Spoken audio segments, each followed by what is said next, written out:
Where am I? Here I am. Hey guys, good morning. How we doing? Happy Wednesday to everyone. How you guys going? How you guys going? We need some music in here. I like the music. Hopefully you guys like the music too. It shouldn't be too loud. There we go. Got a little chill music in the background. Hope you guys are doing well. Hope your trading week's been alright. After Drone Powell's chaos on Friday, of course. It's been a steady week so far. We'll go through and cover everything. I think I will have Anastasiia joining me shortly in about 15 or so. She's running a little bit late, but she will be around with me as well, guys. So let's get running. How we doing? How we doing, Kavika? How we doing, Jamie? How we doing? How we doing? Oracle, Zix, run through all of you guys. Hello, hello, hello. How are we going? Where's my chart? Hey, Jordan's showing up too. How we doing, man? How we doing? Hopefully you can clean up those trades and get your flights. See what we can do. Alrighty. Let's in the meantime, we'll go over a run over whilst Anastasiia wait for her to come through. Seen a bit of had a bit of a dip on the euro here in the past little bit. Don't know how much more steam we're going to get out of this. Definitely right now, dollar's looking pretty strong, but I must say, as far as the picture and everything that we've had with developments recently, not a big fan of this. Seeing a bit odd around things. But yeah, Dixie, you can see we're definitely pushing right up. We're now approaching that level right before Jerome Powell spoke, and we absolutely tanked from there. So we could end up seeing a bit of a top through here for the Dixie. Whether it's warranted that we actually push beyond these kind of points right now, difficult to say. You got 2 more days. All right, good. That's fine. You can clean it up then. You can clean it up. Get back there. Don't worry.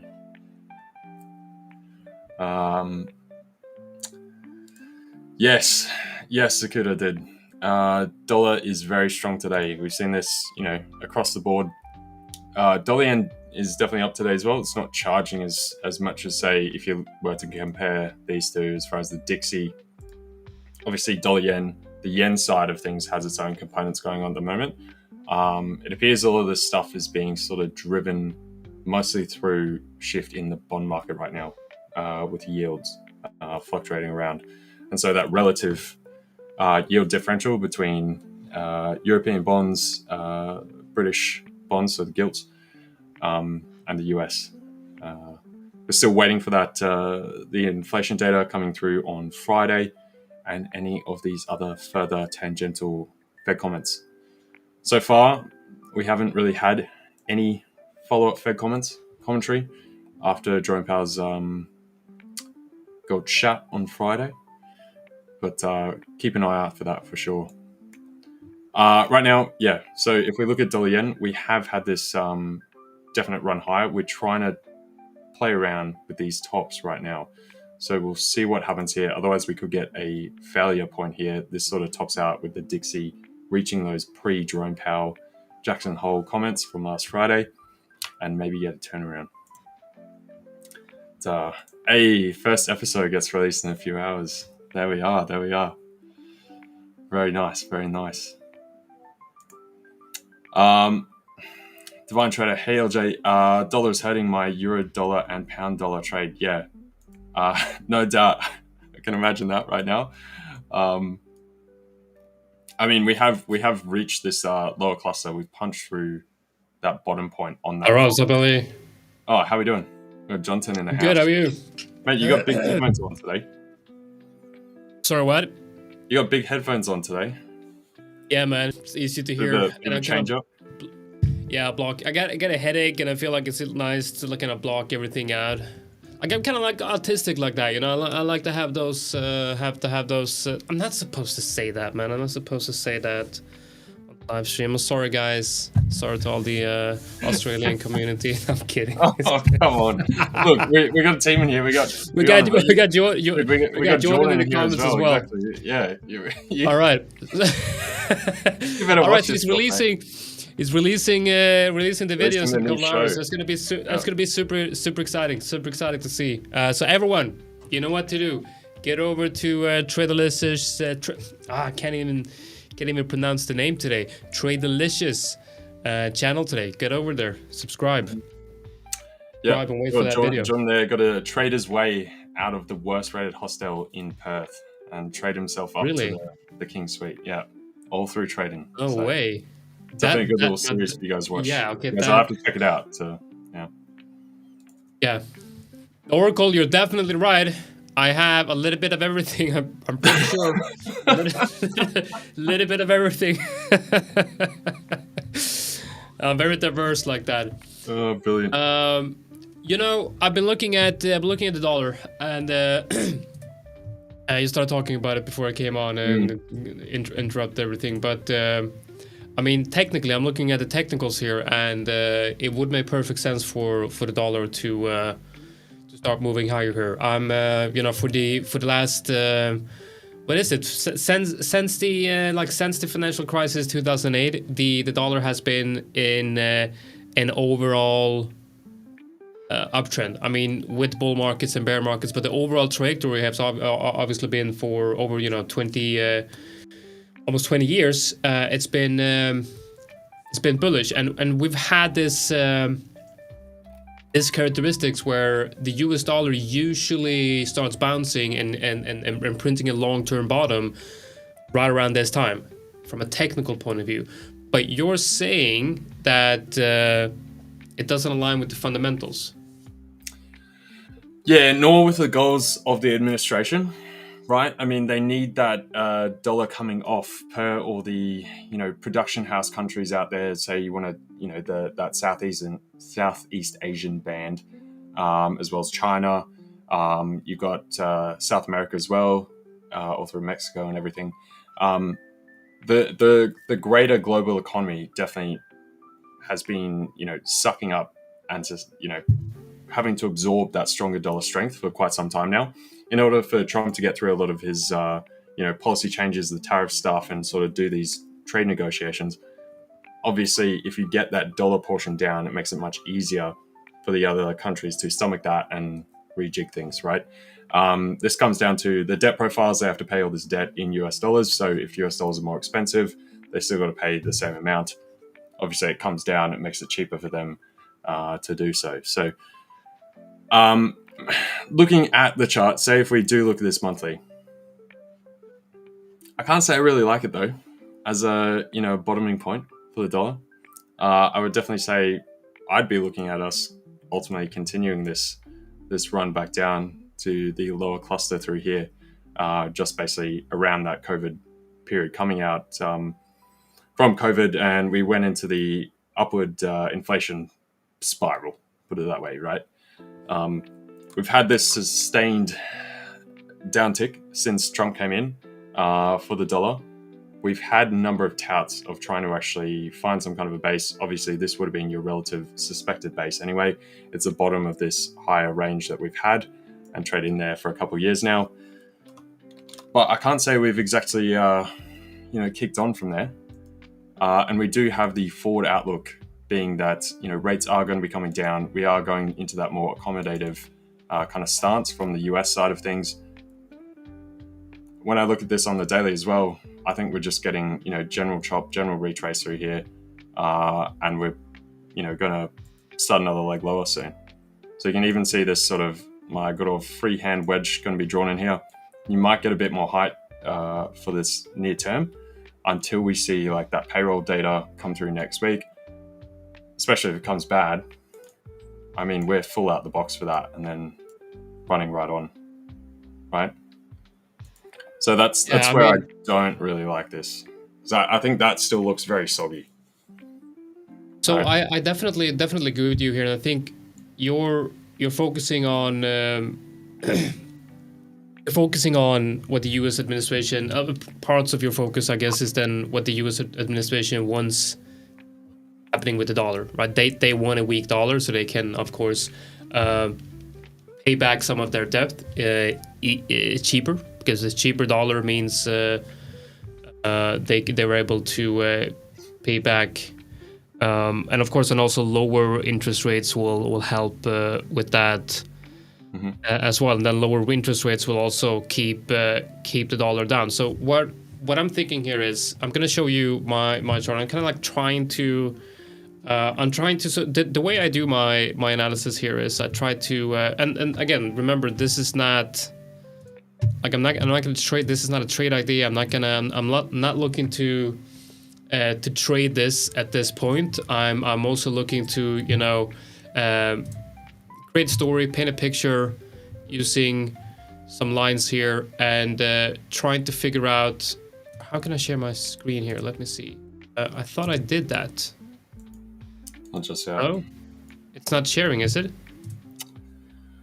No, it's not showing. Down the bottom, it says you haven't put it up. Is it because I can't see it? What if I do this though? Be there? Oh. Maybe. No, I can't see it down the bottom myself. Well, that's weird because I'm supposed to be sharing it. Okay, let me get back to your screen, and I will just reload. Just reload the. No worries.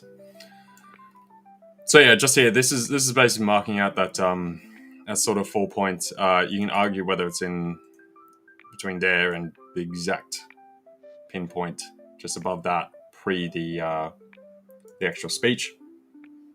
Come right back. We've had a full one of those moves where you go all the way down, all the way back up. Retrace that whole piece, and then I would say it's going to be pretty tough to actually get beyond here. You know, a lot of this has been around that those bond shuffles. Let's see if Jonathan's actually got his screen back in now.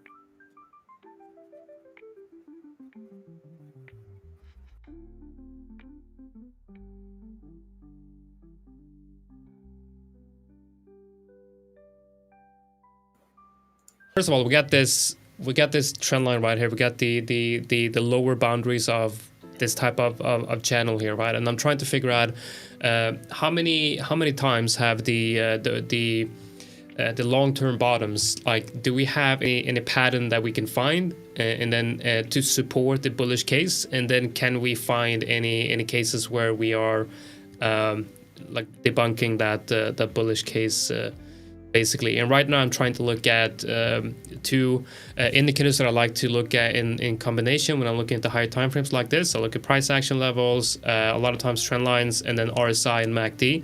So looking at the RSI and MACD, usually what I like to see here is when they are when the MACD is very, very low, right? When the RSI is very, very low, and so the MACD very low, RSI bottoming out at the same time as we have a high time frame bottom. A lot of times I want to see that within this reload zone, and I don't really see a clear pattern of all the high time frame bottoms being within the reload zone, but I do see some patterns here between the RSI, the MACD, and the general high time frame bottoms, and how they have all coincided with the test of this lower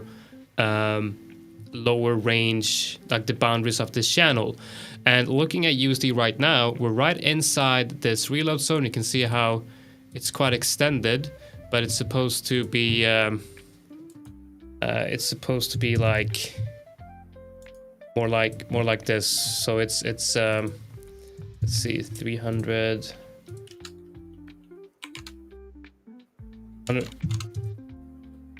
50. So it's supposed to be from that low to that high, right? So I do see a technical pattern here for USD to definitely bottom out, but this is on the weekly, this is on the very long-term high time frames. If we go into the daily, of course there's still the possibility of seeing some fluctuations here, but what I see within this pattern is, now I am pretty certain that we're getting, you know, something like this.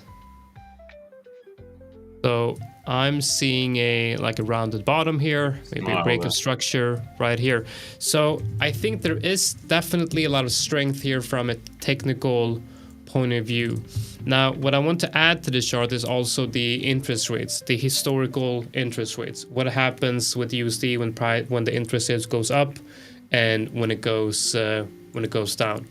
So I'm trying to build a picture here using technicals and then adding the macro figures like interest rates and inflation data and things like that to see if we are in a situation right now where the macro data is also showing the same things here as it did in the previous lows. So we'll see. Okay. But we got Anastasiia in the background. I'm gonna jump off and I'll be listening. I know you said you had perhaps had a call you had to take, LJ, so just let me know if you... about if you 20 minutes. Right, okay. I'll be able to get on back on then. I'll see you later. Alrighty, ciao. Oh. Guess who we got? Hang on. Go back to mine. Now we got all of us. Hey guys, hey everyone. Jonatan. Remember. How are you doing, Anastasiia? How are you going? Yeah, definitely could be better, to be honest with you. Dying a little bit on that side. I don't know if you can hear it by my voice, but I think I got some kind of fever, like cold, or I don't know, the virus or whatever it is. Yeah. But this year has been crazy. I usually am not sick at all, and this summer, I have been sick already twice. So I don't know what's happening. Hey guys, hey everyone. Fulton, Lewis. Hey, good to see you. Good to be back. So, but I am dying a little bit. I'm gonna do my best, but to be honest with you, like I haven't traded today because of how I feel. Like I understand that if I'm gonna trade in these conditions, it's probably gonna be completely off. Yeah. No, yeah, that's totally fair. Yeah. A little bit rough then, a little bit rough around the edges. But yeah, thank you very much for coming and turning up. I'm sure everyone appreciates it as well. So yeah. I'm also getting a bit of a weird, like, I can feel in the back of my throat. It feels all swollen. So I don't know. Obviously, I'm the other side of the world, but coming down sick. Yeah, take care of yourself because it's something crazy in the world again. Yeah. Definitely, but I'm not sure if I'm missing much, to be honest with you. This week the market has been really off for me. Yesterday I got one stop loss and one break even. On Monday, one TP. But to be honest with you, it's not really given lots of opportunities that I like to see. I'm sure there are people who make tons of profits right now, but in my own perspective, my own view, the way I trade is slightly off, to be quite honest with you. How it's been for you? Yeah, similar deal. I haven't really liked a lot of the price action. I think it's going against a lot of clear indicators, clear market developments that we're getting. So for me to sort of, pile up the truck and go along with something that is not really making sense hasn't played well with me as far as piling into it. Even though if I'm seeing the price action, I feel like it's a little bit reminiscent of last week as well, where it was a bit of a fake out week. Then obviously Jerome Powell was the major stimulus that pushed us right the way back. Yeah. And then through this week, we've seemed to have sort of unwind all that again. And it is quite peculiar, given Trump's getting his fingers in the pot further with the Fed. We had Jerome Powell finally echoing that more accommodative kind of position, not being so hard on the neutral stance.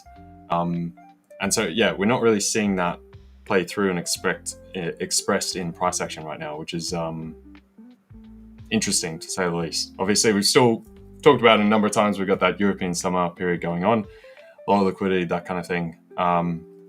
And there has seemed to be a bunch of profit taking. We've also got Nvidia coming out tonight as far as the stock market side. So I don't know if it's one of those things where people just go, okay, this has been the run for the whole year, take profits, go home. And now we're getting those strange shuffles. So end of month for the markets as well this week. Yeah. Is another end of month and end of summer. I'm really looking forward to autumn, to be honest with you. Autumn is usually the better season. Here, really lots of interesting opportunities coming as well. With the interest rate finally have actually decided, because right now we are, market is affected by all this statements and expectations and emotions and fear and corrections of expectations and all the data that comes out. Everyone is basically trying to guess what is it going to be, not only regarding the interest rate, but also regarding the Federal Reserve. in general, because we know that Trump's team was already planning to fire a member of Federal Reserve, trying to put there their own people, and they are putting them in a very difficult situation where they can't refuse, but it's there is no win-win. So the Federal Reserve is getting affected also by the government of US. So everyone is, I feel like, really on the edge, expecting something to happen, but not clearly what is going to be yet. Yeah. There's a lot of moving parts, a lot of pieces conflicting still at the moment, and I think that's exactly what it is. There's a great deal of confusion around where this actually lands and settles. Yeah. I feel like, though, weirdly, we have had more conviction around what's been going on now versus where we were, say, 4 weeks ago, 5, 6, 7, 8 weeks ago. But the market seems more confused now, sort of, than it was before. Seem very happy to just layer into one side and go with it before. So whether, like you said, it comes down to that, sort of holiday period through here, we'll have to see how that plays out. Gold, though, this week has actually been somewhat sensible. It's still been we've talked about this a few times the past periods.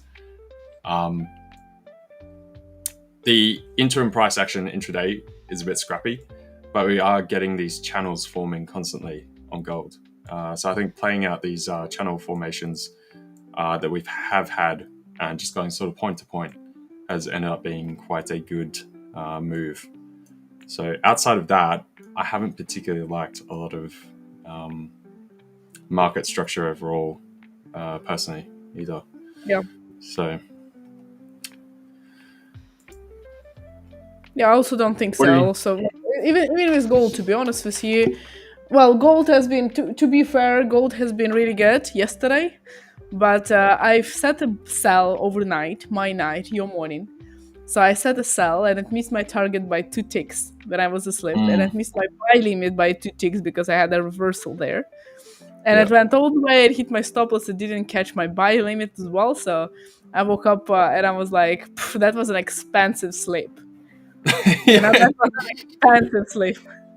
Like, I really shouldn't have gone to sleep that night, like last night, So I had the exact same thing today. Show us where your levels were, because I had a similar thing today, but with the Aussie dollar. So Yeah. I'll share that after. But one moment. Well, that was yesterday, essentially. So I had my sell yesterday right here after we were breaking down, like right here at night, basically after the overnight layover, literally. And I had my buy limit right here at 33.96. But as you can see, it missed it by just 2 ticks. So my buy limit and my target for my sell from here, right? So that was a short entry. And that was a target and a buy limit. So I basically missed both of those because I was asleep. I was like, yeah, definitely I'm gonna put I was actually considering putting my buy limit and the take profit at 96.5, but I put it at 96, and that 5 ticks made it. Yeah. Biggest pain, honestly. Yeah. Where was my trade from today? Because I absolutely, I mean, if you guys remember yesterday on stream, dude, I was so tired. For everyone that was watching, I hit a wall. I had a interim nap between, but no, still I was exhausted. So I went to bed early last night and then slept through, I guess, Asia this morning today. But I had these Aussie dollar trades in from overnight, which is about positioned through here. We then came up. I had that higher band. There was a high level I was looking for us to take from there. Came right up, spiked up higher on some of the order data today, and then just missed that and came off. So I'd moved the stops down. That was my original target before I went to bed. And then I'd planted it just above here. I think on my broker, it was technically under those wicks, but it didn't tap in because of the spread differential or whatever. And then when I had woken up, we had ran all the way back down. I was like, oh, come on. So yeah, similar deal. And I held it through here, hoping we'd run back up, and now I just got stopped out earlier on that. So You didn't move the stop loss to No break fun. even either. No, because once we basically came into this level and sort of based there, right? And then started pushing up again. I was hoping we'd continue driving higher. I could have just, got rid of it, taken profit there. We're coming into that, near the bottom cluster of this higher range through here.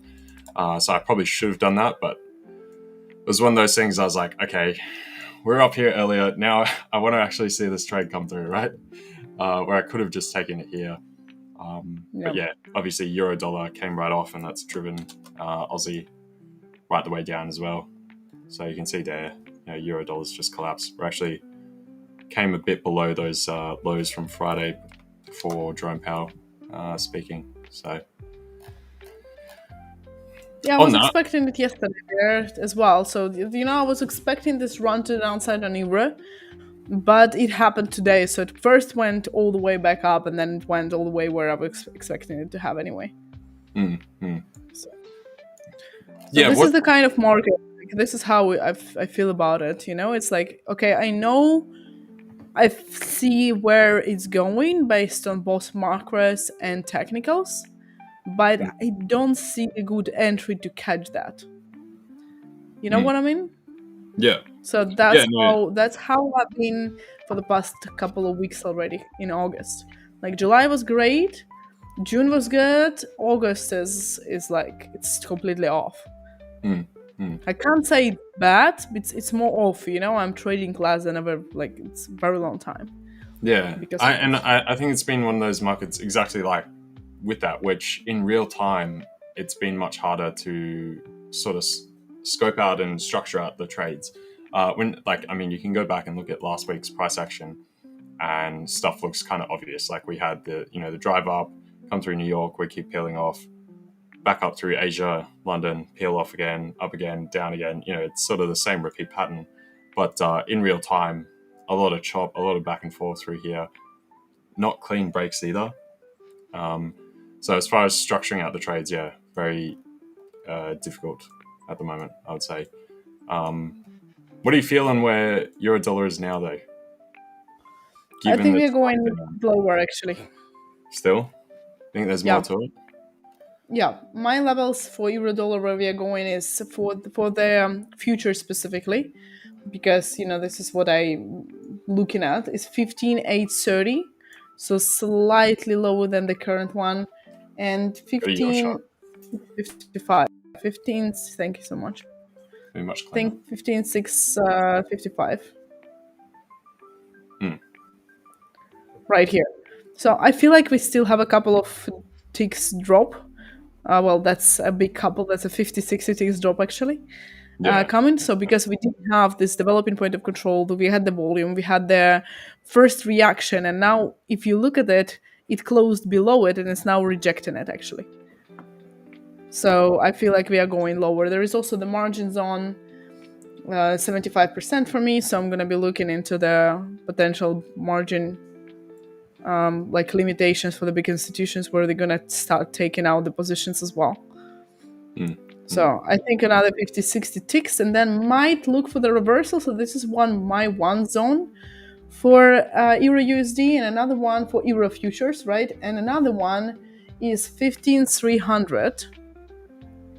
One moment here, 15,300 through 14,835. So that's about roughly on spot, like on sort of CFD spot kind of thing, that'd be like 115 to 114.60, I think, roughly. I think so. I'm gonna have a look at that in a second. So I'm basically looking for this. Yeah, can you hear me? Yeah. I'm basically looking for this volume here and for this volume right here as well. So to be tested. So on the spot, wait a second. Guys. So Anastasiia, you're not feeling well, are you? You're a bit sick today, right? I am so sick today. Okay, so how about we give Anastasiia the day off today? Shouldn't we? Like, let us know in the comment. Do we want her here this much that she's gonna suffer through a fever and everything? Like, you can say yes. Like, we're gonna keep her here if you say yes. Let's see. Let the comment section. Yeah. No, but that's stop right. We're gonna have hours. no, but you can, go get some rest. I'll take over here. We might have Mike coming in later as well, so we'll take over. Okay. You sure? You sure, guys? Yeah. That's yeah, right. of course. I'm gonna be here tomorrow, so I'm gonna take a day to recover. And Yeah, go get some rest. To be quite honest with you, my charts are slightly, blurred in front of my eyes today, so I'm not sure how good the decisions I'm gonna make. I know. Yeah, you're drunk driving the charts, basically. Yeah, that's not good. That's how it feels. That's literally how it feels. Yeah. No, go get some rest. We'll see you tomorrow. Thank you for popping in. Thank you, guys. Thank you so much. All right. See you later. All right, LJ. With the LP.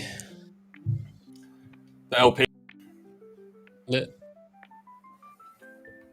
Liquidity That's provider. my very messy daily chart. For my drawings. Nice. Alrighty. I'm in the comments saying I'm fine. Oh, it's this guy. You know what? I'm never gonna forget you. I don't know. You said something. Yeah, I know what this is all about. You guys remember? You guys remember this guy? I remember. I talked about my hair. Oh, was that? I remember that. You remember that? Yeah. Lucky you're still here. You see. I mean, you get funded. Like funded. I guess there's a lesson in there. Oh, brilliant. Yeah. Oh my God. Congrats, man. Congrats. That's amazing to see. Yeah, definitely congrats, bro. Congrats, Shubham. Very nice. I am trying to figure out a way to track the. So I'm going to look at a historical chart of US interest rates, and then overlay it on TradingView. There should be an indicator on TradingView. I'll have to look that up. Possibly. There might be. There should be. I mean, I don't use TradingView enough to be able to tell you. Sorry. I'll have to look that up. Oh, by the way, guys, we have the giveaway, right? Let's do the announce the giveaway of. Announced the giveaway of yesterday, was it? I think, yeah. Let's see, I'm gonna log in there. We have music, or did he turn that off? No, it's on. I turned it on. Got the trade winds in the background. It might just be a bit quiet. Because it depends. Yeah, it always seems to be different volumes for everyone. For me, it's very quiet. You turn it up and chat says it's very loud. So weird though, because I can't hear it. Yeah, that's the same thing I get. Sham says, where are your annoying instrument these days? Annoying instruments? Annoying instruments? Oh, what is he talking about? He's talking about... Oh, okay, yeah. Yeah, there we go, there we are. All right. There they are. Like... They're still there, don't worry. All right, let's do the... Oh man, I can't believe this. Oh great. You know what? Yesterday I said I'm not gonna be working today. I'm sick. I'm not gonna be working today. But here I am, doing analysis, doing research. I can't let go. I can't let go. What else am I supposed to do? Yesterday I tried, sitting in couch, and I'm like, maybe I should play some Xbox. Like I pick up the controller, I go into like Game Pass, look at all the games. I'm like, no good games anymore. Like, where are they? There's no good games. Because I played this game where it's like you find, like, there's a new game. I'm like, I'm gonna play this. It's this weird game where you walk around and you find like weird pet monsters that you're gonna herd. And I'm like, what is this? So move around like it's that's weird. Anyway, okay, so What day is it today? It's the 27th. So yesterday was 26. What games do you play, Jonatan, normally, when you get the chance? I know it's rare. Oh, Grand Theft Auto. Like Grand Theft Auto as GTA, man, it's the best game ever. I love it. I'm not gonna say what I do in the game because that's you're gonna get banned, but it's a good game. I love GTA. Oh. You know what? I remember as a kid, I don't know, like when was GTA 3 released? I gotta look that up. I was about to say, because I got a PC that my dad bought for us, because we wanted to play like vampires and stuff. And then my mum was like, "Yeah, no, violent games, whatever." And he bought this PC. It was like a Pentium 4 from this this guy that used to build computers. So it was a custom PC. And then he had all these cracked games, right, versions on there. And we found the folder, and it was like Grand Theft Auto. It was GTA 3. And then we were running around doing that. Right? My mom's like, "What have you done?" To my dad. I remember, I played. We had like a family computer like in the 90s where we had like GTA 1 and 2, and we played that. It was super fun. And then I managed to get a hold of GTA 3 when I was like maybe 11, 12 or something. Like that was huge. Like the 3D world is running around doing all that. Like that was fun. That was really, really cool. And man, now we got GTA 6 coming out next year. Man, that's gonna be fun. I like driving around and then just throwing grenades out the car and then watching back, seeing how everything explodes. I like that. This sounds a lot. This sounds a lot like what happens when we're on stream and you just jump in and just throw grenades at us.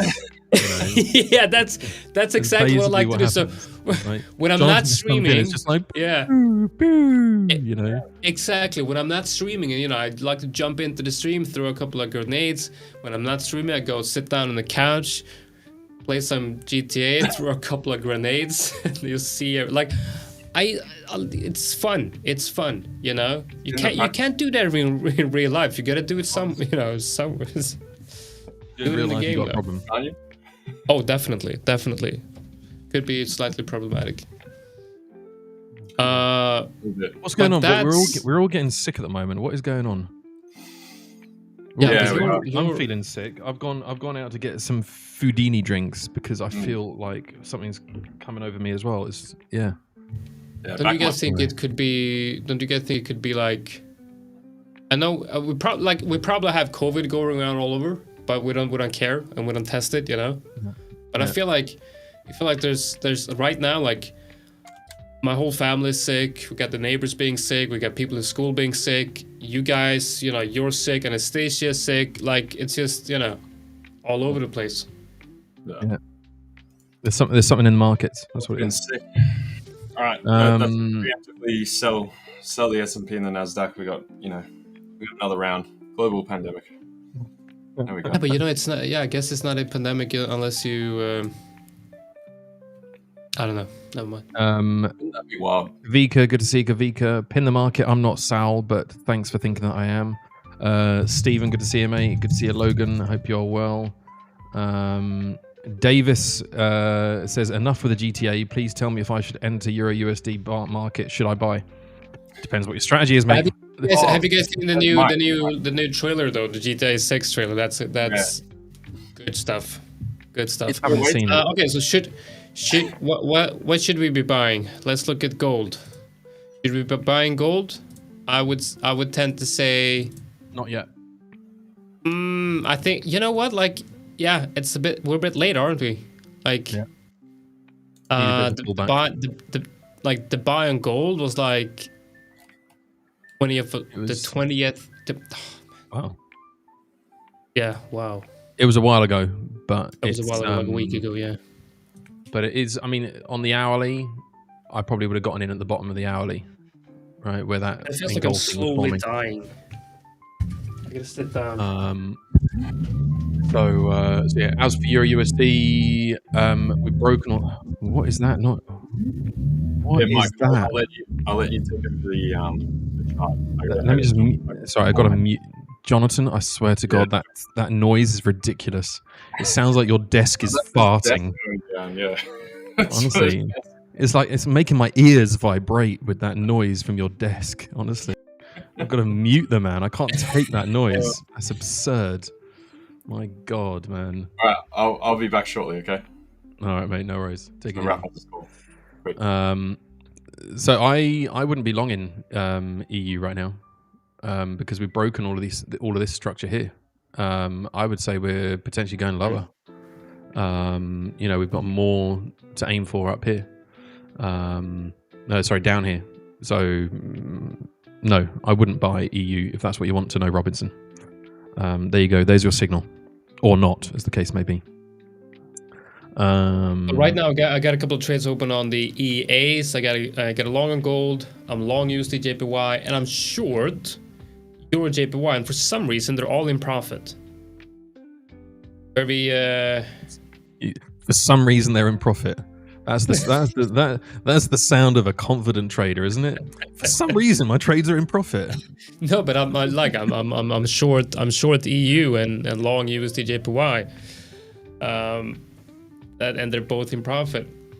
But looking at gold, this is the trade that I currently have open on gold. I am not sharing your screen, you numbnuts. Yeah, sorry. Honestly, for God's sake, this amateur hour. For God's sake, man, come on, pull yourself together. Yeah, I can't share anything. It's just like. Okay. All right, so am I just taking over this entire stream for you? LJ's gone, Anastasia's sick, and you can't share screen. So, what is this? I don't know what's going on, man. I don't know what's going on. Can I share now? No. What did you do? You messed around with your computer too much. Your computer doesn't like you anymore. That's what it is. I feel like an old man. He just got his first smartphone. Like. I mean, I don't know what to help. I don't know what to do to help you with that. I really don't. But I don't want your help. I'm independent. I can do this myself. I'm independent woman. Independent. Oh, here we go. Here we go. He's figured it out, ladies and gents. He knows how to do it now. Here we go. Right. Now tell us all these wonderful trades that you've got that are in profit. If anything, I would actually sell EU right now. On the 1 minute, it looks nice for sells. Yeah. Okay, let's okay, focus. We got this is the This is the trade here on gold. Yep, it came down. Like I believe I entered here, and then got the I got the TP up here, and then I have the stop loss like right below here. So yeah, it almost got stopped out. But this is the trade I'm in on gold, and then you're in a gold buy at the moment. Yeah, exactly. This is gold buy. Nice. And then I'm also short on Euro JPY. Now this one I am not very confident in at all because maybe I am. We'll see. Can I become confident? Putting in on the chart here. Okay, so this is the. I'll be right back. Hang on. Yeah, and the good thing or the funny thing here is there's no TP on this one. So this is just going to be like, if it breaks down, it's going to trail that stop loss down and down and down and down and eventually hit that level. That's a short I'm in on Euro JPY.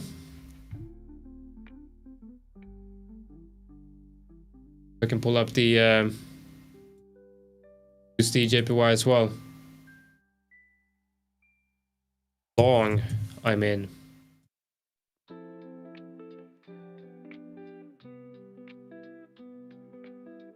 The long on Euro USD JPY is this one. And then the TP for this one is all the way up here. So that's a massive trade right there. If this one wins, that's going to be a massive winner right there. So that's the two ones. We got a question on gold. What's my TP on gold? Let's take a look. My TP on gold is exactly 34,000. Not 34,000. I wish. 3,404.97. 3,404.97. That's my TP on gold.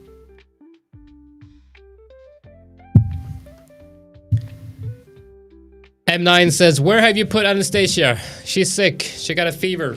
Can't believe she came on the live stream with a fever. Man, like I don't want people like love the dedication, but it's like, come on, we got one life. We gotta take care of that one. What's wrong? Who? Me? You? What? Oh, he's back. Shh. I'm back. What are you saying about me? Look, I'm I'm dealing dealing with important life administration stuff here. I'm trying to get translations done. Translations done for my children's birth certificates and my marriage certificate so that I can get them Irish passports. Because Polish and British passports isn't enough. My kids are going to be like James Bond. They're going to have more passports than they know what to do with. So that's pretty cool. Pretty good to have, though. Yeah. So, but unfortunately, for an Irish passport, I've got to get the everything translated. Then I've got to send it all off. Pay like €150 to have their births registered. But they do Irish have passports citizens. in Ireland, right? What do you mean? I'm trying to make a joke. Make it funny then, dude. Yeah. Jesus. My God, man. Honestly. So anyway, they've got to register the birth, and then I can get the passports. So yeah, but it's just complicated and messy because you have to register the birth. Got to register the birth, and then you can apply for the passport. Who's from Ireland? Are you Irish? My dad is. Dad, do you have an Irish passport as well then? I do indeed. So yeah. And actually these days, because of Brexit and that lovely stuff, an Irish passport's actually more powerful than a British passport. So yeah. UK doesn't seem to I'm obviously not from the UK. Obviously. No? Oh, you got a wonderful accent. Thank you. But I was all for that Brexit. Like I thought, I want everyone to exit the European Union. I think the European Union is like, you know what I mean? Like that is, yeah. Everyone should just exit. I think everyone should just exit. But what do you want instead?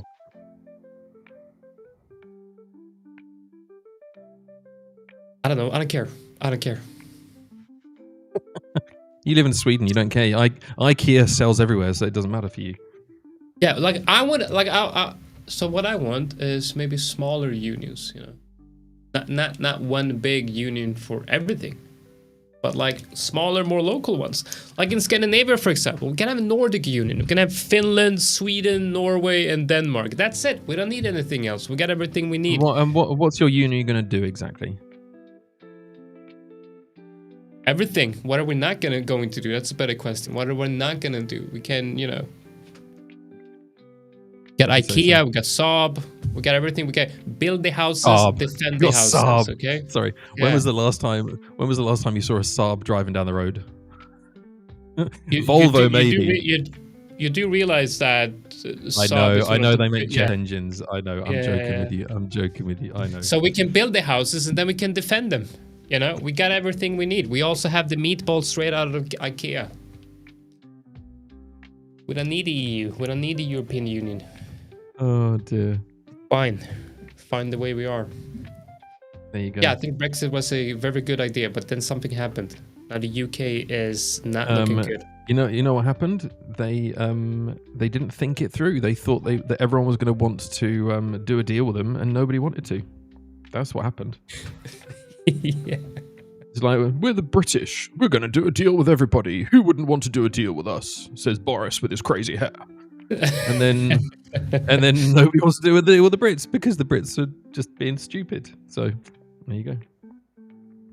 That's what happens when you make silly decisions and you listen to people like Boris with crazy hair. Life lesson: don't listen to Boris with crazy hair, because they'll promise you things that just can't be done. All right, let me go and pay over $100 for these translations to be done. But wait a minute. Why don't you just use AI? Because you have to have... AI hasn't replaced sworn translations yet. I've still got to have a sworn translation by a registered, licensed translator. What's a swan translator? Sworn, S-W-O-R-N. Oh, sworn. okay. So it's like, I swear this is an actual translation. Like an official thing. Yeah, but it also had to be apostiled as well. Have you heard of an apostille? Yeah. But I have no idea what it is. So basically, it's a confirmation from the Polish government to say that these 3 official documents from the Polish government are Polish government documents. Oh, okay. So Okay. it's like it's got a stamp, it's got like all these kind of stuff, and then you've got to go and send it again to get another stamp to make it more official than it was before. I mean, it's madness, absolute madness, Right. I tell you. Right, let me think. How do I? Because I've got to send him a bank transfer confirmation now. This is great content, by the way. Oh yeah. Sorry guys. I'm sometimes I'm so used to this that it feels like sometimes we just jump. I wasn't ready to join the stream, so I'm just coming in just randomly, So just. Yeah. Shabam wants my advice. Shabam. This has to be a joke. This really has to be a joke. He wants my guidance to keep a funded account alive this time and to scale this multiple times. Shabam, this has to be a sarcastic joke, and if it is, it's not funny. It's not funny. All right. Well, I can help you because I'm not allowed to swear, but if I could, I would say something. Okay, so let's pull that comment up. Where is it? Let's see. Mike do his sworn. Right. So need guidance, funded account alive this time, and to scale this multiple times.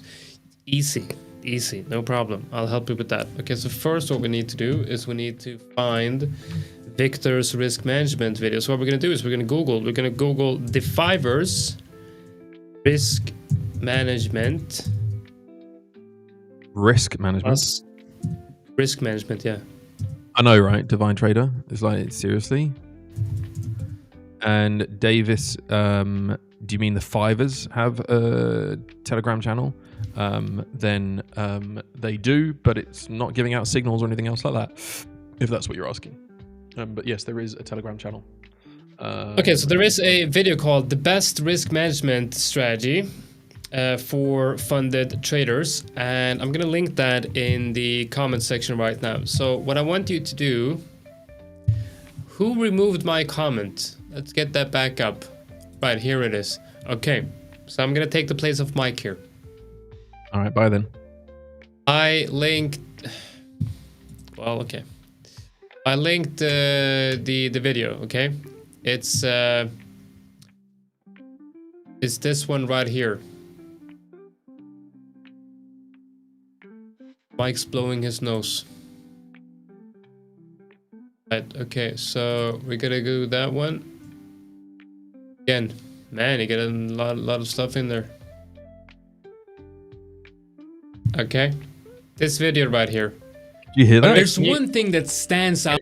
Can you hear that? Yes. Unfortunately, so hear your voice twice. God help us. Okay, so this video. When we analyze the performance of traders here at the 5ers, the profitable traders all have one thing in common, and that is the single most important aspect of any type of trading: risk management. As a trader, your number one role is to manage and preserve your capital. Without a solid risk management strategy, you simply won't make it long term in this industry. In today's video, you will hear a presentation by one of our funded traders here at the firm, Victor. He's going to share his insights and strategies for mastering risk management. This is arguably one of the most important videos that you will ever watch on this subject. So make sure you stay focused and take notes. Let's dive in.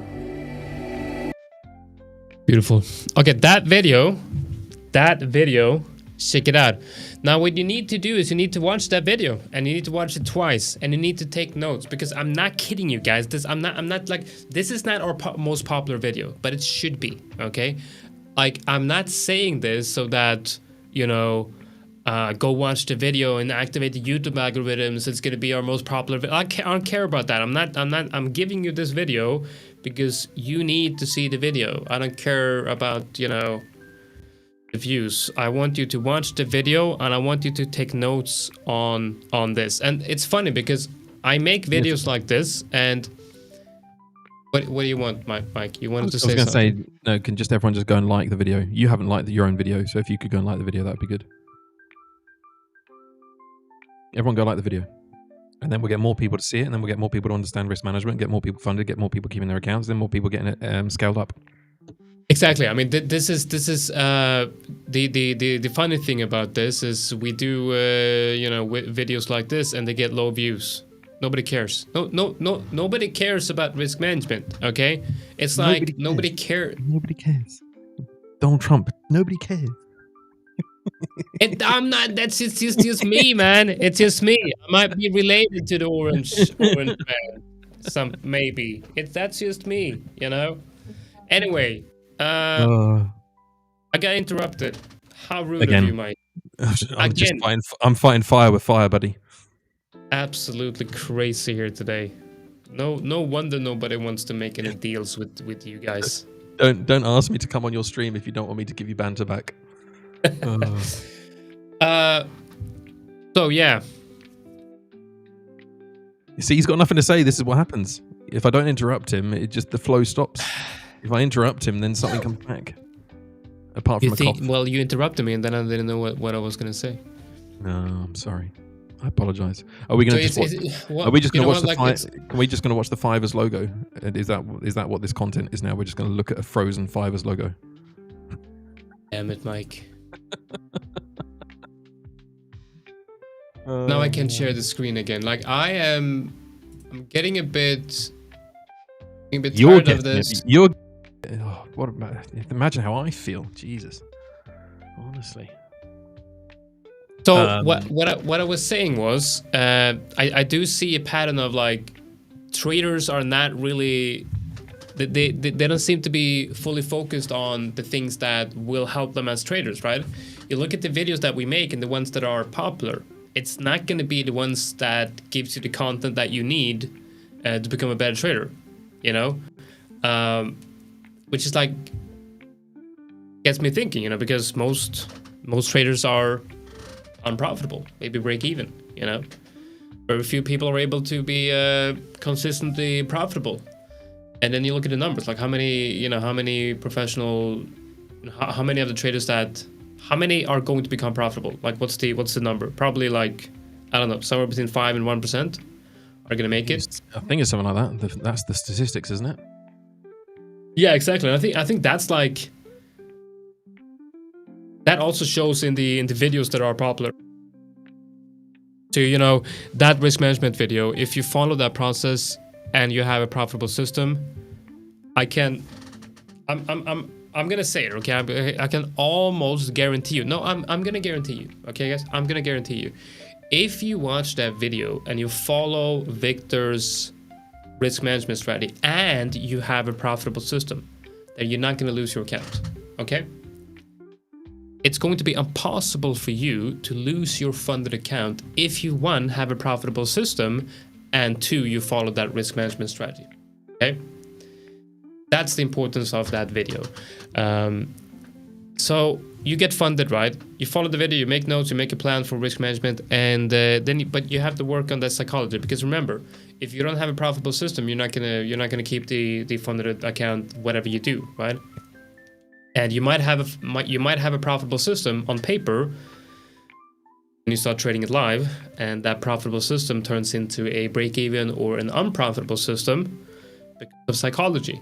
So you, of course, need to have, I believe, a profitable system, the psychology to keep that system profitable, and the risk management to keep the account alive for as long as possible.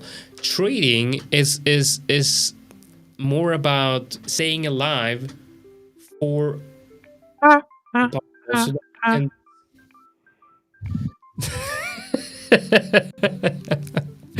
That's a good one. Okay. I'm trying to stay. That literally just came to my mind. Sorry, I couldn't resist. That's pretty good though. That's pretty good though. Okay, so what we're gonna do now is we're gonna do a giveaway because Mike obviously has no no manners, no discipline enough to listen to the important stuff. Let's just go straight into the giveaway. Give the people what Let's they give want. away man. some accounts.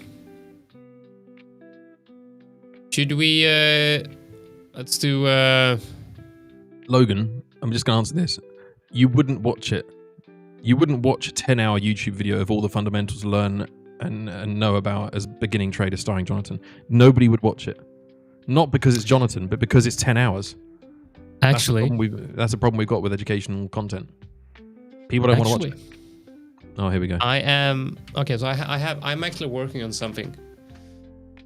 Which is gonna be like I want to create a trading course that has basically everything you need, and I want that to be free. You know, I want that to be completely free. So I want everyone to just be able to go in there because there's so much trading education out there.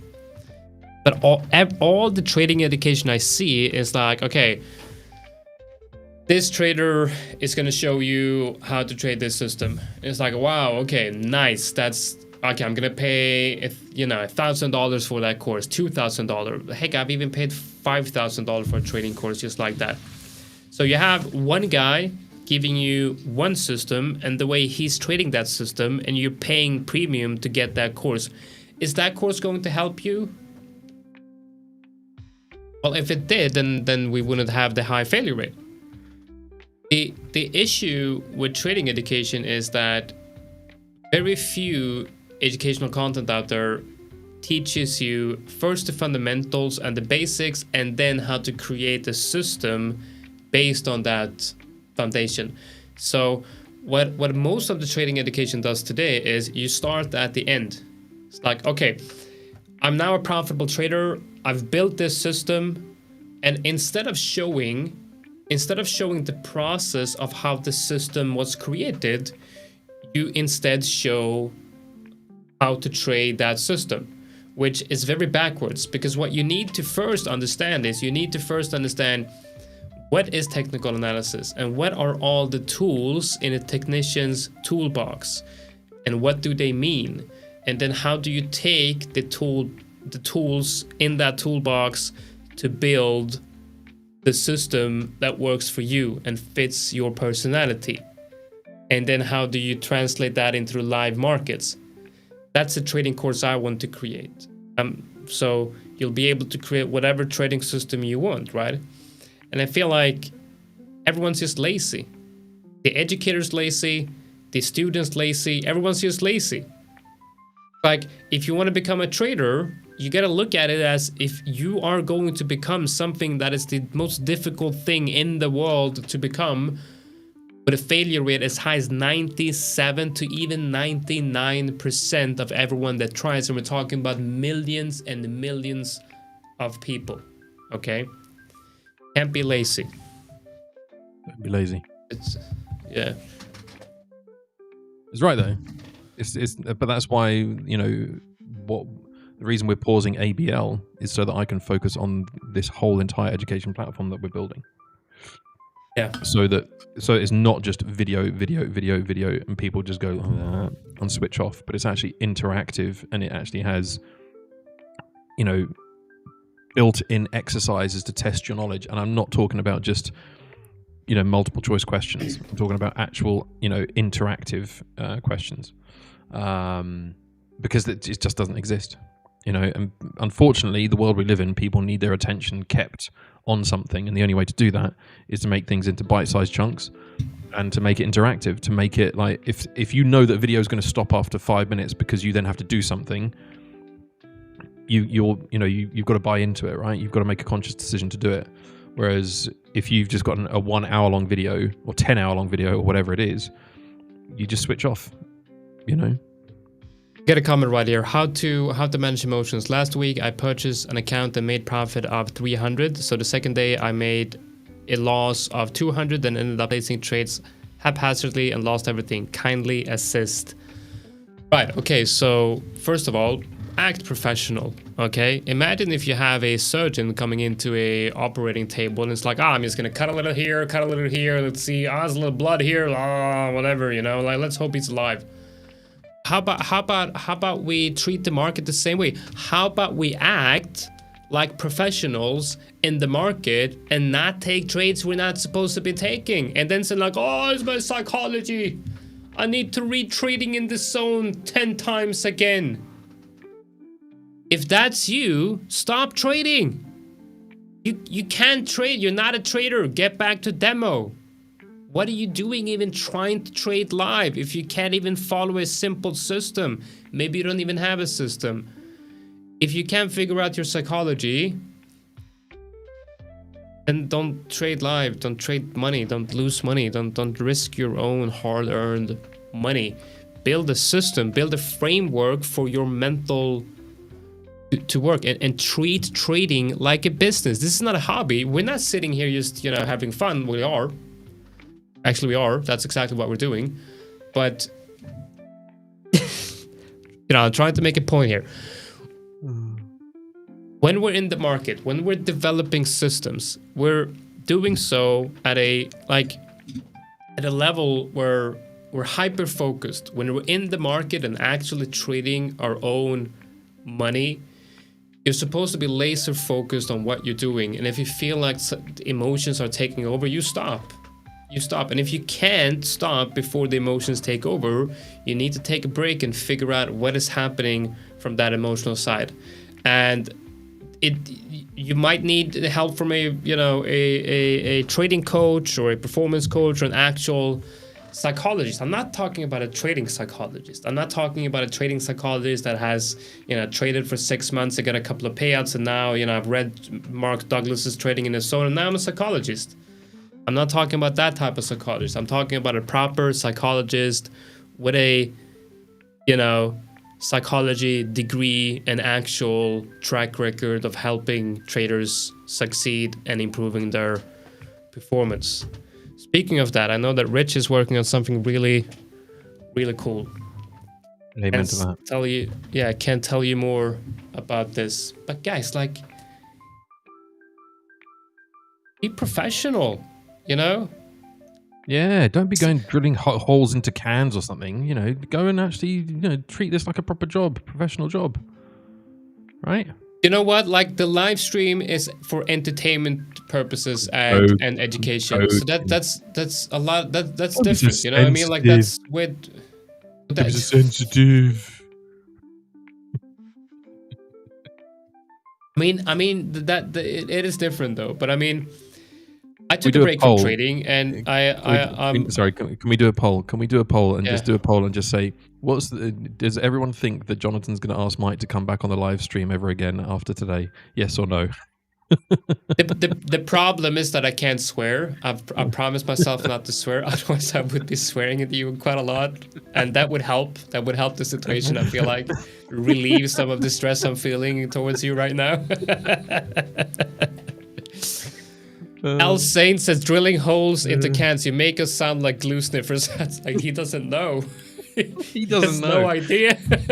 Oh man, he doesn't know that this is actually something that I do. This is something that actually happened on live stream, and you missed it. You got. I don't know when it happened, but on one of the live streams, this is what Jonathan did. He had a Coke can and he drilled holes into it. It was amazing. It was the content of the year. I'm telling you. Gibran, yes, scalping is allowed, but just don't hold trades for like a few seconds. Hold it for like a minute or two at least. High volume, high frequency trading is not allowed, but scalping is. Yeah, that's right. High frequency trading is something else than scalping. Talking about, we're talking about opening and exiting trades within seconds, which is. You know what's funny about this Oracle is that I actually feel like that's Jonatan rather than me. Yeah, definitely you. I've definitely me. Jonatan brings this himself, so I'm bringing it back. You know, it's like, you know, this is how we bounce, right? This is how we flow. And this is my last week. This is my last week on the stream, so you know, I'm just like, I feel like in the classroom, I would be the class clown, and I would be like throwing small pieces of paper towards you because you're sitting closer to the front, and then you would just turn around and it's like, God damn it, stop it, you know, and then you would freak out and throw something at me, and then I would stop. Do you know what? At school, depending on the lesson, I either sat at the very front or at the very back. It really depended. Like there were certain ones where I just sat at the back and I was just messing around, and then there are other ones where I sat at the front because I actually enjoyed it, and you know, the teacher was good at kind of just keeping you entertained, frankly. So so entertain me and I'll stop. What was your best class? Believe it or not, maths. Yeah, no, I would have thought that. You definitely Maths seem and like a business math kind of guy. Yeah, math and business studies. Maths, yes, maths and business studies. Yeah. Mm-hmm. Nice. Business studies. That seems very. Yeah. So nice. Logan's asking, why is this my last week on the stream? Because we are pausing the ABL brand. We're pausing it so that I can go and focus my attention on the beta version. We've got alpha, now we've got beta. Alpha, beta, lab, alpha, beta. See? That's a good one. Yeah. It's yeah. almost, it's almost as good as That's good, yeah. Okay. Whatever. We're gonna do a giveaway. We're gonna do a quick draw. We're gonna give away things. And what are we gonna give away? We're gonna give away 25 hub credits. Yep. I feel like we're gonna give away. Oracle. I feel like this needs to be. This needs the soundtrack of the Prodigy song, Firestarter, but instead of Firestarter, Chaos Starter. That's what I need right now. Yeah. Oh dear. Yeah, I'm definitely the Louis was an 88 sniper. Welcome to my life. Okay, welcome to my life. Like you asked me what my favorite class was. I don't know. Like, did we have classes? I have no idea. This is chaos. What did we talk about? I don't know, man. It's just throwing things and screaming and getting sent home. Yeah. Fun times. Yeah, no, I was such a... Yeah, not gonna say the word. Not gonna say the word. Okay. Will the stream keep on going? The ABL stream will not keep going, but the 5ers live trading room is going to keep going. It's just going to be of slightly higher quality. Yeah, I'm just here to make up the numbers. So watch the numbers fly now when I stop. That's what's going to happen. Yeah, no. Now we're all going to miss your trading content. Yes, I'm very good for the trading content. Of higher educational value. Absolutely, totally. Okay, so I reckon gold actually, going to trading content and actually being serious for a second, I do think we might come down to around about here, 37, 78, 79, something like that, and then look for buys from here. That'd be a nice area. Just looking at that, this kind of breakout that we had of this, looks to come down and push on up. That's on the 10 minute. That's what I'm looking at the moment. Wait to see how we react when we get down to these two zones. So we'll see. This is what I'm looking at right now, and that is the giveaway. 25 hub credits. Let's go. Whoa, look at that. Back. Sexy man from Australia. Back. Going, man. Careful, LJ. He wants something. Back again, yeah. He wants something. Careful. Well, I'm gonna do the giveaway. Then I'm gonna leave. What do you mean you're gonna leave? I'm not supposed to be here. No, you have to be here. I have a meeting coming up. I'm supposed to be here in like 40 minutes. Okay. All right. Yeah, I'm sorry, man. Oh, yeah, that's right. It's supposed to be here after as well. Oh. Yeah, you see, yeah. It's all right. I'll save your bacon. All right. LJ can do this alone though. He's a big guy. Okay then. All right. Bye. Just got boring markets. That's the only trouble. Okay, I'm drawing the winner. I forgot. No. Okay, sorry. Hey. Try again. You won again, man. You won last week as well. Nice. This is yeah. Isn't Congratulations. Priya You can't a win. girl's name? If you win again this week, I'll have to repick actually. But this is awesome. Nice, congrats. So you now have an account and you get 25 hug credits. What's cool about the giveaways that we're doing here is not a lot of people are actually able to get into them. Which is we're trying to give back to the regulars. To the regulars, exactly. The core team, that's what we see is happening here. Right, guys, I gotta jump off. I'll give you guys the first word of today's secret word for the giveaway in a bit, and then you've not even given the first word yet. No, too busy talking about GTA. Yeah, you're kind of you're making me very frustrated, Mike. So I forget about. Oh no! What I'm supposed to be Really? doing? Oh, Nah, not at all. Not at all. Not at all. I was really hoping I was. Oh well. Or GTA, I'm getting a little bit you're stressing me out a little bit, though.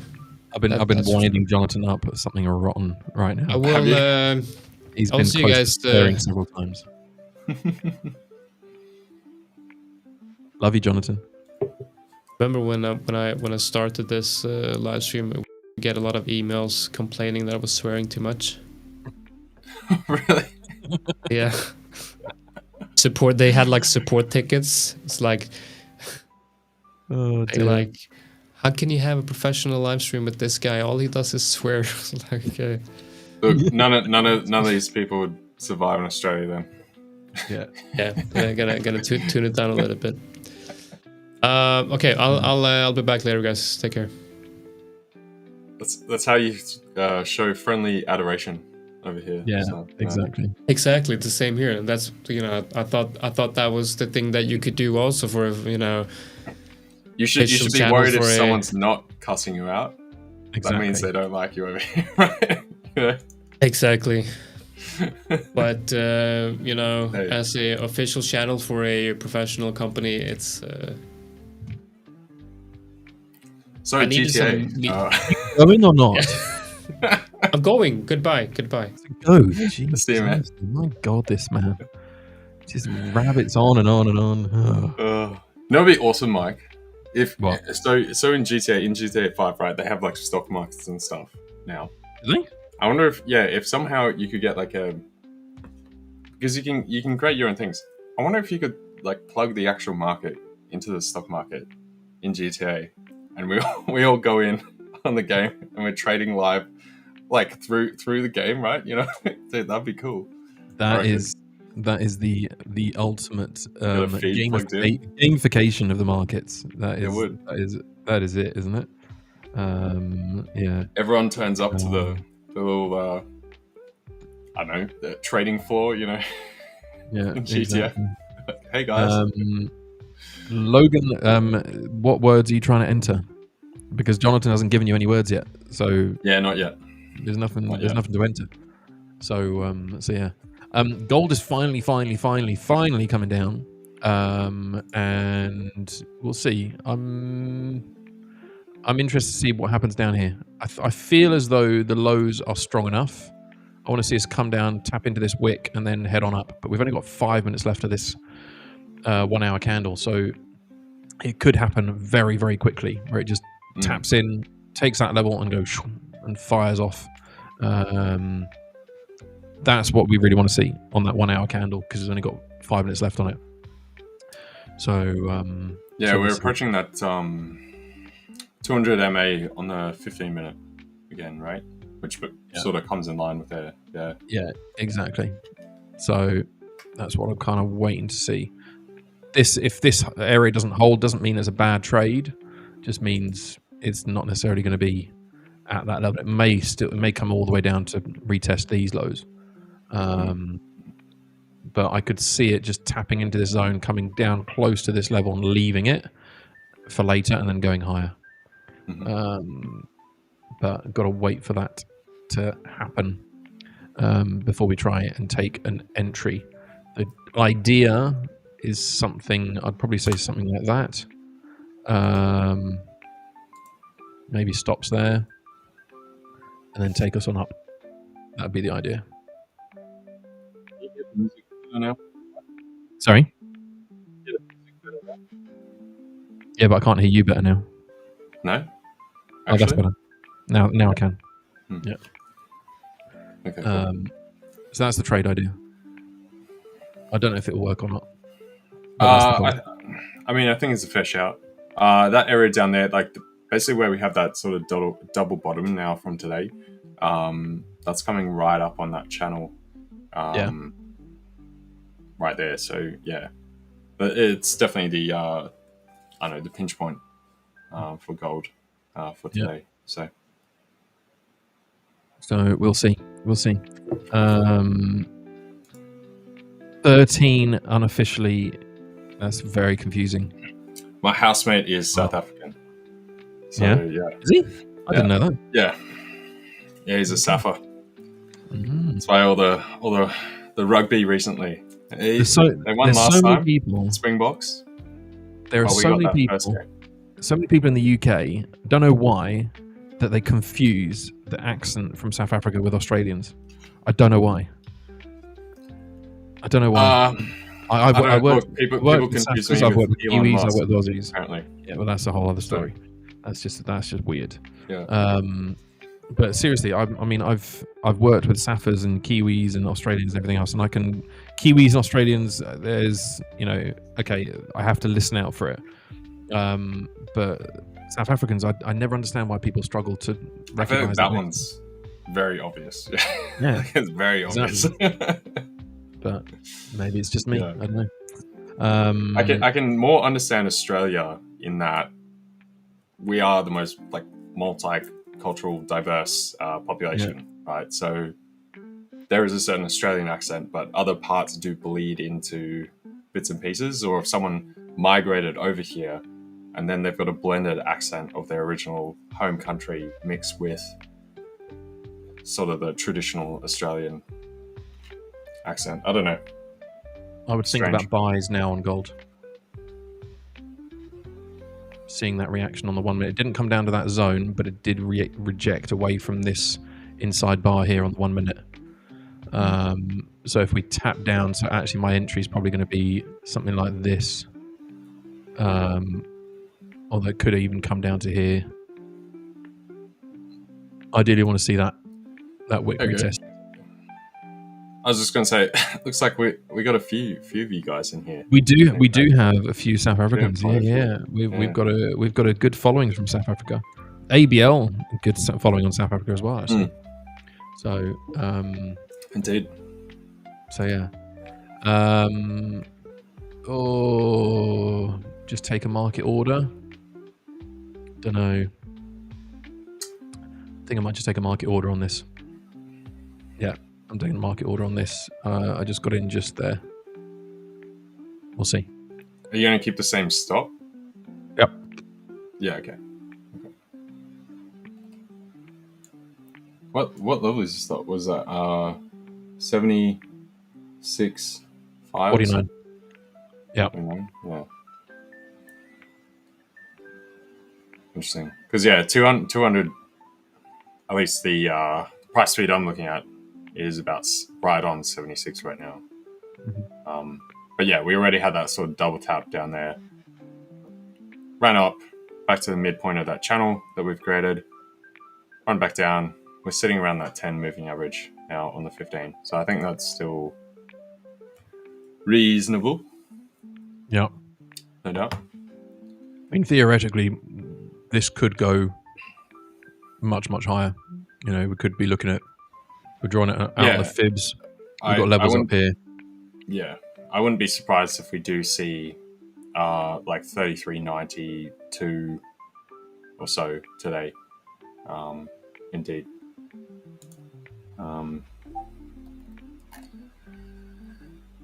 Euro's definitely still I don't know, a bit dull.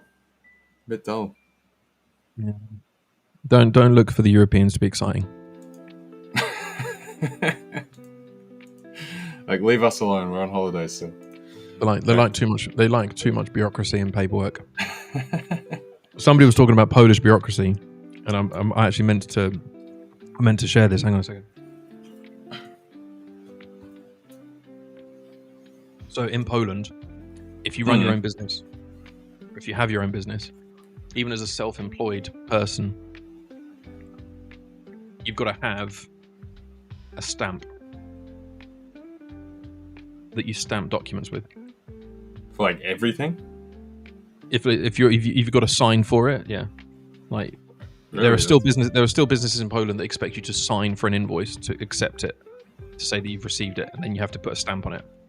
Interesting. Or any official documentation. If you're signing like an office lease or anything like that, they want a stamp, and so you've got to have one of these stamps. Stamp businesses in Poland make an absolute fortune. I can imagine. Like here you don't need it for that stuff, like lease and stuff. You know, a signature is like good. So for legal documents in some forms, you got to get like what's called a JP here, which is like Justice of the Peace. Basically, someone who has formal credentials as like a trustworthy official stamper, for lack of a better term, for everyone that isn't from Australia. So lawyers can do it and stuff as well. But yeah, we definitely don't need it on. Like doctors have to have it over here. That's wild. One of the girls that works at the cafe, she just qualified as a nurse, and she's got a stamp as well. And like so, any document that a doctor or a nurse or anyone signs, they have to have their stamp as well. I've gone to doctors where they have like 5 different stamps. It's ridiculous. It's absolutely mad. Absolutely mad. Opening stamp business in Poland then. Sounds great. Yeah, exactly. Bit of a saturated market, I've got to say. Yeah, of course it would be. Don't like the look of this price action, I've got to say. We'll see. That wick on the 1 minute is giving me a bit of confidence, but doesn't look great. So I hope nobody's trying to look for signals here and try to take that trade, because if you did, you don't know my risk. I go all in, full margin on these things. Yeah, I'm just cautious of that 200 MA being at 76 still, which could have a touch on first. Yeah, but, I mean, it could actually. That would probably be a better stop loss there. That's probably a better stop loss. What's that? 76. No, actually, no, I'm all right there. I'm at 75. I'm actually 75.50. Ooh, that's nice. I like that reaction there. You see how it's just... So that's that, what I would define as a liquidity level. If it continues like that, not how it's doing it right now, but if it pushes up higher, then that's a nice rejection of that level and deciding to come back for it later. So we'll see. Into the 1 hour candle, bring us down, tapping into this, and then heading on up. Would look good. So we'll see. Let's see. What's that going to be worth?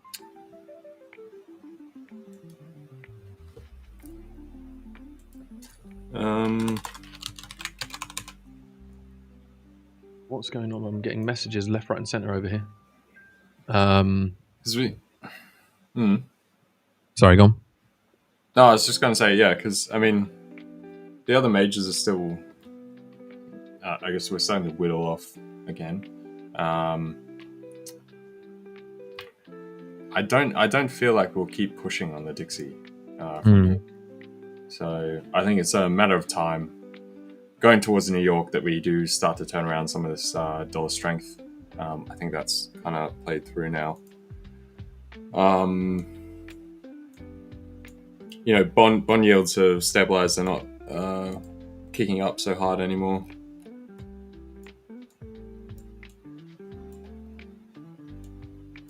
I'm sorry, but I need to do something here. Hang on a second. Continue. But No, I've got to change. That's fine. I'll run over to my chart. Apart from that, we got. I guess we'll have a look at indices, seeing as not too much else going on elsewhere as well. Let's get rid of Jonatan. Why is he there?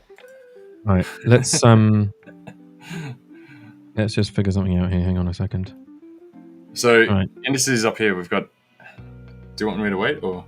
No, go for it. I need some energy. That lounge music is just torturous. Oh, I mean, we can get my house beats. I mean, yeah, that's always possible.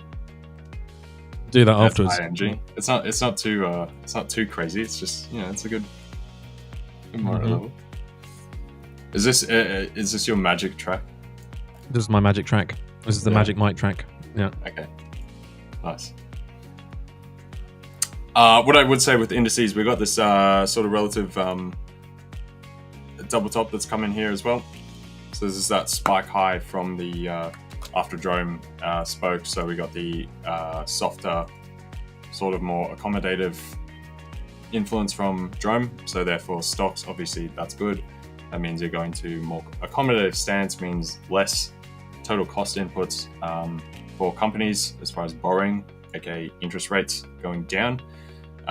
We've sort of managed to relatively consolidate this high area again. We've had a bit of a tout at the top here. We've now just pulled back into the 10 moving average and trying to play around with that. This little scribble you guys can see here is basically where we're looking at the options pricing for today, about 23524. So we'll see if we can hold this kind of area and then build off here, possibly get the break of the Jerome Powell spike high and then run up to these highs. That's probably my lean for today. Obviously, the important thing to remember for the indices across the board is we do have NVIDIA earnings tonight. So whatever way that comes through, the economist forecasts and everything, they've struggled to sort of nail it perfectly for quite some time now. They typically shoot on the underside. That said, that game has played out a bit, so we're going to have to see if any of the tariff-related pieces around, you know, whether they can keep supplying chips or portions of chips to China, whether that ends up being a net boost, or if a lot of that buying is already sort of played through. I don't have a perfect read. I haven't gone and dug deep into the whole chip world precisely to give you guys more of a substantiated outlook, but definitely the major piece to keep an eye on for tonight as far as the indices. So Maya says start listening to heavy metal. I used to a long time ago, before I ended up with tinnitus. Basically my teenage years I did. I can definitely imagine Mike actually sitting there, heavy metal, you know, screamo stuff just blaring out, like, you know. Yeah. My dad's cousin was one of the first, was part of one of the first like proper punk rock bands as well in the 70s. Yeah. Yeah. So called, what were they called? I can't remember now. What were they called? Damn it. I remember his later band was called The Adventures, but I can't remember the other band. Yeah, it'll come to me. Wait, are you playing your truck now, Mike? Yeah. Can you not hear it? I hear it. No, not myself. Have you got the speaker muted at the top left of the stream window? I did too. Yeah. There you go. That's fine. There we go. Agnique. There you go, guys. I'm going to come back to you, Agnique. Don't worry. There you go, guys. Those of you who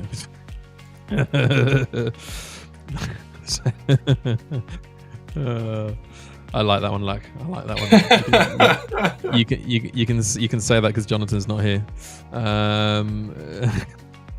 It's 4 words today. Oh dear. There we go. Jonathan's triggering a bunch of people today with his choice of magic words. Today's first word, guys, is Trump. Trump is the first word. Who? Somebody's been guessing the words, like trying to guess them straight off the bat. I can't remember who it was that's been trying to do it. But yeah, there you go. Trump is the first word, guys. Trump is the first word. It is also the first word on many traders' lips when something goes wrong, or the market goes a bit doolally and a bit AWOL. So Agnique, I guess that's Agnieszka. Yes, we can have a look at Euro GBP, no problem. Do you want to pull that up, LJ? Sure. Do you know the whole phrase as well, Mike? For today? I have no idea. Not got a clue. idea. No got a clue. Jonathan's not sharing it anymore. Yeah. Because I was going to say I didn't see it before, so. But So I can. Maya, you could be feel, right. It could be Trump pump dump. I can think of another very troll total set of words that would be I'm trying to think what would it be. I'm curious. That's why. I don't know. Hang on, I'll message you what I was thinking. This would be Alright. funny. The cat. are The cat seems to know. Yeah, the cat knows.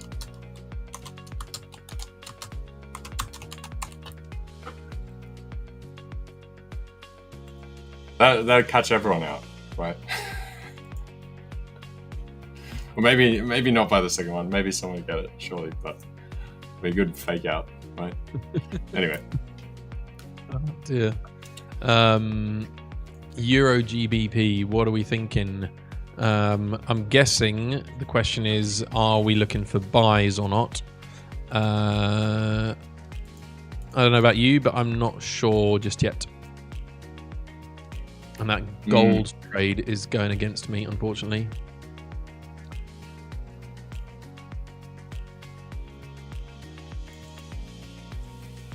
Yeah, so I'd say the trouble with Euro Pound is we do have some relative level where we come through here, but you do have this lower band.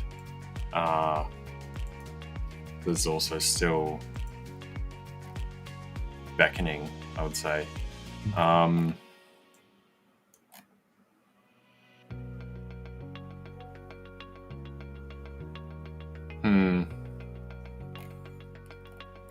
I wouldn't be crash hot on long Euro Pound, to be honest. And as well, given we've had relative underperformance for the Euro relative to the Pound recently, and that's still ongoing. I haven't seen any shift in that right now.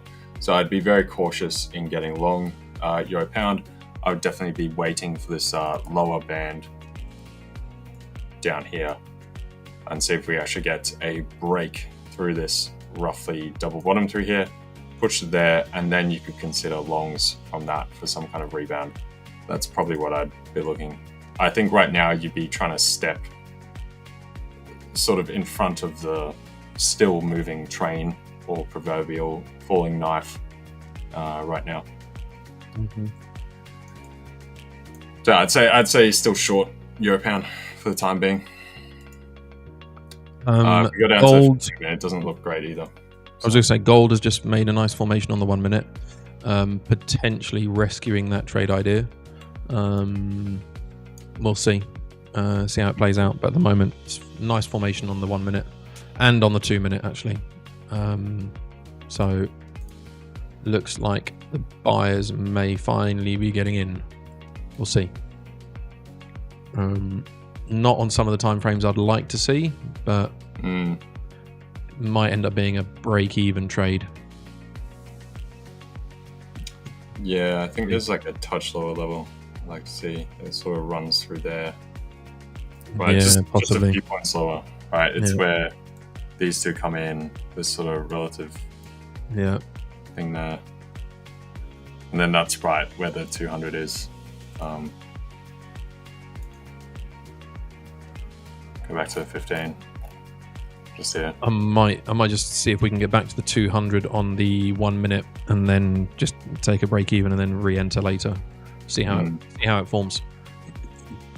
Yeah, I'd probably think that as well. We are at least finally above the 10. I will say that has pushed back the 1 minute dip back to the 10. You do get that as like a holding point, and then but I'd probably look to jump out just up here, like you're saying, and then wait for that. Yeah. There you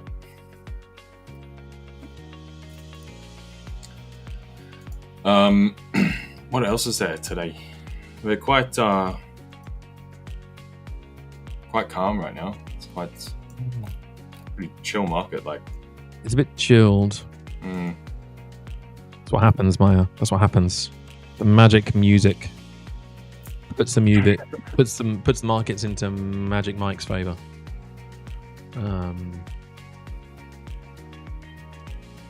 Yeah.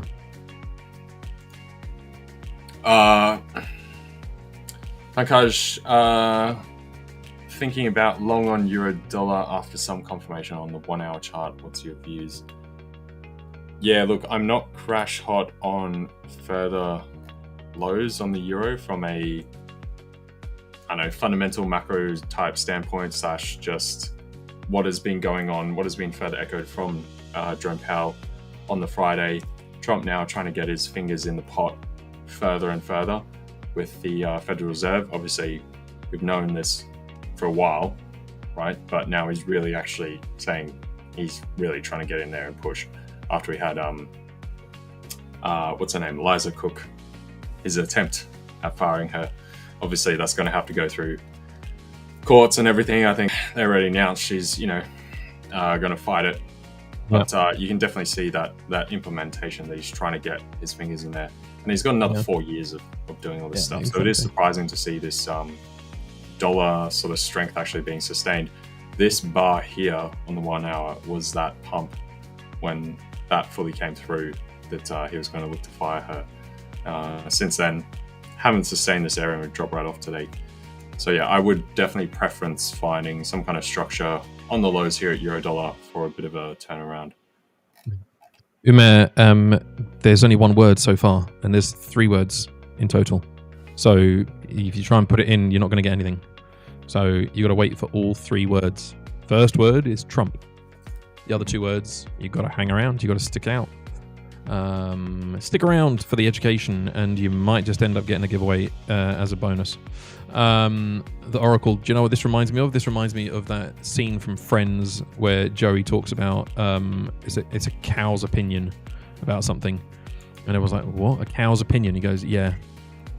A cow's opinion is moo. It's like, it's moo. It doesn't mean anything. It's moo. Oh dear. I have no idea what you're talking about, but I haven't watched all of Friends, so I don't know the full I should really watch some Friends episodes again. It puts me in a good mood. Yeah. So on the other side, I'll just the roundup though for euro dollar. So now technically when we look at this, it looks like pretty gross and like we're going to fall off and just run all the way down to this about 115.30. So that is the counterpoint to that euro dollar outlook right now. When you look at purely structurally and observe that, you don't want to be jumping in front of this. That said, it's whether we've got a bit of call it mispricing from the market given the forward outlook. Hard to say right now. It's a bit peculiar. I think that's been the general echoed sentiment both last week, somewhat of the week beforehand as well, and whether that's purely due to that summer period, lower liquidity, there's been a bunch of profit taking from this continued dollar trade, dollar selling all through the year. People go, okay, take some of those profits, dip away, reset after that break. So yeah, on technical basis, this looks like we're going to collapse. So I'd say just watch the relative low that we've just made on euro dollar. If you see us just punch through this, just flip the trades, reverse that, and look for that lower area. So pound is looking very similar. You can see here, it looks as though we certainly want to sort of punch through here, come to this lower band, the pound. Right, so that's your risk portion for everything. Whereas structurally, yeah, looks like it's not done yet.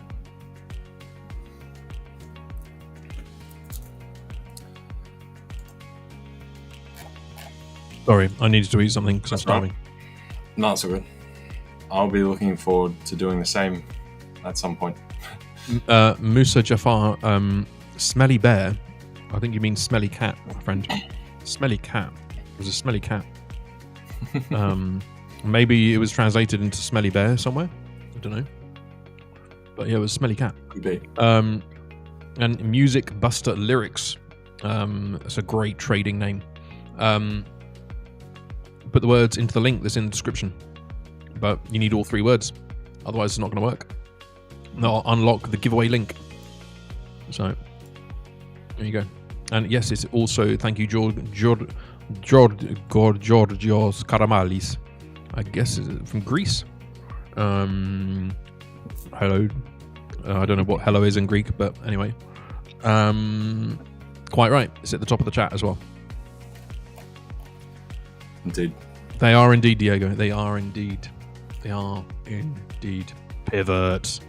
Oh, that's a good one as well. Actually, I forgot about that. Pivot. That's actually relevant to trading as well. I was about to say, yeah. There you go. So yeah, if we do get this break at that key point on the euro and on the pound, I mean, you can see the clear level we're moving up to on the Dixie here. You know, then the next point of call would be watching those tops from Friday, just pre Jerome Powell as far as the Dixie. If we look at dollar yen, same deal. Right now, it looks like it wants to make another further push up before completing the kind of move. So I think reversing this trade is not a bad idea, but we might just have a bit more to go. I think I closed it before, but a bunch of the other banks are touting into month-end dollar selling. So that'll come closer to the Friday, however. So there could be a good opportunity to run that reversal trade, get some of those bank flows coming in for the net expected dollar selling after we've hit these sort of peak points through here. Kalimera says Georgios. That's two. I would get confused with calamari. I'll just get way too confused. But yeah,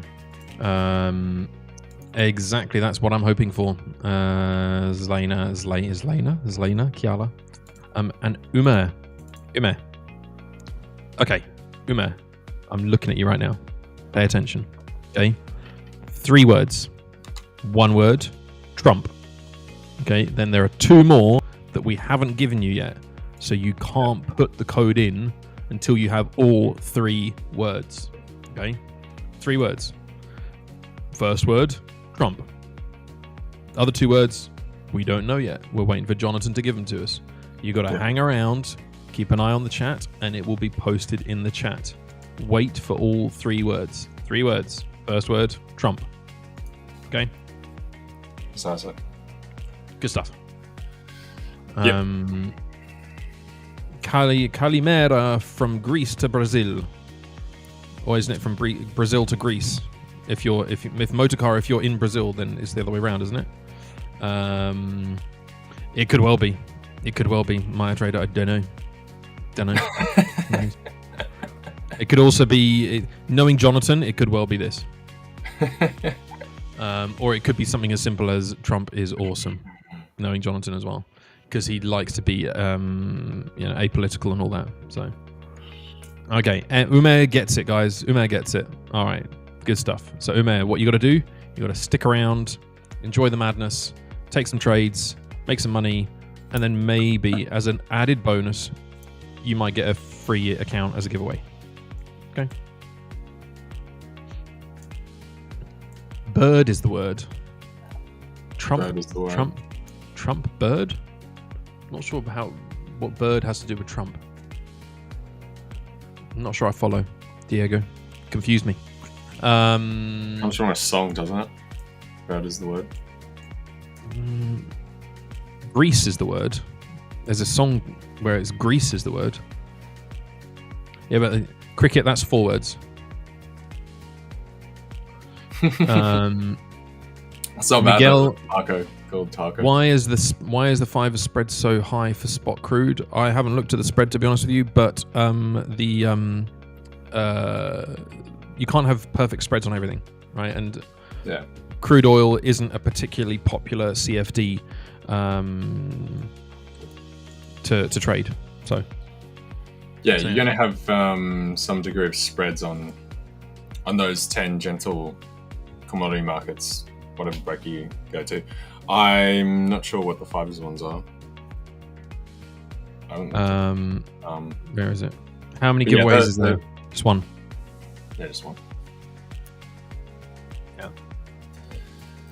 the more liquid an asset is, right? So the larger the total market activity means that the spreads come tighter and tighter and tighter. So obviously your FX pairs are going to be the best. They've got the most money kicking around in there, the most people on both sides accepting trades, or market far less active and liquid. I don't know where you're getting 2 to 3 pips, or whether 8 to 10 is true or not, because I don't really look at the oil, to be honest. But if that's the case, Miguel, I'm sorry. You can get amazing spreads on things like Euro USD and the such like. So yeah. And Pooley was asking me a question. Where's Pooley gone?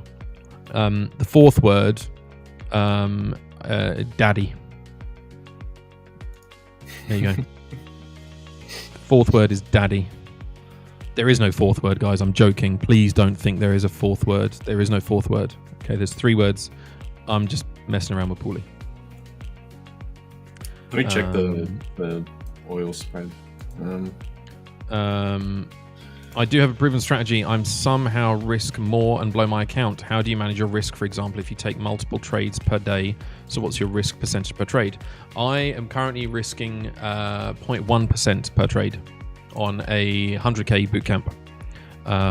And that is working quite well, because you do that and you are going to save yourself a lot of time and heartache and problems. So yeah. Just lower your risk and just have use an EA, and it will work a lot easier for you that way. So use an EA to manage your trades.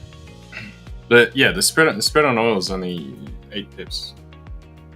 Yeah, that's not big at all. I mean, even C Trader, which is ECN network, I mean that's much bigger. I got 15 there.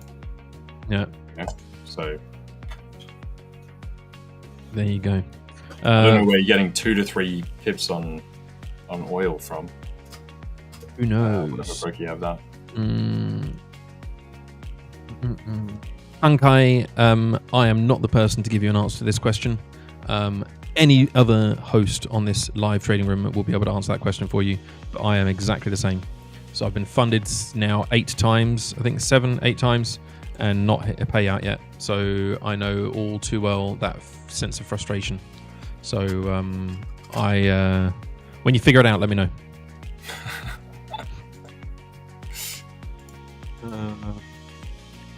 Fair. Well, no, Oracle, the first word we know is Trump. So I don't know, if the fourth word is daddy, then I don't know. Oh god. Yeah, you guys. I'm in a wild mood today. You guys only have one word. The first word is Trump. None of the other words have been said yet, right? Just so no one gets confused. They will come through. And there's only 3 words. There's 3 words, not 4 words. 3 words. Yeah. 3 words, nothing more. Mm-hmm. Oh dear. Gold is going against me. Didn't come back up to my break even. Not liking this at all. No. Think we're going to get out. Possibly going to get taken out. We'll see. It might be all right. It might be all right. 15, right? Yeah, exactly. MA on the 15. So. Gold is just doing what gold does. It's just teasing as per usual. But yeah, guys, I'm gonna bid you farewell. But you've got some lovely people waiting in the background to come and say hello. I'll hand over to you, LJ. And to the wonderful Erin and William. William. You're right, William. I'll be jumping out. I gotta jump on another call too. So. Have you got to go? Yeah, after this. Yeah. All right. So I'll be okay. All right, Will, have you got control, or do you need me to stick around? Oh, that's a good point. Okay. In that case, all right, bugger off, LJ. You're no longer needed. Just useless. Whatever. I can hang around if you got stuff to do. Like, no, it's all right. Don't worry. It's good. It's good. It's good. It's fine. It's fine. Alrighty. So we got Will and we got Erin in the background. LJ's gonna naff off. Sorry. Yeah, whatever. Too many bits and pieces. No worries, all good. Let's bring him in. We got Aaron, good to see you, and we got Will. Yo, Good to see you, gentlemen. How's it going, guys? Good. How are you guys doing? How are Really you, good. gentlemen? The sun has just come out and it's just really affected my lighting. Will is just trying to do some dark effects here, just to be dramatic. That's Jonathan's job, Will. Take back, yeah. Jonathan who tries to do amateur dramatics. Oh dear. A bit better. I feel like I was a bit better now. That's a little bit better. Oh, the jacket's coming off. He's ready to trade. It's Here we go. serious time, the jacket's Here we coming go. The jacket's coming off, guys. That's ready to off. fight. Just come out of a meeting and all, and I was like, oh my god, I'm sweating. Roll up the sleeves. Here we go. Time to That's make it. some money. Good stuff. All right, LJ, we'll see you in a little while then, yeah? Yeah. All right, buddy. About Take it that. easy. Aaron, welcome to the live trading room. Is this? Forgive me. Is this your first time on the stream? Yes, it is. It is my It first is. time. Excellent. Congratulations. Welcome to the madhouse. I think is probably the only way to describe it. So yeah, tell us a little bit about yourself. So I've been trading for about 2 years now. Just trading Forex. Started with some ICT strategies on the 1 minute. And then I started getting a mentor, and the last about almost year I've been getting consistent payouts now. Nice. And that's just been it so far. It's been a nice journey, man. Excellent stuff. So you're funded trader with the 5ers? Not at the moment, no. I haven't really Okay. tried them yet. Okay. I did have one account that I passed the phase 1 of, Mhm. and I ended up losing phase 2, but I'm gonna try again soon. So Yeah, absolutely, man. Got to keep going. Got to Yeah. keep grinding at the coal face, right? So yeah, good stuff. So you're primarily Forex. You still trading ICT, or what's your kind of approach? it is ICT, I guess, but it's not like a strategy you'll find on YouTube or something. I just look for swing highs, swing lows, and trade the 1 hour and the 12 hour. I don't know if you've heard that before. You're talking. You look at my time frames, and you will see I am the master of random time frames. Okay, yeah. So it's music to my ears. The 1 hour, the 12 hour. That's wonderful news. So yeah, no, good stuff. Will, what are you doing? I just wanted to see if I had any control. Sorry, mate. You have it back now. No, hang on, you just confused me because you brought LJ back on. Oh dear. What? No. Because he was still on your scene. So, Aaron, are you looking at anything today? What assets are you normally trading? I usually trade EU, GU, and then GBP JPY and USD JPY. That's gold? pretty much it. You like a Gold? bit of gold? No. Stay away gold. You stay away from gold. Yeah, it just scares me, man. Gold scares me. The guys in the chat aren't going to want to hear that. With profitable, consistent payout traders, and they tend to avoid gold. Yeah, it's just, it doesn't This work is my for me. problem. This is it. This is the problem I've had all along. Sticking with gold like a degenerate. Damn it. Obsessed with gold. I love me a bit of gold. My wife loves the stuff. My wife loves the stuff. So it's just, that's as I far as blame my her. gold goes. that's my problem. So yeah. John Doe wants to know: is there any way I can see the statistics of your trades taken in the live stream? We're not that organized, John Doe, I'm afraid. I'd love to say that we were, but we're really not that organized to keep statistics of all of our trades. These aren't signals. This is not a signal channel. We will share trade ideas and trade thoughts, but this isn't meant to be, giving you guys financial advice or anything. You should be taking your own strategy and your own ideas on this stuff. So yeah. So says, I guess for now it's MetaTrader 5 and vodka since the market is just Mate, that sounds like a vibe. Make you You know crack what? on. That sounds like one hell of a party Moose has got going on there. So, I mean, yeah. people do question, is trading gambling? I mean, after a bottle of vodka, who knows what trading is? Yeah, exactly. Oh dear. So, Will, what are you looking at today, mate? Gonna have a look at GU today, mate. I mean, we're selling off big time, so I'm gonna see if we can catch some sells. If not, see if we can get a reversal during New York. It's quite interesting to see. We've had like an early sell-off on GU. Like recently, we've had a bit of like buy-in pressure. We've taken a lot of highs at Asia, London highs, and then we sort of consolidated going into the New York session. But I mean, we're slightly early now, so I mean, it's still 11:30 UK time. So I'm gonna see what happens. Like we could have a bit of a buy up, consolidate over New York Open, and then just absolutely sell off. That's been happening over the past couple of weeks. So I'm just gonna have a look at GU EU. I'm going to see how my UJ's getting along. I went into a bit of drawdown yesterday after 2 weeks of being in the trade, so that was a bit, draining. That's not what you want. That's not what you No, want. mate, literally. I think if anything, this is the third week I've been in the swing trade, and there we go. You can see it now. If I just unlock this real quick. No, just locked it. Well done, Will. There we go. So if I just bring this up, you can see, look at this. It's just 4 hour ranging market. It's so my grim. God. Yeah, I mean, we're respecting the EMA, which is pretty cool.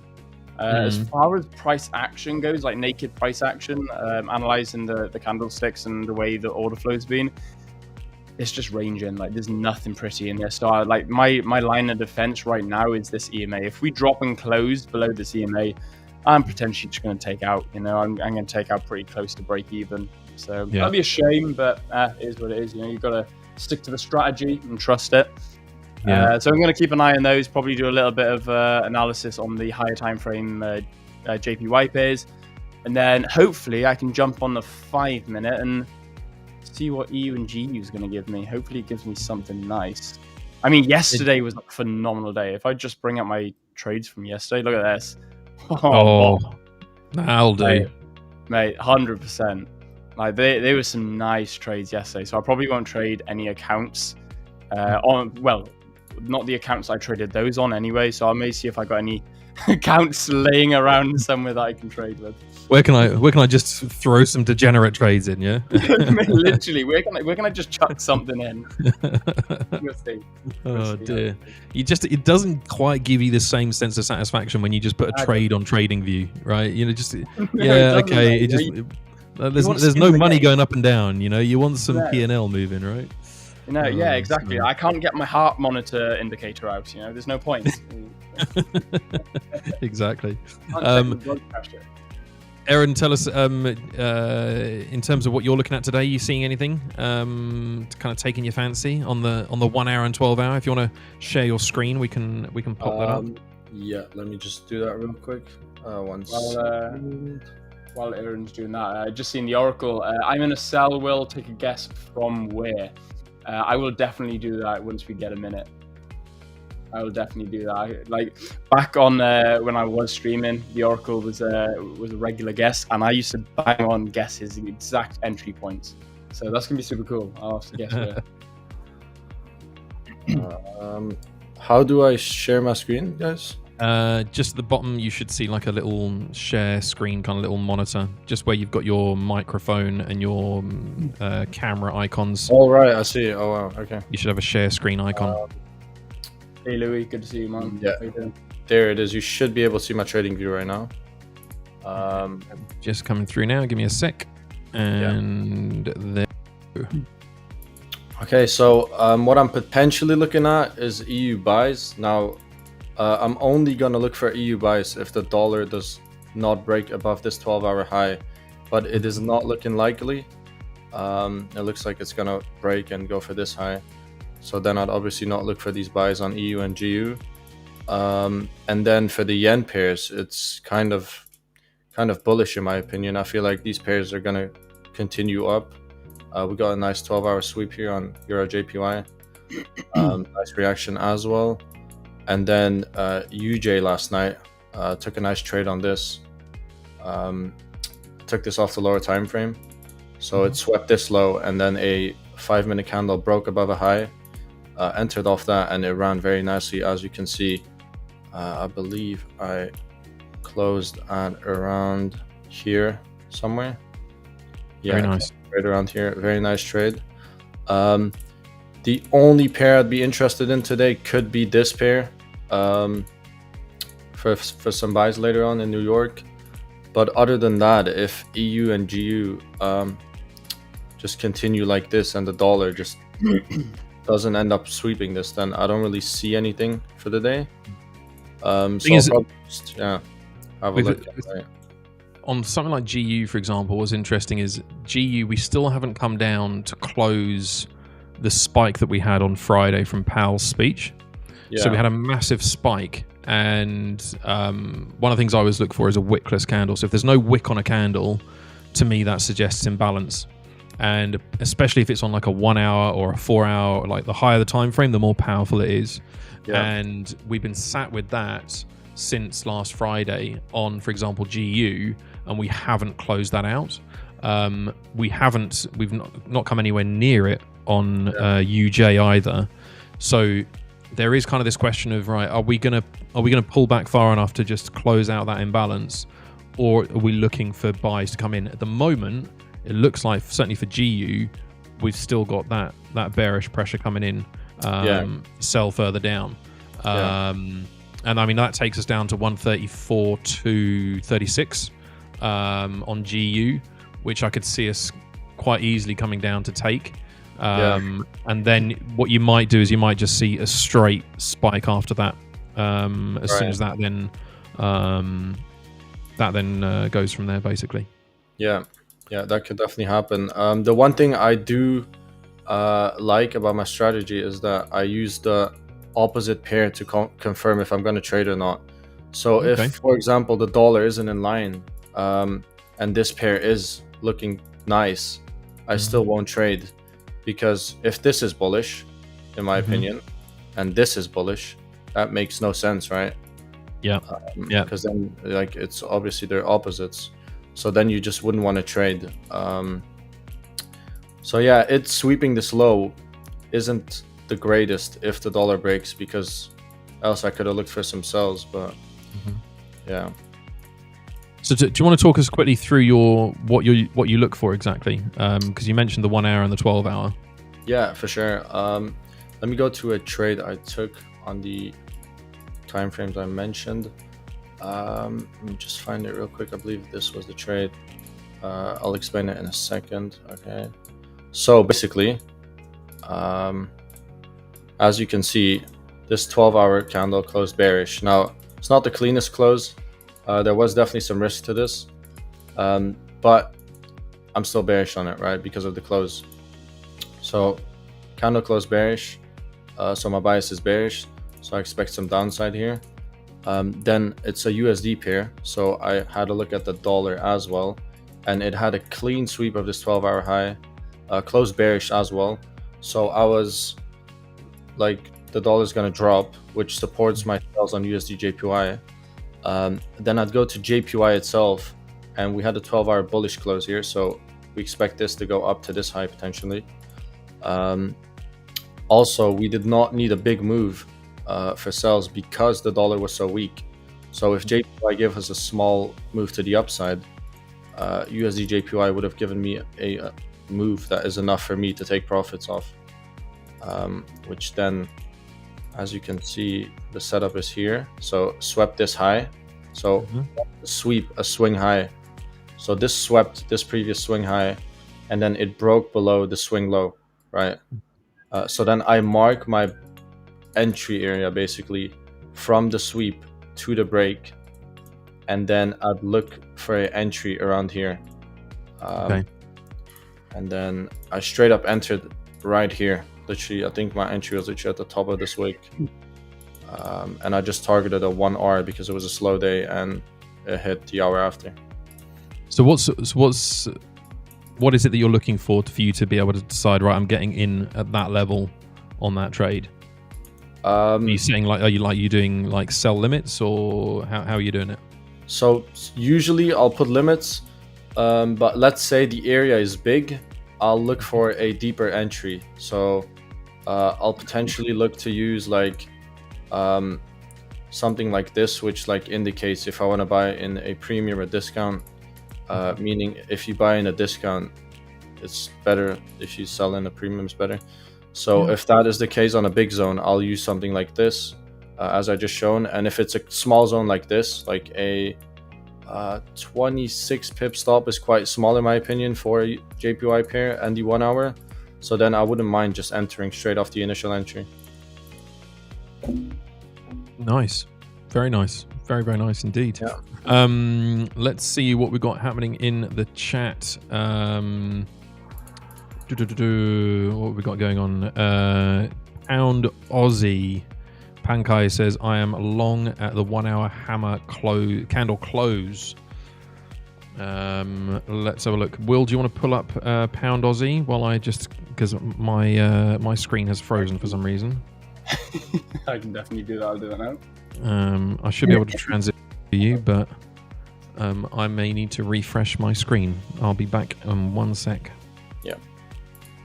Sweet. So I'll do. Cool. Pound Aussie. Let's have a quick look at that then. So we've got the Pound Aussie here on the 4 hour. I mean, the 4 hours looking super bullish, which is quite nice. If we saw it going down a little bit, there we go. So we can start to see a little bit of a range in market, which it looks okay. Doesn't look too bad at all. Who was looking for Pound Aussie? Were you just wanting to see like a general overview, or are you looking at something specific in Pound Aussie dollar? Looking at the 1 hour, we can see that we've actually broken some nice structure to the upside. That's super cool to see. We can see here. There we go. We've swept these lows just down here, and we've wicked quite confidently, which just over here, which you can see. We're not really seeing, or I'm not seeing much anywhere that I'd like to see a retracement. So on the hourly, I'd probably like to see something a little bit more definitive to the upside if we're going to move to the upside. So probably something a little bit like this.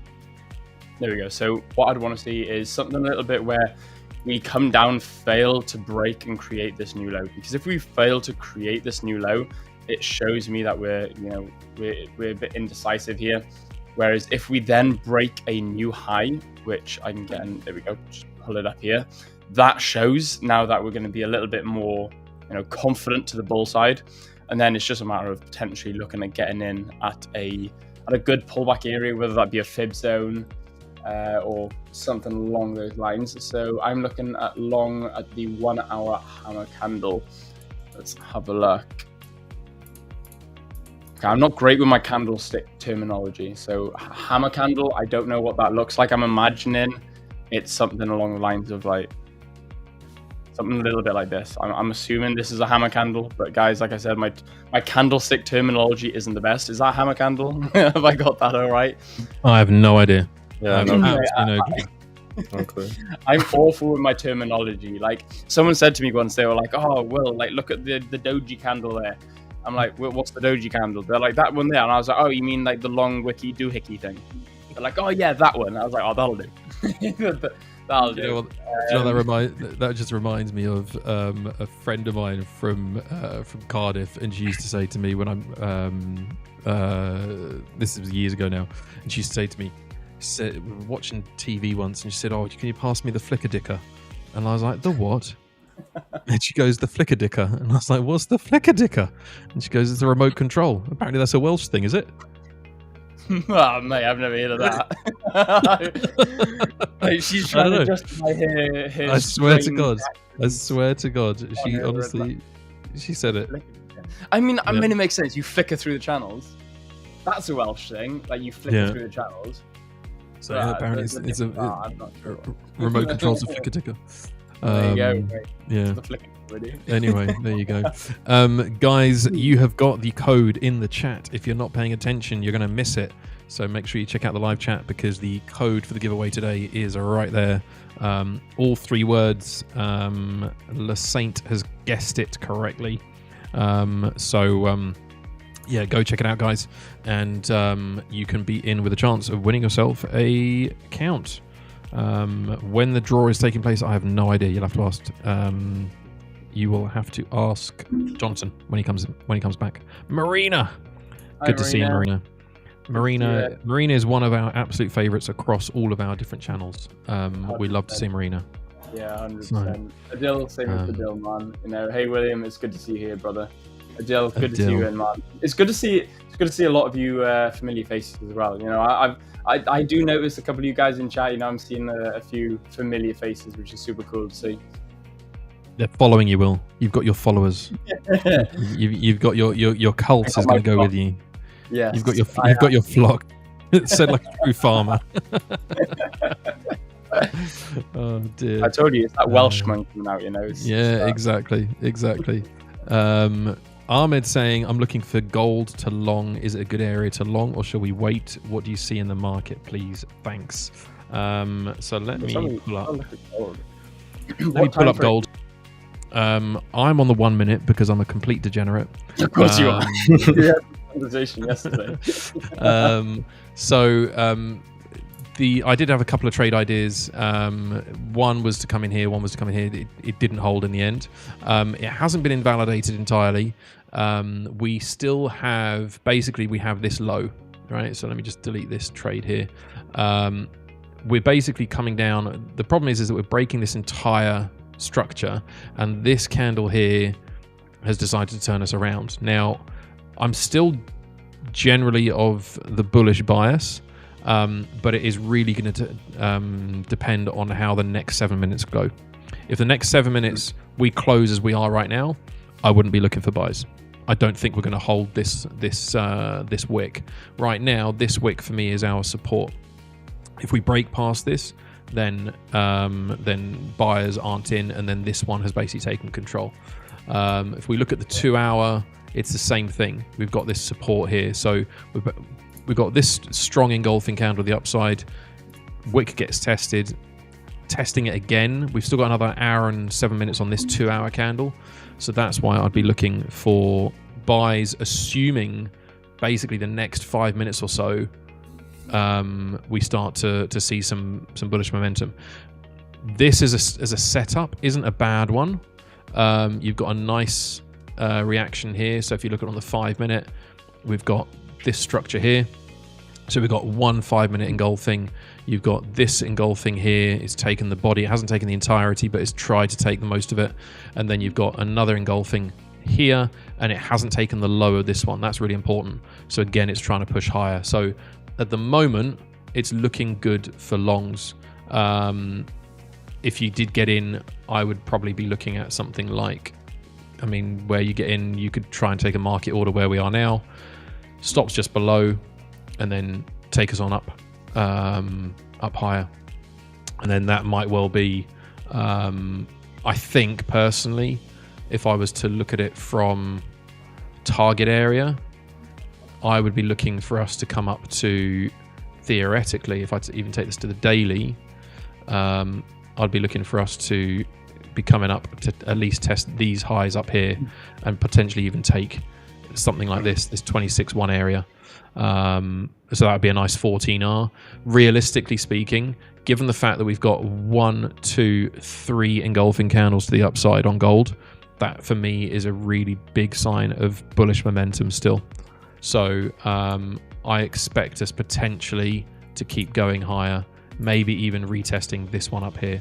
But gold overall, you just look at it, it's just a massive range. Pretty much since the all-time highs in April. So gold isn't one to necessarily mess around with. And that's probably why so many of us lose money on it. But at the moment, I would be looking at buys. But as I say, the next 5 minutes is going to be pretty critical. You really want to start seeing some bullish momentum coming in for that one hour candle to be wicked back up, and then I've got a greater confidence of the buyers coming in. Yeah, I was looking at gold earlier on. It looks okay. On the 15-minute, worries me a little bit. Like the structure, like the overall order flow structure, looks really nice. But I think we're going to have to wick those lows. We've almost equaled the lows on the 15-minute.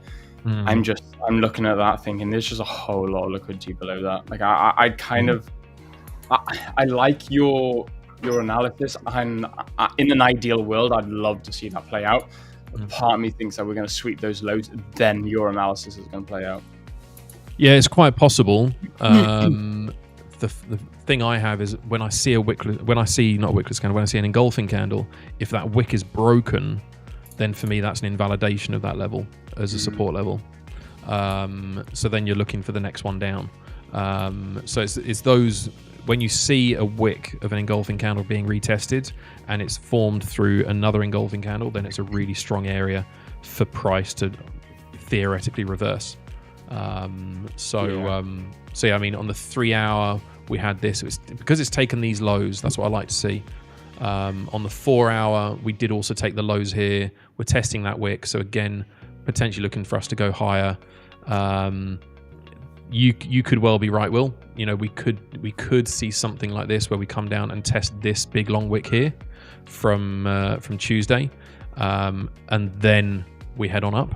That's also very much in the playbook for gold. But the thing is, if we're doing that, if I just mark that out on my chart, if we're coming down there, this zone here, let me just get rid of that and get rid of that one. And if I go to the daily, we're then saying that we're going to come down and retest all of that and then push back up at the same time in a day. That for me then changes the dynamics of the market, because we've taken the high from yesterday. The fact that we've taken the high is what kind of makes me think, okay, not so sure about that. If I delete this fib and if I just draw one on this daily candle, then we have not entirely come down to that 50 level, but we have come down to the 6180. And so that's why we might just be at that turning point for us to start seeing buys come back in. So we'll see. That would be my trade idea on gold right now. As we close, we are getting some of that bullish momentum on the 5 minute. As I say, it then pulls back. That's why for me on gold, this kind of final 5 minute window of an hour and a 4 hour as well is really, really key. You know, the current 4 hours got 3 hours left. If you watch the end of a 4 hour candle where it rolls over to the 3, the 2, the 1 hour, etc., especially on gold, you'll see a huge change of direction quite often in the last 5, 10, maybe 15 minutes. And then all of a sudden what you think is a really convincing engulfing candle one way or the other suddenly just changes direction. So let's see. I mean, it's holding up. It's giving enough of a rejection at the moment. On the 1 hour, there we go. Start to see a bit more of a pump. Let's see how we go. Doesn't look too bad. This is going to be our next resistance, I think, this wick on the 1 minute. So just want to see how it reacts to that. It's taken this wick. Is it wickless? Yes, it is wickless. This one here. It's just taken that. And now it's pulling back down again. Just really want to see the next minute and a half or the minute just to see us push further higher. And then that could be a nice gold trade. I just want to ask you as well. This is a question to the Oracle. Have you hit a TP right now? Because if you have, I think I've guessed your sell. I've just seen. Have you got it on your chart? Do you want to share it? Yeah, yeah. I've just seen. So the Oracle saying, "Here is my entry on GU." Will, I'm assuming you're an hour ahead of us. So you wake up an hour earlier than us. So I'm guessing you're already in a trade prior this morning. So I'm guessing you entered around this level here. I know that you like a 10 pip stop and you like to go for a 1 to 5 or 1 to 1.5. So I'm guessing you had one trade earlier on this morning around, no, that would be the 4 a.m. No, that wouldn't have been right then. You wouldn't have taken that. So you would have only had one trade today. I'm assuming it's going to be around here. So I'm going to guess that you've had a 1.34407 entry, a 10 pip stop, or 9.8. So 10 pip stop and a 1.5 pip TP. A 15 pip TP. So 1 to 1.5 R ratio. That's what I'm going with. How close am I? Oh, you did get 2 entries. Okay, so you did get 2 entries. I was right with that. There you go. Oh, where would the second one have been then? Maybe here? I'm going with the solid. I'm guessing this one here. I'm guessing you got this one bang on, because this is one that I would have taken had I have not been in a meeting. This is one that I would have taken, and I feel those like meetings. oh mate, literally, I was out because it was an outside meeting as well. I was super. It was like a proper formal meeting, so I was like, okay. Oh, those are the worst. No, mate, literally that. So I was like, oh, I gotta go out and do this, and I couldn't check my phone or anything. And then I was like, oh, I just know that I'm gonna be missing like a nice, cable setup. So Oracle, let me know how close I am on that one. Wow, yeah, EU and G are selling off very hard.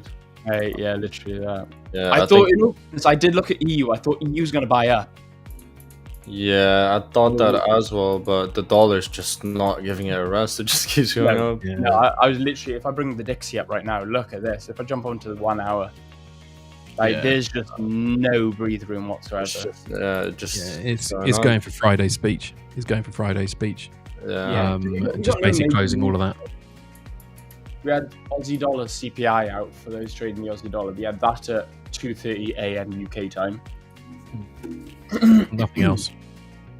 Yeah, we got and I mean, unless you trade like yellow folder, but I've purposely filtered out yellow folder news so I don't get it. Yeah, I suppose it also depends on what you use. If you use Forex Factory, if you use My FX Book, for example, My FX Book is just over dramatic on everything. Yeah, everything's red folder. I remember a couple of weeks ago, someone said to me, they're like, well, oh my god, what are you doing? There's red folder news coming up. I was like, what do you want about? It's yellow folder. And he sent me a screenshot of my FX Book, and I was like, dude, that's so dramatic. I was like, that is not red folder news. So funny. I mean, this week we haven't really got much news happening, but it is just the close of the month, right? So, literally. There's positions being closed on institutional levels, which will. I hate trading the end of the month. The first of the month is a bit meh. Like the end of the month, I hate it. Such rubbish price action. Yeah, no, exactly. GU has now closed that that wickless candle that I was talking about on the 1 hour, and is now in a decent area, I gotta say, for some buys. But I'd like to see a better structure on the 1 minute before I consider buying anything from here. That's just my general sentiment. Gold has managed to hold that that level that I was talking about, but is pushing lower. So I'll have to wait and see how that plays out. Might close at a break even on this instead of letting it run.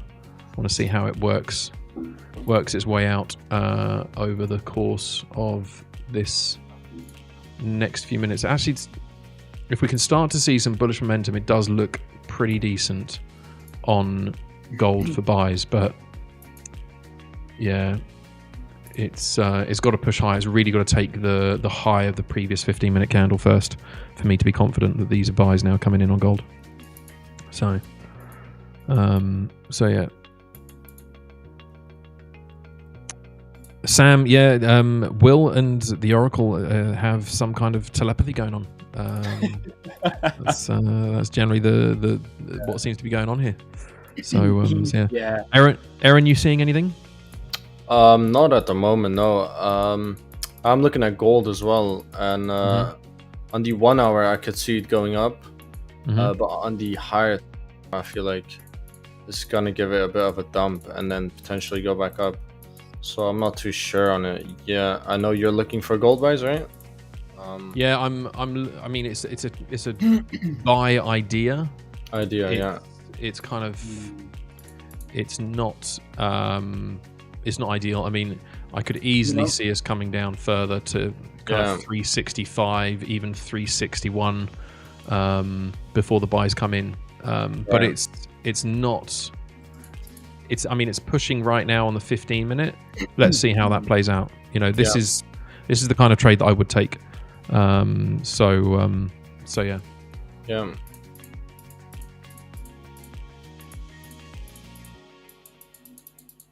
Pushing up nicely at the moment. So could be a decent. I mean, it might not be the full TP that I was looking for, but if I was going to be a bit more conservative, just looking for us to close that entire move, go up to 394, or otherwise up to 3,400. So Yeah. The second word is Donald. It says complex coin. No, it's not. First word is Trump. What did I join in on, by the way? I jumped into the lobby. All I heard was Mike doing daddy. I was like, what have I come in on? I was like, what is this? I was like, oh my god. I was just honestly, I was like, I don't even know what got into me this morning.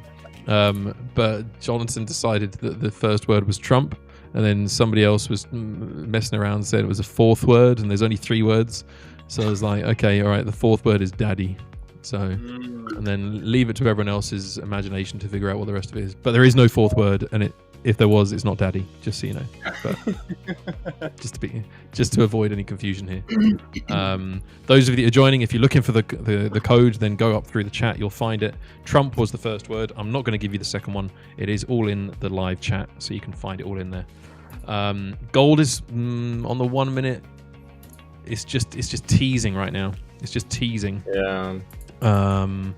Not really giving any clear signals at the moment. It's just kind of just hanging there. We've still got another 7 minutes left on this 15-minute candle. So if we can start to see some nice bullish candles, then I'd be confident in this trade, and should be good. The third word is blank. ... Okay. Jonatan is being incredibly helpful here today. There you go. Sham is asking for my opinion on gold. We'll make a short push upwards to 33.80 to trap trend line buyers before dumping down to 33.60 level because it's tested that trend line too many times now. What time frame are you looking at, Sham? I need to know what time frame you're looking at, mate. Because at the moment, I'm seeing relatively well. It has. I think I know what he's talking about. Are you talking about this one here, where we've broken that trend line with that engulfing? Yeah, that's fair. That's fair. I can see that. Here he is. I'm back. He's back. Hang on, but your face is covered by Sham. Hang on a second. Yeah, my face is. There we go. There we go. There we go. That's better. There you go. How are we doing? He's back. We're in some gold. We're in some gold buys. LJ, what do you think? Gold buys. What's been going on the past little bit? Whilst I've been busy. Yeah, I would say gold buys. Like we've come down to touch right on that sort of area we were talking about earlier, right? Right by the channel. We've kind of got. Let me fang over to my chart.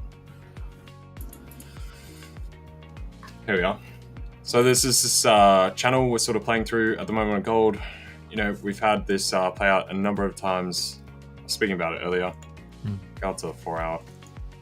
Might be a bit too much, but we've had these channels sort of play through consecutively. Gold is liking these channels recently, so we go back to now price action. Tapped in here again. I wouldn't be surprised if we do get another test run at the top side of that channel. Yeah. And particularly given price action today, unless you caught the earlier downdraft in euro dollar and the dollar longs in general, this is probably not a bad shout for today. So I'm liking that. Clear, defined risk. You know, below here, you fall through that channel, collapse right down again. You know, so pretty clear through that. This sort of kerfuffle through here, where we came back out and then shot right back in, was when Trump fired Cook, I believe. So, yeah. I gotta love that phrase. Every time LJ just says it, that little kerfuffle, I don't know why. It just makes me chuckle. I don't know why. It's a brilliant word. I just love the word kerfuffle.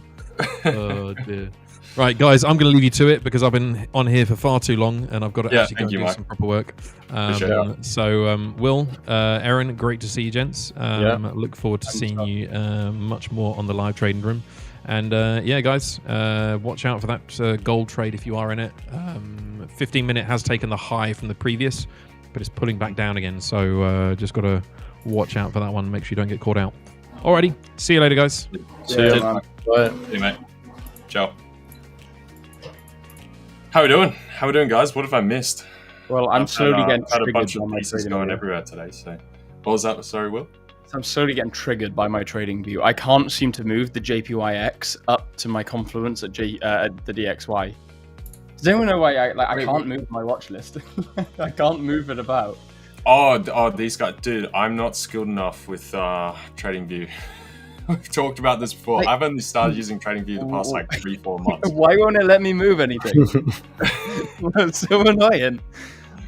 The past 10 years, I've just used all my personal broker infrastructure, I guess, right? So, and then just TradingView for streams and stuff. So I can't help you. Sorry, bro. Mate, I love TradingView. Like TradingView is where it's at for me. You reckon?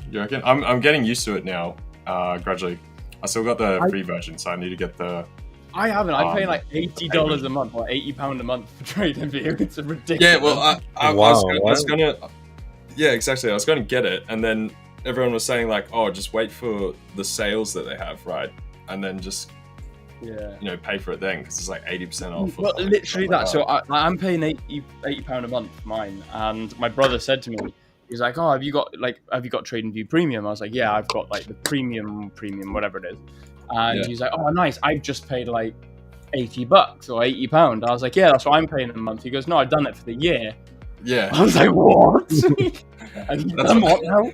Mate, I was teething. My rage went through the roof. Exactly. When I realized because at first I thought it was just like a 10% or 15% discount or something. I'm kind of like, oh, whatever. But if it's that big, I was like, all right, I'll just hang around. But they only do it like once a year though. Like it's mega. Yeah. But they only do it once a year. So it's like. Exactly.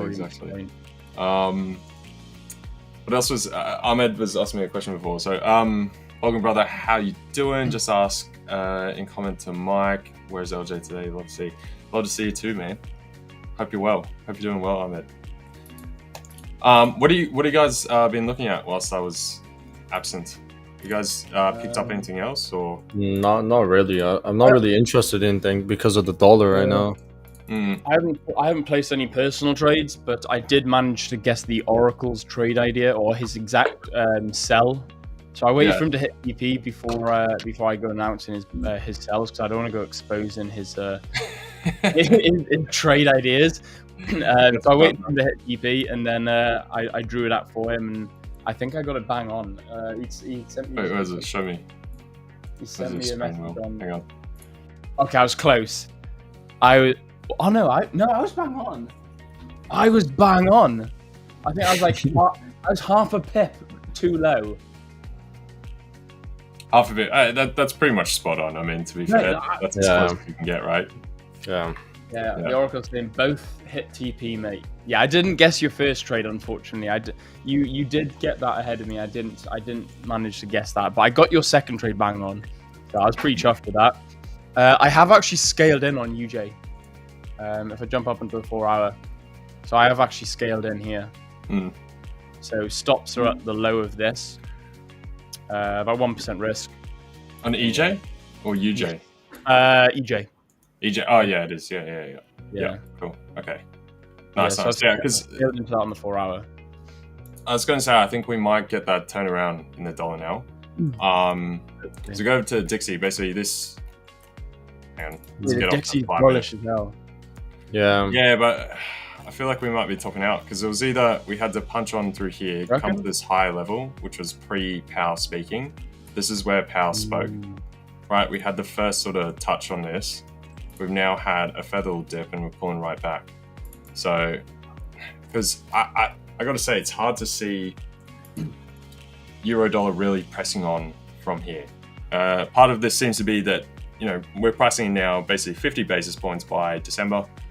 So the 2 rate cuts for the Fed. So that kind of dovish sentiment seems to be sort of played out and kind of in the price. That's why we pulled down. But seeing euro dollar come further off from here down into these low 115s seems a bit extreme. I've just realized. I've just realized, by the way, I've only just now pulled your screen up. I'm still getting used to the controls. I thought it was not. My bad. No, it's fine. No, I should have brought it up myself. I forgot. I thought I still had it up. I realized. I thought, oh, hang on, maybe I should have done that. Yeah. Okay. I'll go back to Dixie then. So yeah, this level through here, right? This was where Powell spoke, and so this prior point here. If I just let's delete that. So we're gonna see that better. If I can click it, no. Oh, I'm not on the piece. There we go. Oh yeah. So we've come up to right where Jerome Powell spoke, and that was the top of the Dixie just before on that Friday before he actually opened his mouth, right? So we've now had this sort of first test here, a double touch, another little play in this area, and is whether we go up to that top end point on the Dixie before he spoke. So it looks as though we might be starting to turn around now. Same thing with the dollar yen. This is what I was talking about just before I jumped away. Either you have to see the dollar yen running up to this higher end point, or we sort of fail in this basket, right? So trades from here, I'm not confident on the further dollar push from here. I think we could have played it out now. That said, I will say none of the majors they're not at good points, like as far as structuring a trade, right? We're at really weird levels. So that's the only thing holding me back from piling into stuff today as well. So because pound same deal, like I think Mike was talking about it before, like we've come down, now come to that impulsive point from Jerome speaking. I just question how much more legs we've gotten this for today. So I don't know what you guys reckon, but I'm probably going to look to turn this stuff around here, maybe. Yeah, I think it keeps going up, to be honest. I mean, euro, we swapped the lows. Yeah, just until we take out that 12-hour high on the dollar. I'm gonna stay bullish for it for now. But EU is reacting nicely off that 1-hour low that it just took out. Yeah, I'm just trying to think, considering to the ATR, because same with euro dollar. I can definitely see us falling through the floor here. Like when you look at it purely technically, like it looks like terrible, absolutely terrible. Yeah. Just not so sure we're going to get like a broader range until we come to that the payroll number next week. I think it's probably more reasonable now that we are testing the bottom end of that kind of range since Powell, to stay around here until we get the full throughput of both CPI or inflation data on Friday. It's a PCE, and then the payroll number next week, to sort of push us one way or the other. So it's been an annoying week this week, to be fair. Yeah, it's been slow. And then, I mean, the EU and G have just been falling. Like it's just typical summer market. Yeah. I've been liking the yen pair, so these last like week and a half, they've been moving quite nice. Especially UJ has been like very nice. I already took 2 wins on that this week on UJ. Is that intraday or sort of like what sort of time frame strategy is that? I take entries off the 1 hour and I look for my bias on the 12-hour. That's basically it. But last night I did take an entry off the 5-minute. So on UJ there was a 1 hour sweep of a swing low, and then I looked for a 5-minute break. This was an Asia trade, and then I took a buy off that because I expected the dollar to flip last night, which it did very nicely.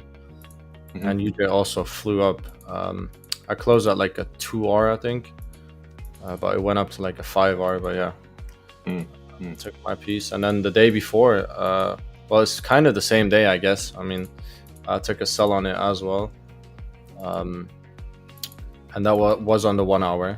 Saw a high get taken out, break below a low, and then just entered instantly off it.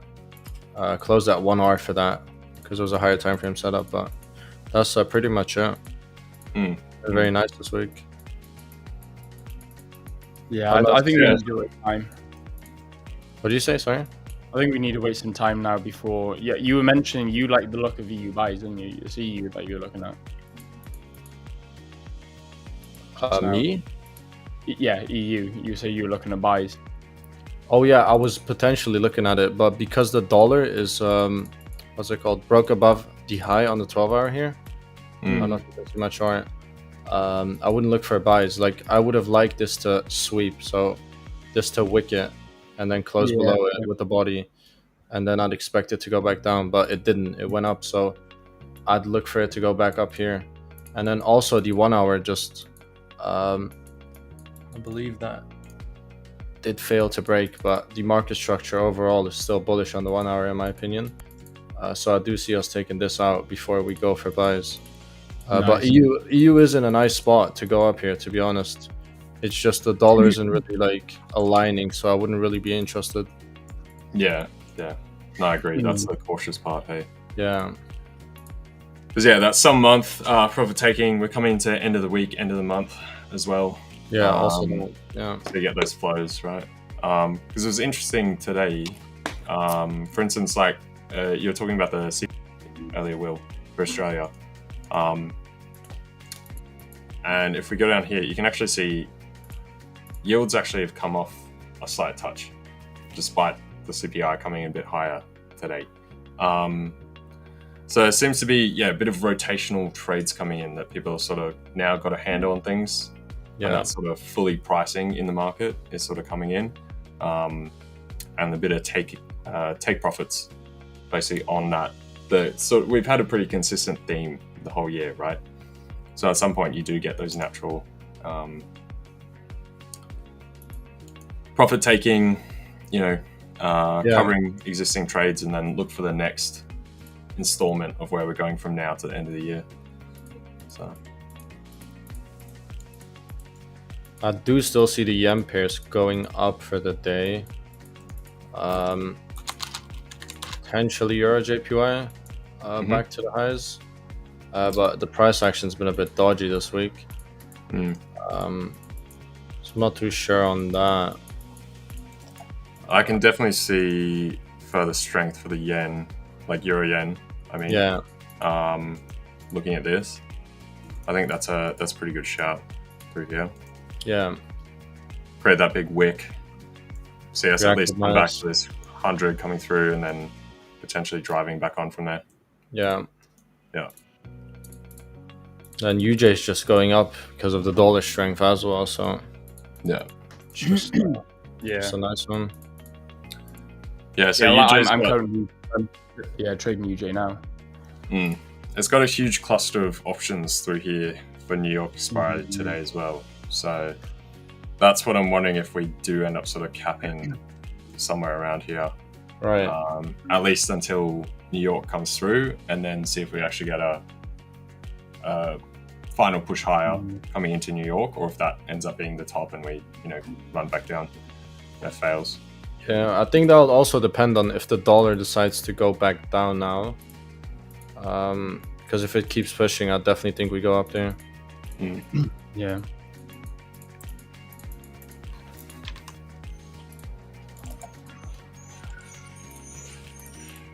Put that guy on here as well.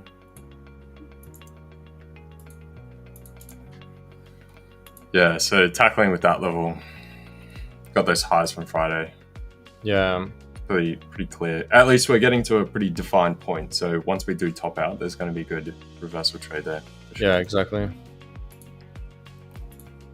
Gold looking like it might want to actually press this channel, come back to 200 or so through here.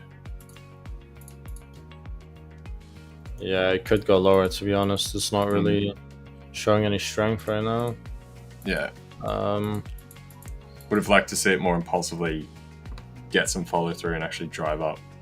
Yeah. To that point.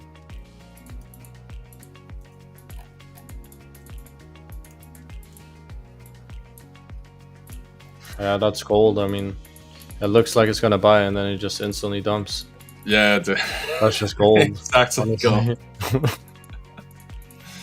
It's a love-hate relationship with gold. Yeah. So, yeah.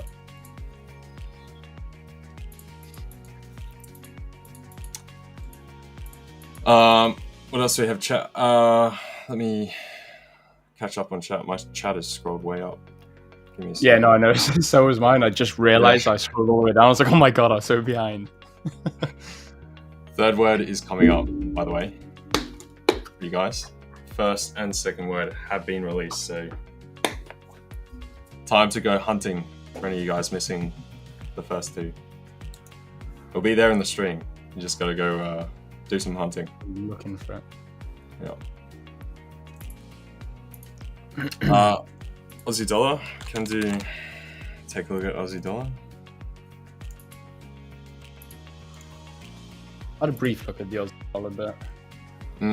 Because the Aussie has definitely held up significantly better than all the other majors, right? Through this sort of downdraft. Oh no, it was pound Aussie dollar. That's what I looked at earlier. Pound Aussie, yeah. Yeah. So the thing with Aussie, like, I don't like that we did manage to break through this 64.70 low.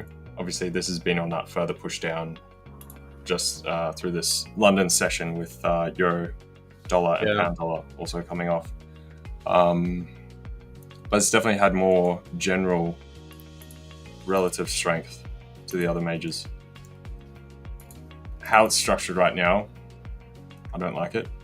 I'd probably wait for some kind of confirmation to see euro dollar, pound dollar running back up before you jumped into something like Aussie. Because structurally now, this looks like we want to take a further leg. So if we manage to get the two big boys, euro dollar, pound dollar, majors running up, we managed to establish some kind of foothold back above 64.70 on the Aussie, then you might look for that to continue and come back into the primary range that we've had this week. But right now, that's looking a bit sour. So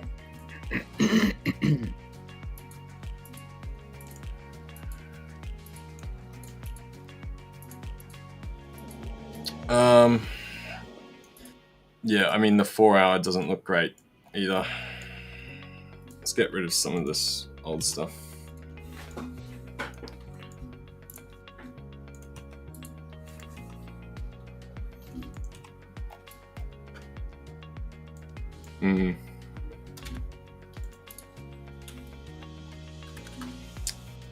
What else were you looking at, Will? What was it? Pound Aussie earlier. Yeah, pound Aussie looks okay. It looks meh, you know. It's the best description is meh. It looks like it's like trying to do something, but like I like to say, it needs a bit of time to mature. Like a fine wine, it needs to mature.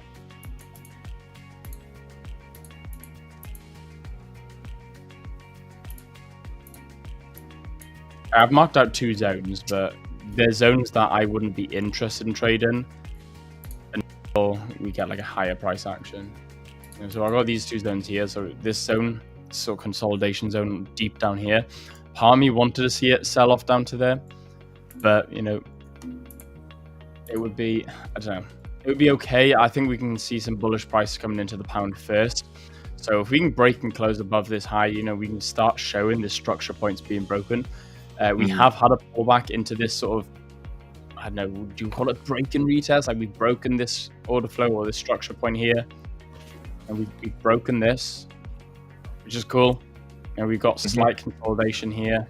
So, you know, we've broken through, tap back in.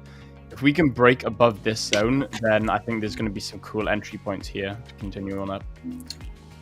Yeah, agreed. Yeah, so that breakthrough there, then pulling back, that would be your break and retest. Yeah, that would be that'd be really running. Yeah, I can definitely see that.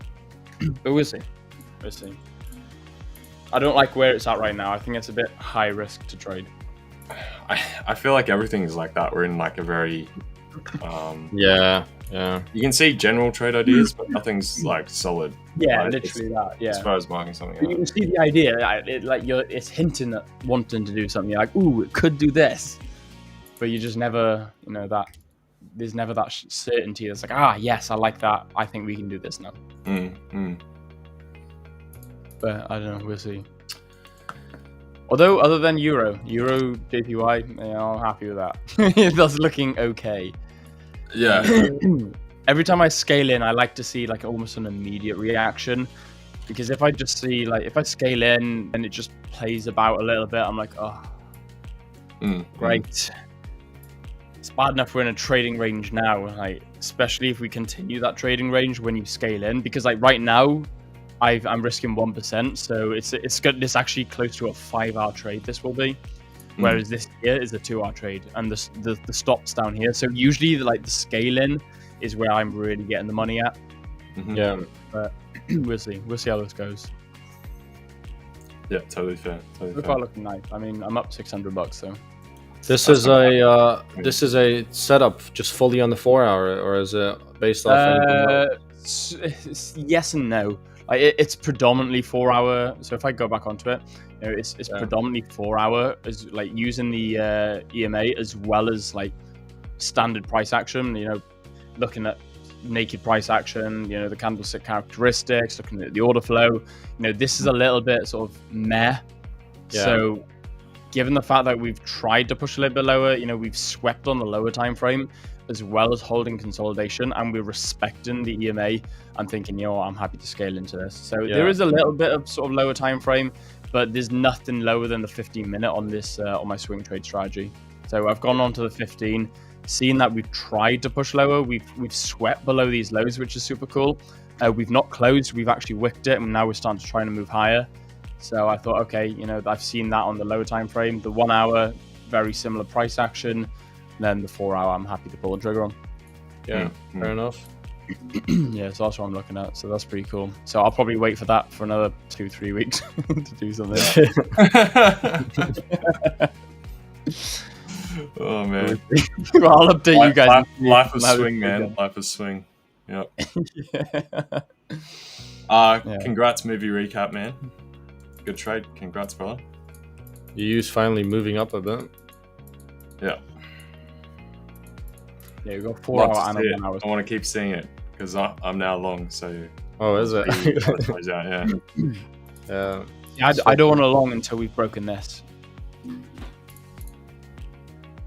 This high here. Yeah.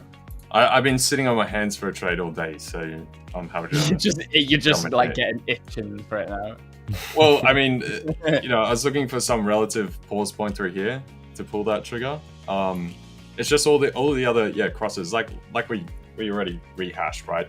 They're all slightly off center with the correlations with each other, so it's made the market structure, across the board very distorted, right? The other thing I was looking at is Nvidia, because we do have Nvidia tonight. Obviously, stock, yeah. Not stocks directly, but I mean, obviously, such a big pull on the indices. Yeah. So occasionally I will trade the NASDAQ or S&P or something when I see some kind of opportunity. Yeah. Right now we are pricing pre-market above yesterday's close. So if I had a look at my that actually plays through. Our US 30 look pretty good. I'll bring that up in a second now. Let me just. I nearly hit a TP. I actually closed early on it, so I can't take all the credit for it. But it did look pretty good. I'll bring that up now. Cool. So this was my US 30 swing trade. It's a 2-hour trade. It was looking pretty good. I think I closed out around this consolidation here. So if I just, there you go. I think it's about 1% or just under. It's about $900. So it's around about here. I ended up closing out at just because I saw the consolidation. I thought I don't want to be in this anymore. And then it was just followed by this move up, and I thought, well, you idiot. Hey, that's fair. I mean, trust it, trust the analysis. But I don't know. So a little bit of like annoyance. I was like, oh, I shouldn't have closed this, but there we go. It is what it is. Yeah. Not only that, I was being hammered on the swaps. On one of my accounts. Yeah. That's fair. That's fair. The swap fees weren't nice, so I was like, oh, screw that. And then I just took out, and then next thing we know, we're starting to move up. So that's looking pretty good. I haven't traded the NASDAQ though. I mean, I'll show you guys this. Yeah. So NAS, if we do get those better Nvidia earnings coming through, no surprise, you'll see a pop in the NAS.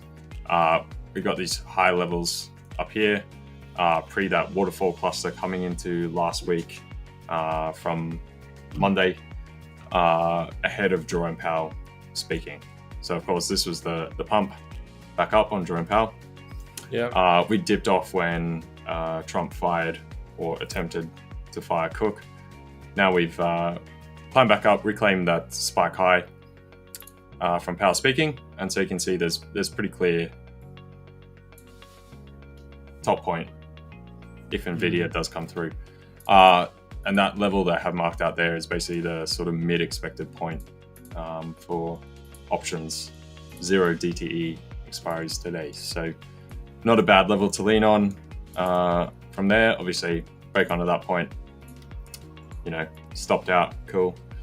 Nvidia performs, you come through. Even if you ran sort of roughly at spot here, you're looking at about 3-1 there. Yeah. So that's not a bad shout.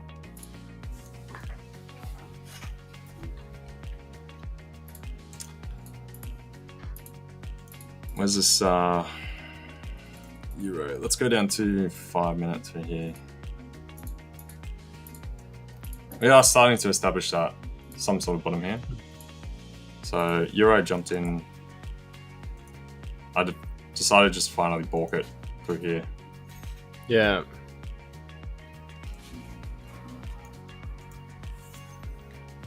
Given there's not much else other than the NASDAQ trade I'm looking at, that's sort of what I've got on the cards for today. Gold's still playing around with those lows, still flirting with that.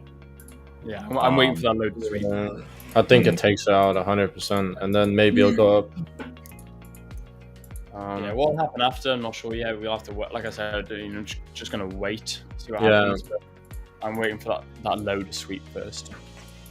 Oh, there we go. It literally just swept us. Yeah, just literally right there. Yeah, I was about to say. There it goes. It's starting to push it now. So.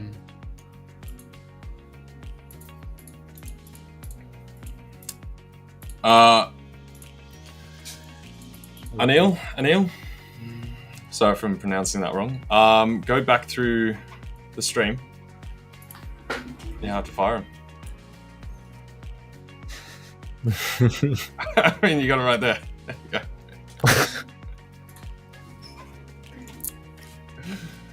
But yeah, always, guys, anytime you're missing some of the words, just hunt back through the stream. They're in there. So there you go. You got a bone thrown. Throw the dog a bone.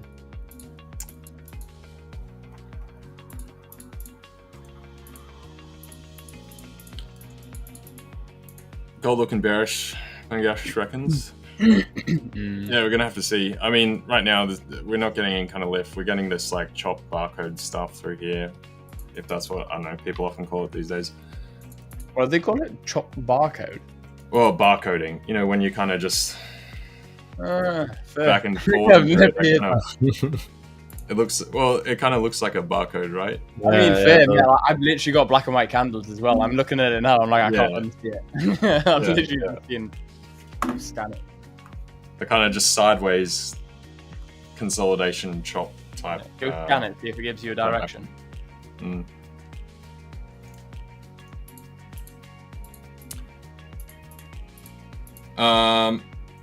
Divine, what are we asking here? Who are gonna go back for 20 hubs, man? Look, I don't know. I mean, it's not like a big piece of effort to do so. So maybe, Depends how bad you want the points, I suppose. Yeah, exactly. What are the words for it? Is it what are they meant to do with them? So you guys can put them into the competition, the 3 words get released periodically through the stream. Connect all 3 words, you get into the competition, and then it's drawn the next day. And then we're having sort of a shift and rotation in exactly what sort of prize is given. So it doesn't change every day. Yeah. Yeah. Okay. Cool. So sometimes it'll be hubs, sometimes it might be an account, sometimes it might be something else. Yeah. Yeah.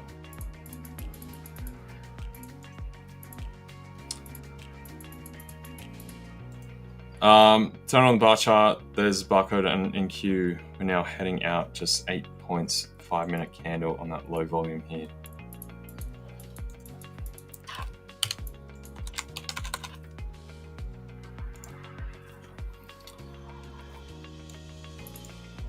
How do you even switch to a bar chart on TradingView? I've never looked at anything about candle charts on TradingView. It's next to indicators at the top. You see like the candles. No, left. Oh, yeah, it is just here. Yeah, cool. Then I believe you can find it there. Mm-hmm.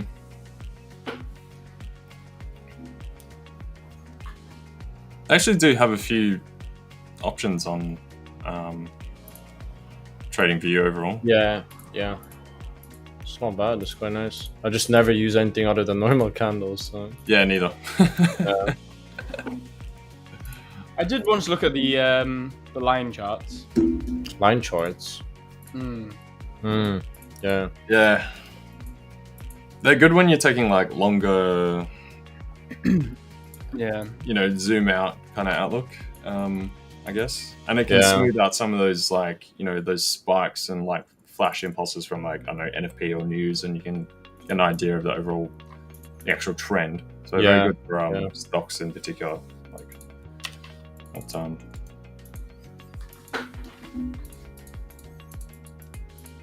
gold on futures and spot are so different. Yeah, different markets. You've got about 180, 190 billion odd, I believe, that it's traded sort of daily between the gold markets, whether you're looking at spot. I think futures makes up about 70 billion. But yeah, it's a different market, essentially. It goes through an exchange through the futures market. So you're going to have different actors operating there for different reasons. A lot of like commercials, that kind of thing, trying to hedge out commercial operations for gold and stuff.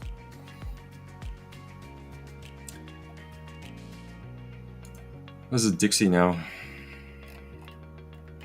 Have another little flirt higher, little tout. Yeah, I still think that's it just looks like it's gonna just go back up. Volume's very low right now though. At the moment, it's just kind of stuck now. Indeed. Sham's asking here, thoughts on Heiken-Ashi candles? Has anyone ever actually used them? Heiken-Ashi. Not myself. I've never actually, found great use for them. I don't know. Some people seem to swear by various candle patterns, but literally that. I've heard a lot of people actually talk about the Heiken-Ashi candles and say that they love them, but I'm not interested in them. Nah, neither. It doesn't really. Nah. Just Japanese candlesticks are the just normal candlesticks. They are chef's kiss.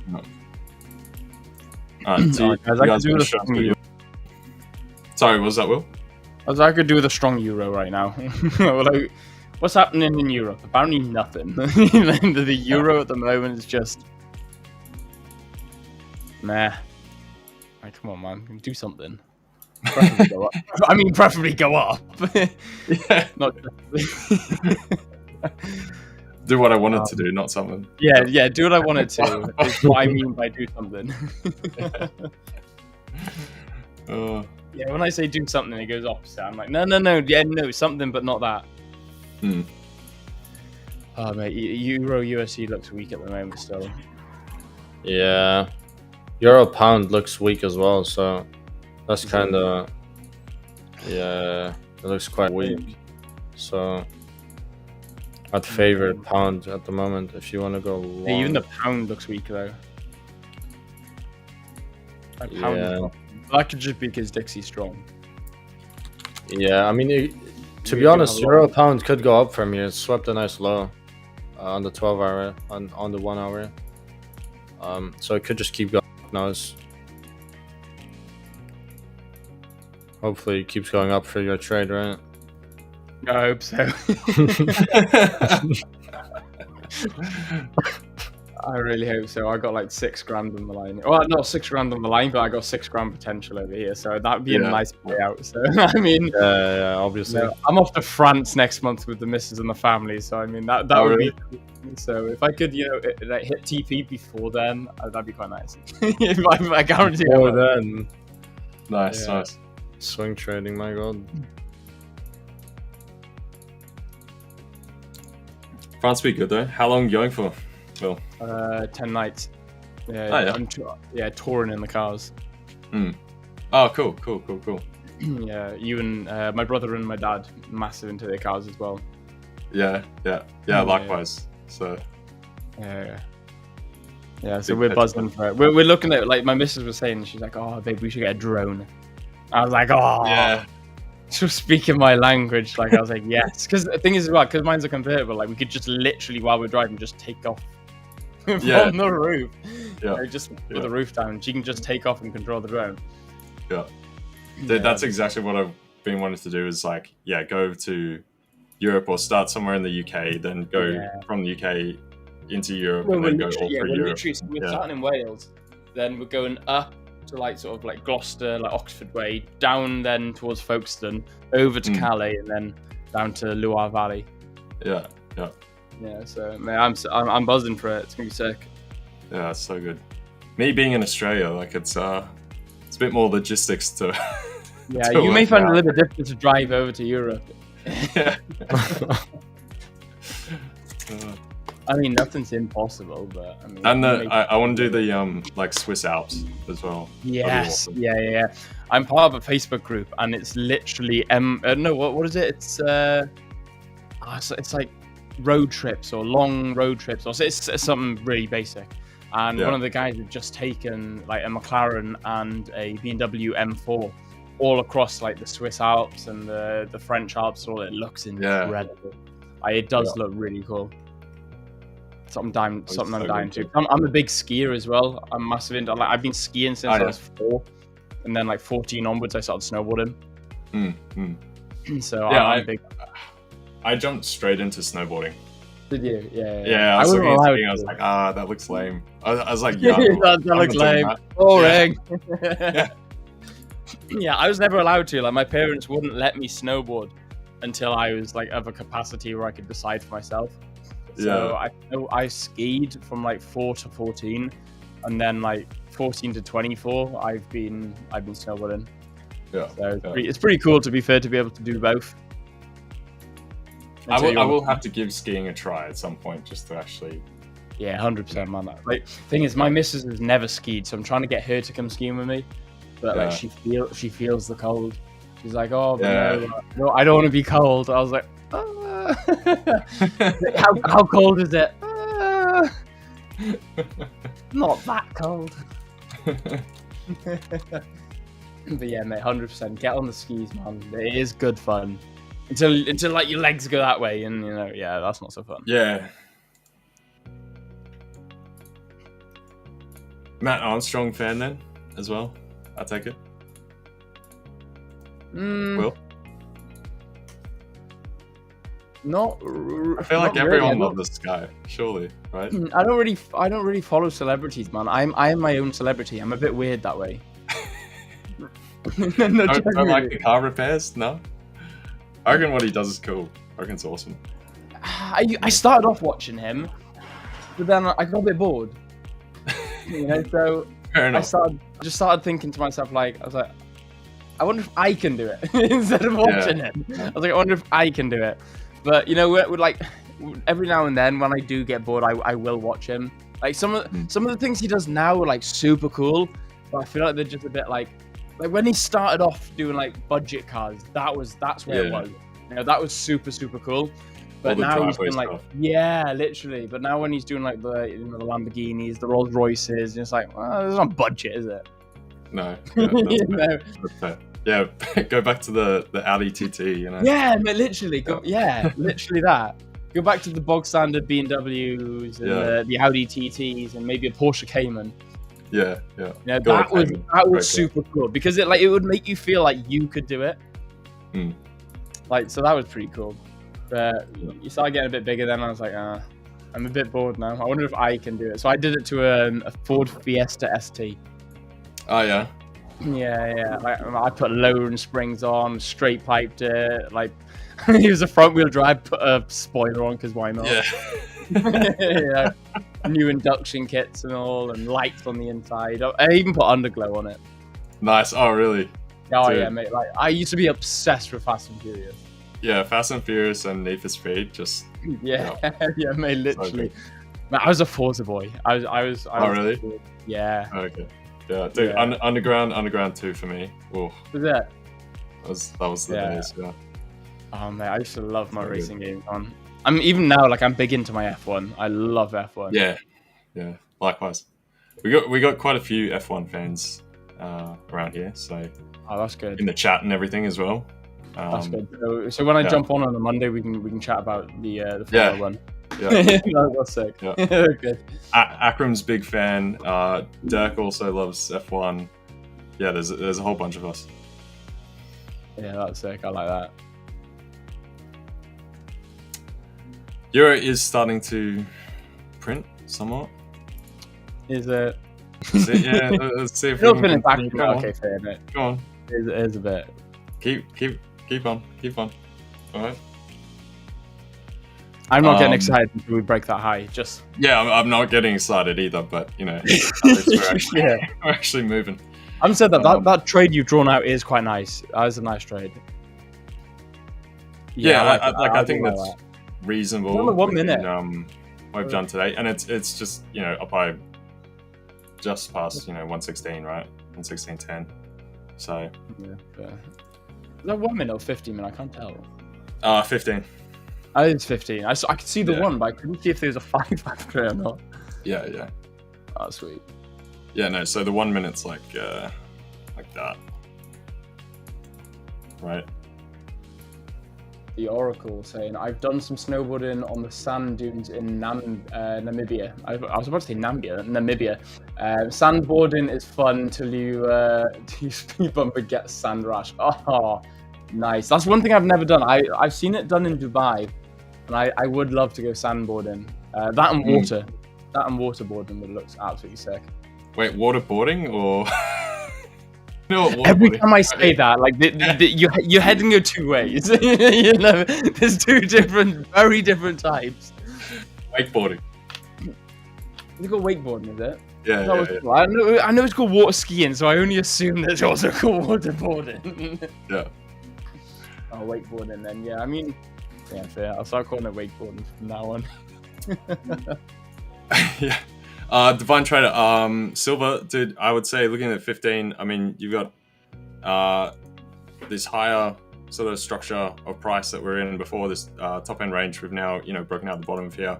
I would say you're probably looking for a shout lower just from the structure. I will say these days, I don't like trading silver particularly. If I'm going to trade anything, I'll trade gold. Sometimes you get better, I guess, technical structure, and you can express a similar view via silver instead of gold when gold is doing a lot of that, a lot more of that chop. But yeah, they've fallen out of sync a lot lately. And example here is basically gold's been pushing down. As gold is pushing down, that took silver out of that range. Gold has now managed to hold the silver. We got a triple tap here, and we are driving higher, sticking to that channel. So that's why I don't particularly like silver so much. It gives these kind of like fake outs, even often more so than gold does. And gold's notorious for it, right? But yeah, so I would say lean on the underside of that higher price structure, about 38, 34. And then obviously your downside is going to be back in line with these prior lows. Looking at somewhere 37.75 odd. But yeah. My gold's buying up now after sweeping as well, which is cool. We got a long way off first. So.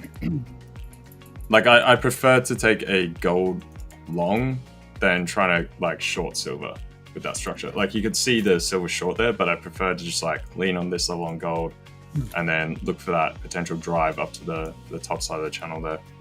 Yeah, I've heard silver's a lot more lagging. Like if you miss a gold, then usually the silver can catch up. But Yeah. I don't know. I've nenever traded silver. I think it's one of the assets I've never touched. I've looked at it, never placed a trade in it though. And that's what I mean. It used to be really good for those catch-up trades. But it's almost like how ETH used to be really good for that compared to Bitcoin. And then ETH is kind of fallen out of sync, right? And it's just kind of doing weird stuff most of the time. Yeah, literally that. Have you guys tried trading oil before? Yeah, I do like a bit of oil in the past. A lot swing trades as well, and getting the positive swaps. Yeah. Yes. Yeah, exactly. Yeah, oil. I placed some smaller trades. I've never full risked oil. I've risked like a fraction of a percent. Yeah. But nothing over the top. Like I did it on when I was streaming before. So that was quite fun. I used to get some of the guys who were watching. They used to trade a lot of oil. So I just, I used to play a game where I'd get them to trade for me. I'd be like, guys, come on, give me a trade. And they used to give me an oil trade, and I was like, ooh, this will be fun. Yeah. But that was the first time I actually traded oil. Right. But yeah, it does give some good structures, and obviously, so long as you keep up with that, fundamental side of oil as well, then you can definitely get some very clean setups. COVID was bonkers, man. I still remember that. That was crazy with oil. God. Yeah, man. COVID was something for trading. That was. Thing is, like, so many people got hurt by COVID and all. I was just sitting in my office, like, Yeah. Not much has changed for me. How was that? How was the price action during COVID? Because I wasn't trading when COVID started. How was that? Was chaotic. It slow? It was chaos. Yeah. You're running up and down, 80 points on major currencies every 30 minutes. There's one point on the 1 minute you could literally buy, close, sell, close, buy, close, sell, close, buy. Yeah. Yeah, 2-3 minutes you'd be up 20 points. It was but just as easily you'd slam down further and take yourself out, 20 pips odd, right? And same with the indices, they were just whipsawing anywhere between 0.8 and 2% every hour, just constantly up, down, up, down, up, down. Yeah. That's insane. I took a gold buy once, the first time I traded oil, not gold, sorry, oil. And that was on the day where it dropped 10%. So I was in a buy and it hit my TP, so I made profit. And then it just dumped 10%, and everyone on the news was like, gold, oil's gonna fly, oil's gonna do this and go up to 85, whatever. And then it just died, man. And then ever since I just haven't touched it because it scares me. I think if gold doesn't scare you, there's something wrong with you.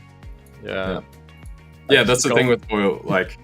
It can stay in those small ranges, 0.5% to 1% for quite a bit of time, and then you'll just get those massive 7-8%. Yeah, that was just insane. Yeah. I mean, if you're on the right side of it, yum. Yeah, exactly. Brilliant. Yeah. It's amazing. But it was the same thing with COVID, right? If you got some of that volatility, right? Yeah. It's trying to wow, sell there's so much going on. You could clean up, but you can get absolutely grilled so easily as well. So you end up reducing your exposure, and it's like yin and yang, equals. It's wind is light is dark. For every profit you make, you're risking that capital. Exactly. Yeah. Could gold reject around 33.80? I mean, definitely could. You've kind of got, I would say, be leaning mostly on this downside sort of triple bottom that we've seen here. I wouldn't, because the inverse of that, you can see the moving averages here are starting to roll over again. So yeah, you definitely could run up to 33.80, take another leg lower, right up through here, and then crush through that triple bottom through here. But I would be going with the price for now, and then just lean on that bottom side, because you could just as easily get another run up to the top side of the channel here, near that 33.90. Trend is friend in them. Yeah. Awesome stuff. I'm a bit gutted I haven't taken the trade today, but I mean I've scaled in, so I'm pretty happy. I've done some, so I'm about $700 on that, so that's pretty cool. Yeah, it's moving nice now. Yeah, it is. It's starting to Euro get a bit pound hopefully keeps pushing up as well, and then you can get that trade in. Yeah, that'd be cool. Solid. Awesome stuff. Right, guys, I'm going to hop out now. Yeah, we got the team in the background, Victor and Samir. So let me know, Victor, when to hand over, and yeah, jump on in. Wait, you need your little, where is it? Where's the? Here we go.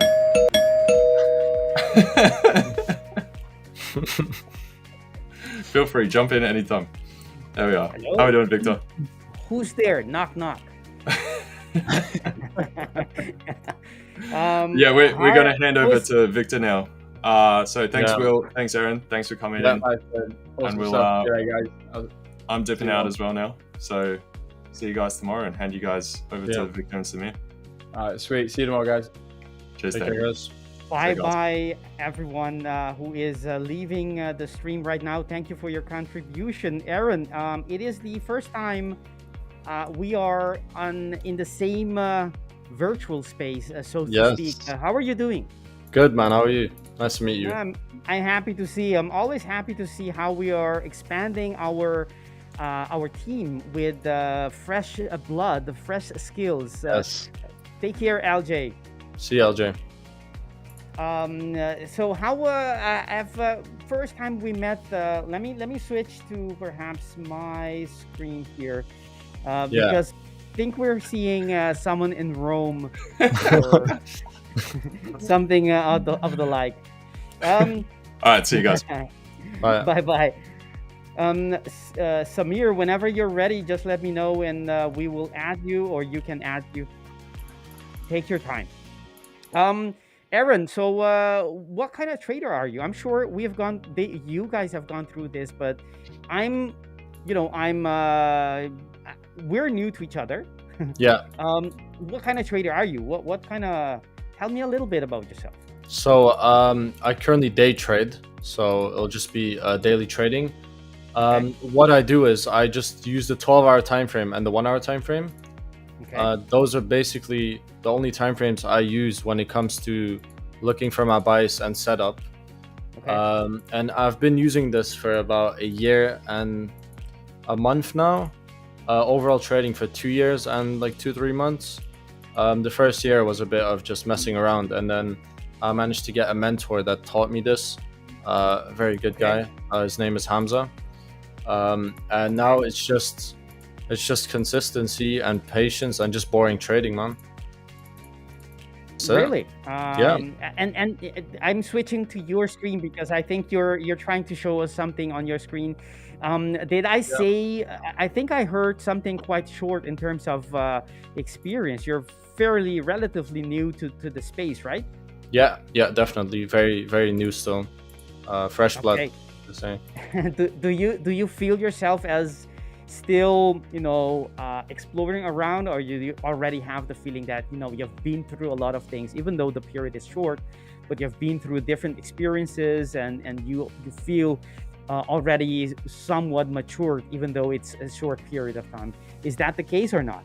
It is the case, to be honest, because I'm at the stage where all I do is just I execute my trades, I wait for them, and I journal them. I'm not looking for any other information because I know what I do works, and it works consistently. It's not just like works once a year type of thing, which was the case when I started. So yeah, I'm definitely still new in the space, but I feel like I'm at the stage where I just have to execute and learn from that, and it's pretty much it. Awesome. I have a lot of questions for you, Aaron. Yeah. But we have Samir who is can't wait to join us as well. Samir, Yes. how are you doing? Hi, How Samir. is everything I'm on your good. side, Samir? I'm good. How you guys are doing? I'm good, man. I'm happy. Usually I am, but I'm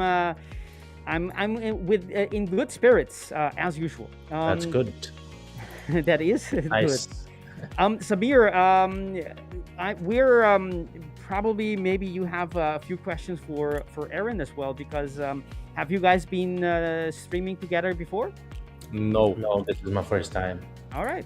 That's an awesome experience or opportunity for the audience as well to hear these questions that we might have as we get to know Aaron and how he trades. The screen that you're seeing right now, everyone watching, is Aaron's screen. So just in case you wonder, and let me check the chat to see if we have any questions from the audience to you, Aaron, because whenever I see we have so many members in our team. Whenever I see one person, I'm very eager. I wanna get to know the person, and I'm sure that's the same thing for those in the audience as well, because they want to know where your strengths are, what your experience, what kind of strategies you are. Is it something that someone in the audience can follow perhaps, or relate to, or maybe increase their chances of being profitable if they're not already, or improve in other manners. Aaron, so you said day trading. I think if I heard correctly, for 1 hour, right? Sorry, your mic is cutting out a bit. I didn't hear you. Sorry. Yeah. Okay, so the time frames that you're trading, can you tell us a little bit about, are you using, I think you mentioned 2 time frames, right? Yeah, the 12-hour and the 1 hour, correct. The 12 and the 1 hour. And how do you combine these two? So basically, I'll show you an example of a trade I took yesterday. So let me just go to the replay mode so it's a bit clear. So basically, this is just it. I go to the 12-hour. I look at my candle close. So as you can see, this candle closed bearish, right? It's not the nicest candle close, because I'd prefer it to close without this big of a wick. But in this case, I still looked for sells. And then for the 12-hour, my bias is bearish now. Then I drop to the 1 hour, and I'll look for a swing high getting swept by another swing high. As you can see, that happens right here. So this high takes out this high. Okay. And then ends up dropping down, and it breaks below a swing low, which confirms to me that there's going to be sells, which then I will look for sells in this area, as I've just marked out. So I expect price to dump here. And before I look to sell, I also have to look at other pairs. So I'll go to JPY itself. I don't know if you've seen anyone do this yet. This is just pure JPY. The 12-hour candle closed bullish here. So my bias is bullish. My target was this high. And so if I may interject, how do you define your bias? Is it just the direction of the candle, that it's a bullish candle, 12 hours, you are going to assume that you're going to have some more hours of in the same direction? Is it just continuation of the direction? So basically, just look at the close of the candle. Let's say it closes bullish, just like this, my bias will be bullish.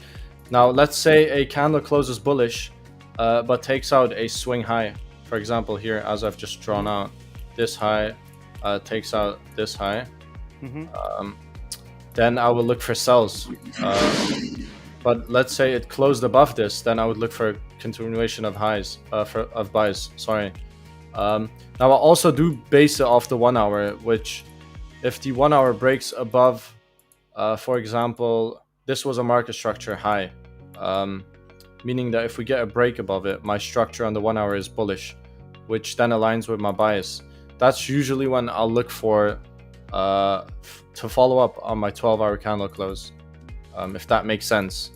I hope that wasn't too... I think there's a couple of layers right there Yeah. to understand your buys, because I see that you have a system, and it's not always just the close, what the direction of the candle is, and it's not only about the candle but also about structures, because you're looking at swings being taken, and also how the current candle or the last candle closed in relative to that swing high or swing low, whether it's above or below. I like that. That's pure price action at play. Very 12-hour candles. So basically, you're trading the daily the intraday based on a very slow moving candle, 12-hour, which is. But how long do you hold your trades typically? It usually takes an hour to 3, I'd say. Sometimes it can take longer if it's a Asia trade. But when the stop losses are too big, I tend to wait for a better entry, or I'll just avoid the trade. I don't want to be in trades for days. I don't do that. So, and how about overnights? Do you hold them overnights? I don't hold overnight. I do look for trades at night for yen pairs because it's Asia session.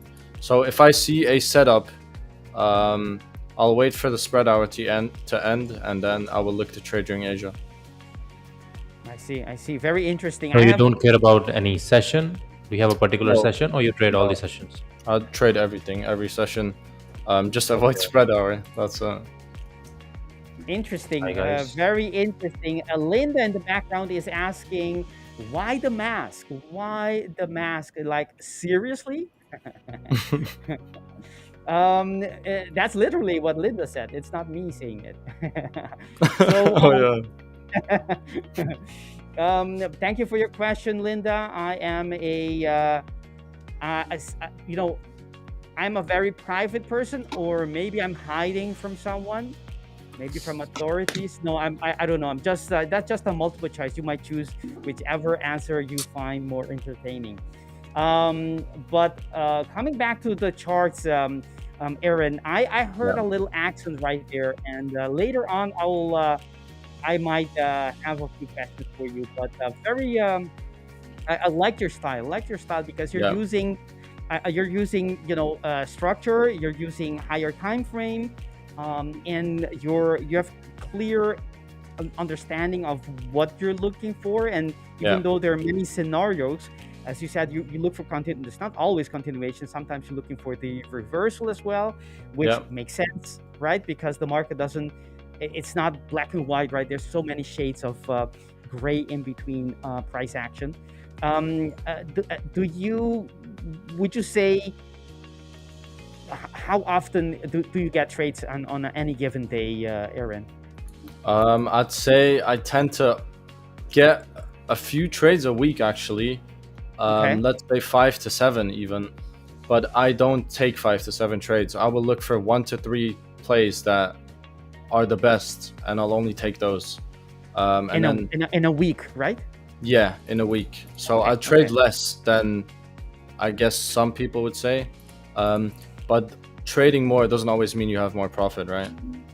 You know it as we do. Trading often is not more is not, in trade frequency, more is not necessarily better for your profitability. Usually, every strategy, every personality has a sweet spot, a range where they can operate well, and strategies, they have their optimal, right? We can find that out through analysis and tweaking the filters and things like that, looking for that optimal frequency. And it is what it is. Even if it's high, if it's low, that's what is optimal for that strategy. And I don't care whatever anyone else says, that's the optimal value for that specific strategy. And that's the only thing that really matters in terms of frequency, as long as you can handle it. I mean, if it's once every 2 weeks and you're bored out of that, then it's another thing. You have to look for other things to add to your workflow. Go ahead. I'd say the boring part does happen, but like if trading was fun, I feel like it would always go bad for me, because I'd have too much fun and just do stuff that shouldn't be done. So I feel like having this type of strategy like helped me well to understand when to trade and when not to trade. And when I mastered that, it's where the consistency came in. And before that, it was a little different. Like I would just lose, win, lose, win, lose, win. Basically random, right? Yeah, Lose yourself in the randomness of the market.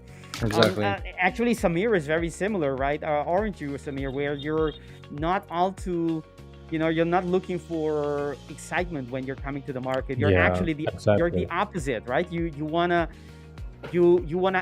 at least that's the impression that I got from you, Samir, that you are actively trying to not care too much, not care. Obviously, you do care. This is important to you, but you have that. You're trying to play it down, as in, the excitement. You're trying to, be as unattached as possible, right? Yeah. Is that correct? Nowadays my approach for charts is really different. Like I try to avoid charts as much as I can. What do I mean by that? I just want my 1 or 2 wins for a week, or maybe bi-weekly. If I can win, if I can make 1 or 2%, I just try to avoid my chart time as much as I can. If I make a certain percent, like let's say 2%, I just want my withdrawal. I don't care about what happens. So right now I'm on that only. I just want my withdrawal. I've already secured a certain percent. Now I don't really wanna look at charts all day. I was that kind of guy back in the days, but now my approach is really different. I don't even wanna look at charts really. If I make my money, I just wanna just go somewhere. Yeah. That's Is that something you recognize, Aaron, that it's good for you to limit yourself to look at the charts once you have, I don't know, once you've done a certain levels, or do you have any limits to the amount you watch the charts? I do. What I do is when, let's say, I have a profitable day or two, I'll just tell myself to not look at anything for a day. I'll just make sure I preserve that profit. And the way you do that is basically, like Samir said, you reduce your chart time and you just make sure you keep your profit. Now, sometimes you might lose it, but if you look at a chart every day, all the time, you're gonna force setups. And if you do the opposite, if you only look at the chart when there's a clear setup that is clean for your strategy, then you won't be forcing setups. Because if you force setups, you're gonna try and make sense of something that doesn't make sense, and you'll just get lost. And that's where it starts building that habit. And Yeah, I think it's very helpful to know yourself, right? And this is the, we say this all the time, but it's because it's right. It is the truth. It is true that it depends on the person, right? Some people will be negatively affected if they watch the charts, right? They get triggered, they get excited, they want to do things, and if that is the trigger, right, just being in front of the charts, that will trigger you into taking extra trades, then by all means you should be very conscious about the amount of hours and time you spend in front of the chart, because that's not something you want to do. For others, it's no problem. They can watch it, and they have perhaps a different temperament, or they get triggered less easily. And for them, perhaps it's a matter of productivity, right? They can do other things, and they work with alerts. I have that, for example, that I enjoy, and I have my chart all day open, right? Of every not constantly, but I mean within the the 10-12 hours that I'm being productive during the day. But that doesn't mean that I'm watching it constantly. I have the alerts to check it, but it's the key distinction here, I think, is knowing ourselves, right? Knowing what are our triggers, and to because our behavior is it's moldable, but it's not, it's hard, right? Changing behavior is habits is not as easy. 100%. And even nowadays on challenges, you have like unlimited time. So this approach, following this approach, back in the days, you was forced to trade to pass challenge. But nowadays there are a lot of things are really in your favor nowadays. If you talk about prop firm space, Back in the Yeah. days, I think in 2022, 2021, it was not really the similar scenario. So I think take it slow. Just enter your setups, whatever you are seeing, just execute on it. Just wait for the highest probability setups, and I think nobody can stop you from succeeding in this game. Awesome. Aaron, would you mind going through, if you haven't done so yet, going through perhaps a recent trade you had, and tell us how you started the day, what you saw, and how you broke down to get to your as much as you are able to share, of course. Yeah. You don't want to be okay. sharing more than you're comfortable with. Can I show the trade that I was just explaining again? Sure, Because that was sure. yesterday, so it's probably Go the ahead. easiest to explain. I'll just go through it again real quick.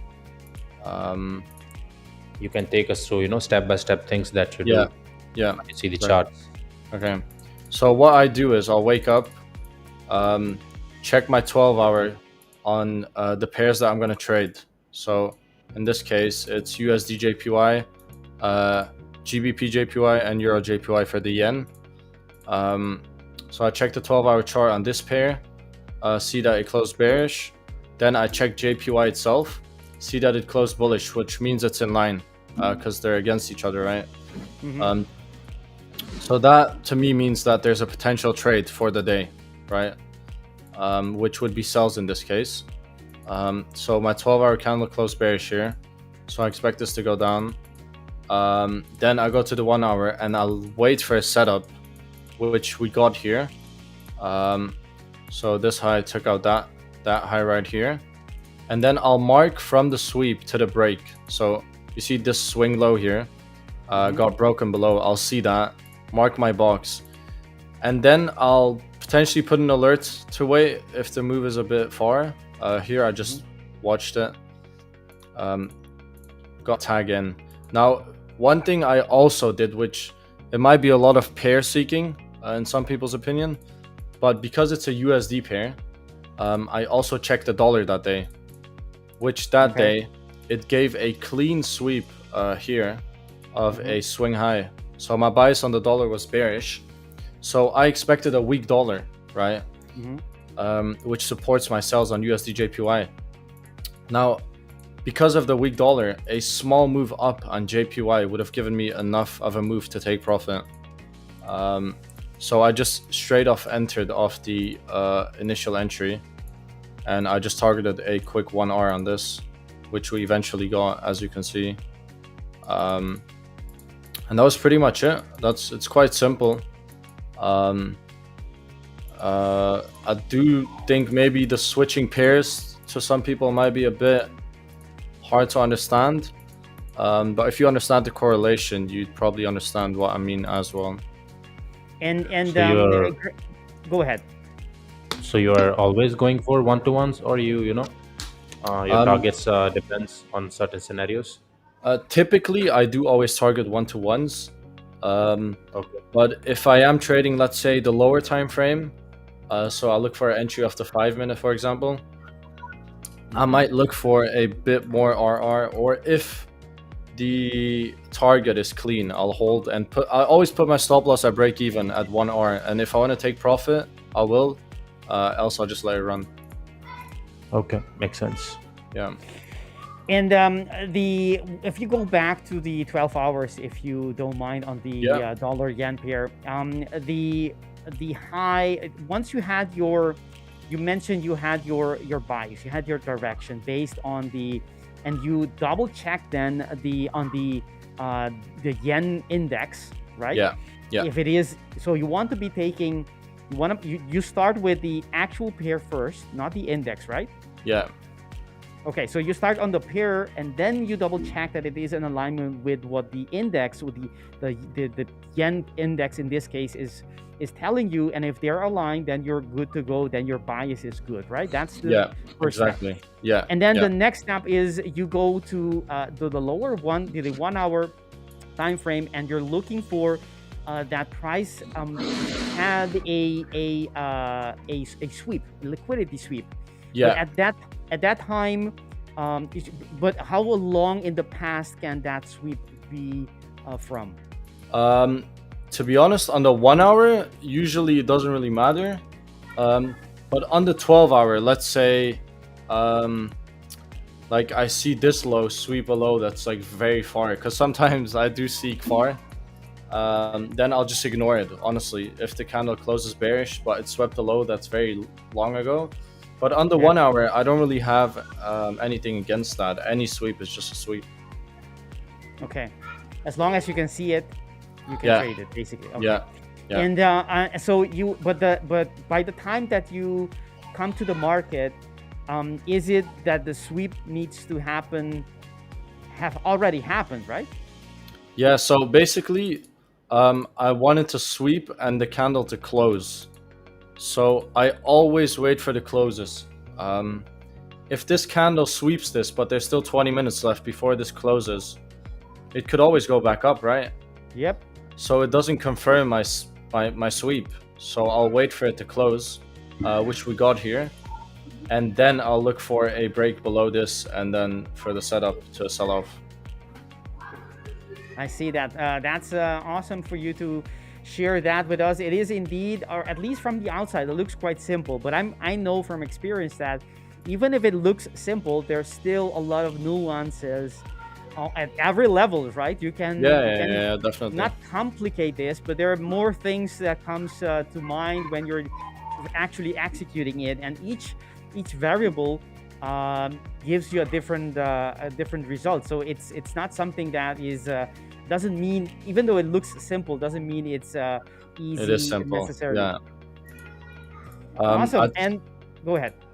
Yeah, sorry. I'd say it is a simple strategy to understand, but to execute it and know what the right trades are is something you have to learn through experience with this. I see. Another thing, do you speak French, Aaron? Because I see some French words in the chat. My French isn't enough for me to read those, at least not every word of every sentence. Do you? I don't speak French much. I am from Belgium, but I'm from the Dutch sides. Okay. So I understand it a little bit, but I mainly speak Dutch. I see. Yeah. All right. So another question. I'm sure before we go to the charts, because I think we should break some charts, some pairs down as well. Three of us perhaps in sequence, not simultaneously, of course. If we, what do you think about risk? How do you manage risk? So my risk will be quite aggressive for challenges. I kind of want to be done with the challenge quick, but not in a gambling way. More like I'll risk high on my good setups. Yeah. And then when I get to the funded stage, I'll always risk in between 1% to 2%. And then I'll try and look for just a payout, really. That would be my target. But on challenges, 2 to 4% risk, honestly, might not be the best way, because you can blow them as fast as you can pass them. Mm-hmm. But when I don't do this, like, I feel like I'm on the challenge for too long, and I don't want to do that either, right?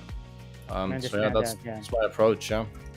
But and how about the 2 steps? If you have a 2-step program, would you be still taking that kind of a high risk on the second step? Yep, still on the second step as well. All right. Okay, that's very interesting. Thank you, Aaron. Yeah. Samir, is there any pair you would like to? You think you have any opportunity you're watching? Anything you're thinking the audience might be interested in? Otherwise, we will ask the chat to let us know what they want, and if and nothing else, we will go towards gold and EU, which is always a favorite among the viewers in our audience. Mm-hmm. Yeah. I'm just sitting on hands. Like Monday was no trading day, Tuesday was no trading day for me. Today, let's see if there is any trade. I'm a NAS 100 trader, so I just want the highs or lows to be gone. Yeah. Yesterday's lows was gone, but actually high was gone. but it was not in my time window, so I can't really do anything. So again, Monday, Tuesday, no trading day for me. Let's see what today it's gonna give me. I'm just Yeah. waiting for the highs or lows to be gone, and we still have 1 hour left for the NYSE. So I can't really do anything. I can't really force any trade. I'm just waiting right now. Let's see if today's highs or lows it's gone or not during NYSE. So I no trades understand taking that. this week yet. I haven't really placed any trade. It's Wednesday, I know. You wanna punch a lot of trades, but for me, it's really nothing. Yeah. These I are my understood. opinions. And at Understood. the same time, Go we are ahead. close to this high. So instead of waiting for this high to be gone, I would like to see this major high to be gone. Then I just want my 1 to 2 or 1 to 1, whatever. Then I'll just get out. Then price might can reverse all the way, because I've seen 1 to 2s do get triggered very often. So yeah, let's see. Wednesdays are really good trading days for me. So let's see how it's gonna treat me today. Yeah. Yes, that's a good good of you, Samir, that you're so patient. I think that's a good example for I was many. not. I was not. But nowadays, I have trained myself in this way. It took very long for me, but now I don't really mind even placing a trade for a whole month. It really doesn't matter to me, because my goal is just to make that that 1 to 2% over my all accounts, and I'm good. I think the actual trading should be like this only. Of course, as Aaron mentioned, challenge phases are a little different. You have to pass them, and then once you have the live account, I have 3 live accounts, so I don't have to rush anything right now. Of course, when you are starting out, you have to pass challenges. Your mindset, your approach is little bit different, but right now I'm talking about how to handle the live account. If you ask me how to handle the challenge phase, then of course I do have to find some opportunities out of out of the box, you can say. Right now I'm being very patient, like extra patient. So because it doesn't really matter to me, I already have secured the payout. So my approach is this on the live account. If I was on the challenge, then yeah, of course I would have looked for maybe other strategy, my supply and demand strategy that I like to use. So yeah, I'm just being very patient right now, as I don't want to Yeah. go straight on my live accounts. I think patience is key in trading. You gotta be patient, even if you're on the, even if you're a scalper. It doesn't matter if you're a swing trader. They say higher Yeah. time frame traders are most patient, but as a scalper as well, you need to patient to wait for the actual setup and not be trading just random trades. Because you're a scalper doesn't mean you need to be taking random trades. You still have to wait for the right moment, and that takes patience and discipline. Aaron, do you change when you're trading the live account? Do you change once you have, let's say, a certain amount on a week, on a month? Do you change your trading style? Do you become more conservative? Do you wait? For example, Samir has shared with us that once he reaches a certain level, he will not trade that account until payout. Yeah. Do you do something similar? I do exactly the same, to be honest. Like Samir said, if I have the payout, what's the point of trading, right? Especially on the live accounts, when you secure a payout and you blow that, it's gonna be very frustrating, right? Yeah. So I tend to just look for the consistency of getting a payout. Once I hit that, I'll just wait. And the trades as well will always be, I'll make sure it's a trade that I don't see like basically any confluence against. Like Samir said, for example, he sees a high, but there's a high that's more likely to get taken. So he's gonna wait for that high to get taken. Something like that, basically. Yeah, for those wondering, the current screen is from Samir, but let's switch that to Aaron's. Yeah. That's yours. Go ahead. They're the same background, so I know some people might be thinking, "Hey, but it's the same graph." No, it isn't. They just happen to be the same color combination. Right. So I'll give you an example of something. I would do on a challenge, for example, right? So we have a 12-hour sweep here. So my bias would be bullish for the day on USD JPY, on Euro JPY, sorry. And then there's no 1 hour setup here.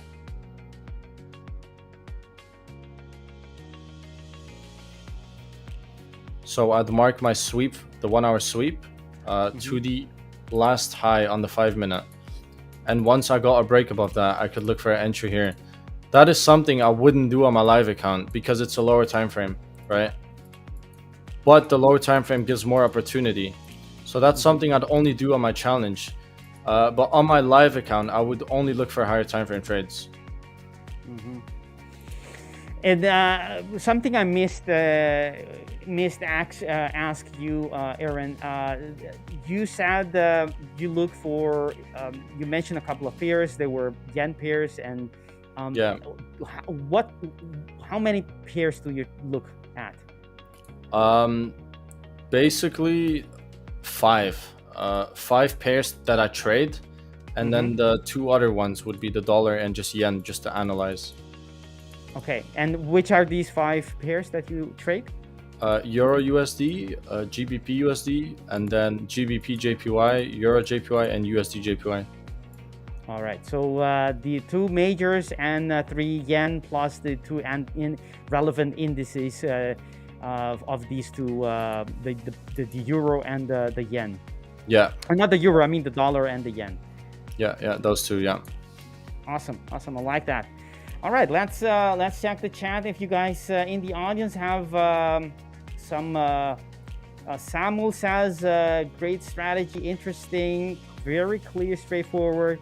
I like that. Yes, I think the same way, Samuel. I think it is refreshing to have a simple strategy, right? People all the time, it's logical to think, it gotta be difficult, it gotta be complex because the financial world is complex, and it looks for someone who's not a trader, they say, well, this must be complicated, but it doesn't have to be.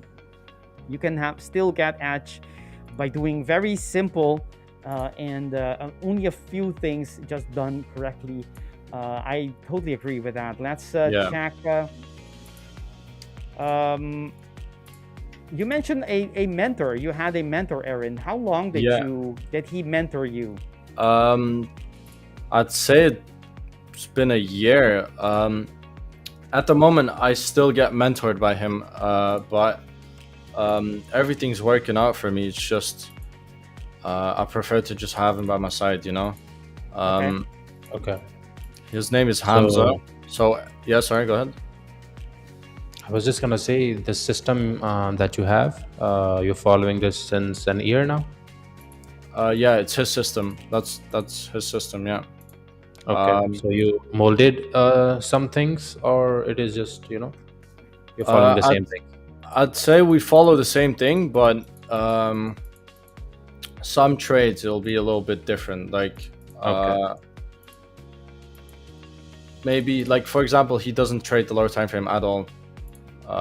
Which is something I still do sometimes, and minor stuff. But yeah, I'd say the best thing that I learned from him outside of just trading would be the patience, the part where you don't trade, and the bit where you find the right setups. You know what I mean? Like the difference between the good setups and the bad setups. He has been a good example for you, for sure.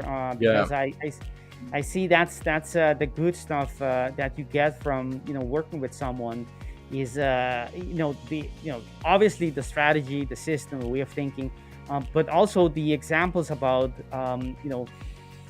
things that you only learn through trial and error if you didn't have a mentor, which is wait for your setup.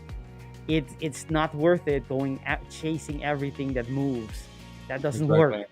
And being patient pays off, and all these things that you get them with through experience on your own, meaning making mistakes and losing accounts perhaps, or you have someone who assists you and helps you. And that person may be a mentor, but it could be just another person who is, already has these experiences and is, freely sharing them with you. Samir, someone asking about the US 100. Are you trading any other pairs? I am not trading any other pair with this liquidity sweep strategy, but of course, these liquidity sweeps, it is gonna work in every pair, I believe, because we analyzed gold that day. It really played perfectly. So yeah, you can use this thing on any pair, but just make sure you have to add or subtract few things, because this NAS 100 thing, it moves with the volume in NYSE. Okay, forex pair does have session, but they have 3 sessions. So now you have to pick and choose few things that is working. You have to backtest, of course, if you want to follow this liquidity type of strategy. I would say you cannot use the same strategy in forex pairs, because the daily highs and daily lows, sometimes it is gonna liquidate them in the session that you don't want to trade. For an example, if you are trading a US pair, for example GBP USD, if that is happening in the Asian session, I think the probability will be a little bit less. So you have to find your way. But yeah, this thing really works in every pair. But of course, forex, you have to add or subtract few things, but you can copy and paste the same system in indices. Thank you for that. Someone asking, what is the indicator? And that question is for Aaron, of course, because we're watching Aaron's chart. Right. One with arrows. So with these arrows, this is a indicator that someone made for our strategy. But then these triangles, or whatever you want to call them, I call them fractals. They're fractals. And what they show basically are swing highs and swing lows. Now, I personally can just take it off and still see what high and low is a swing low and swing high.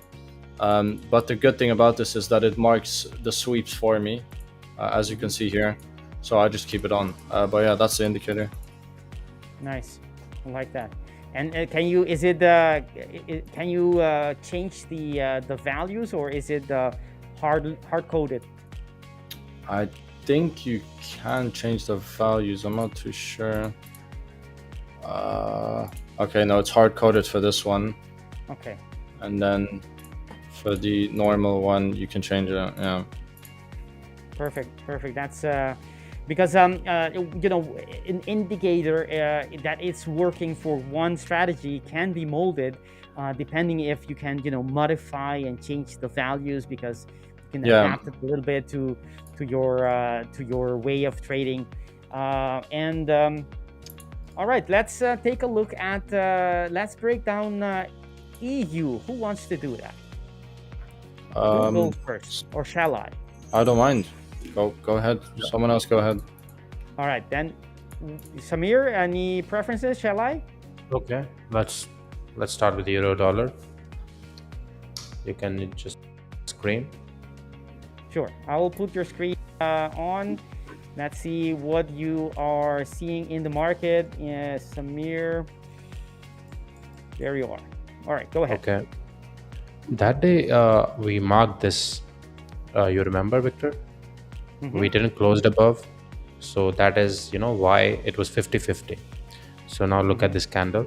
So now I'm just gonna do the intraday type of analysis. Let's not do swing type of analysis. So we have broken this low. Okay, as I mentioned, I don't like to see the past, whatever happened in the past. I just want to see the current price action. So the ranges that we have right now, I'm going to delete this also. Okay. So we have these 2 ranges and we are sweeping this. So now as we are sweeping this, I just want a confirmation to go long. And how can we take longs from here? Right now, there is no structure. If you want to consider this as a structure, so you have to wait for a break of structure of this, then you have to look for a pullback areas, some FVG areas, then you can go long. Right now, I do want to take longs, but the entry criteria is not presented yet. So my bias for euro dollar is long for now, but I cannot enter blindly. I still have to wait for some structure shift. And if I'm doing this analysis on the daily, you can't just go directly on the 15-minute on an intraday time frame. You have to, give it a little bit room. Let's say 1 hour, 2 hour, even 4 hour. So I'm just considering 1 hour, small leg here. I will be bullish once we break this and we do a pullback. It can happen tomorrow also. This analysis is still valid for tomorrow and day after tomorrow also. But we should not, go very impulsively to the downside. Then this will invalidate this analysis. But as of now, we are in a liquidity area. It's a very good support from where the move started. So of course, a lot of people are looking for buys here. The way I see charts, of course, the people who are gonna look for buys, some support and resistance traders, they also have their own probability. But my probability is I just want a liquidity. Okay, once we are liquidated, and then this high will be a potential high, maybe then you can look for something like this. Okay, so yeah, I'm bullish for now, but I want a structure shift first to go to take my entry on this one. I like that very much. Would you like to do next, Aaron? I will switch your screen. Let's see, to just to show us what you would be looking if you were to take a trade right here at the same pair, EU that is, and the last I will give my my views as well on the same pair. Yeah. Okay. So what we have here is a 12-hour sweep. So my bias on EU itself would be bullish. And we have a nice sweep here on the 1 hour for buys. But the one thing that is making me not want to trade EU for buys right now is the dollar. As you can see, the 12-hour closed very bullish and broke above the swing high rather than sweeping it. So now my target would be this high. And then also the 1 hour market structure is currently bullish since we got a break above this swing high. So I would want to see the dollar up here and then sweep it and then maybe look for buys on these pairs. Okay, so you're looking for the dollar index in this case, because you're analyzing the euro dollar, and if you're looking for alignment, basically you're looking for approval, for green light from the index. Whenever you analyze the index as well, the dollar index, the Dixie in this case, and you wait for the setup. Once you have that the Dixie in the right place or done the right thing in the right sequence, then you go back to your trade and looking for a possible. And why don't you, if the Dixie is the one that, do you always have to have green light from the Dixie before you trade the euro? Yes. So for me, if the Dixie isn't in line, it's an automatic no. But let's say the 12-hour on the dollar and the 1 hour on the dollar are looking very bullish, but EU closed bearish on the 12-hour. I'd still potentially look to go against the EU candle that formed. But if it's on the dollar, I would never go against it. Okay, so but are there moments when the dollar index is against you, you're not gonna go against that, right? So yeah, I don't do that. No, I never do that. If it's against me, I just don't trade. Okay, and what if there isn't anything? What if it's neutral? It's not aligned, but it's not telling you not to do anything. I mean, then I would just look for a trade. And if it forms, then I'll take it. Okay. No, I wanted to double check that because it makes sense, because basically what you're saying is that I was thinking if you have to have we have Samir back with us. If you have to look for the Dixie before you start thinking about the trade, always, then you might as well start with a Dixie. analyzing instead of the pair. But the thing is, Yeah. the Dixie is a filter, but it's not something that necessarily needs to be there. The signal that is, or the setup on the Dixie for you to trade the euro. So you can trade the euro without having alignment or confluence on the Dixie as well, as long as it's not against you. Yeah, exactly. Yeah, I understand that. That makes a lot of sense, Aaron. I'm gonna switch now to my chart. Yeah. Break it down as we that here at our stream. For those who are watching us, don't forget. I was gonna say don't remember. No, don't forget to hit the like button and subscribe to the channel if you think, or if you are of the opinion that you like having different traders, real traders, funded traders, getting payouts, being consistent, being patient. If you like having us sharing our stuff with you, our strategy, the things we do, habits, tricks, and hacks that will maybe help you as well as you are navigating this prop firm, I assume, prop firm adventure. If you're if you're starting out, I think you would definitely see it as an adventure. All right, so on the this is the monthly. Obviously, we do have a short, a long, a quasi on these. Let me move some things around here.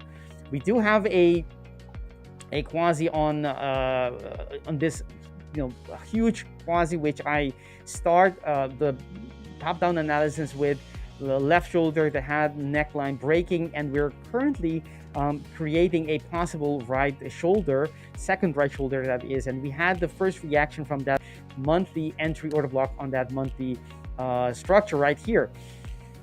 Currently, there isn't anything to do. Only if we get back, if and when we get back to this order block, or perhaps the next one, we can start looking for alignment on the weekly. So far, that's not the case. Let's go to the weekly time frame. As I am looking for the order blocks and the quasis, there is no quasi currently on the weekly, bearish or bullish, but there are a couple of structures which can indicate us a little bit, what the market is trying to do, and what it is, showing a little bit of its hand.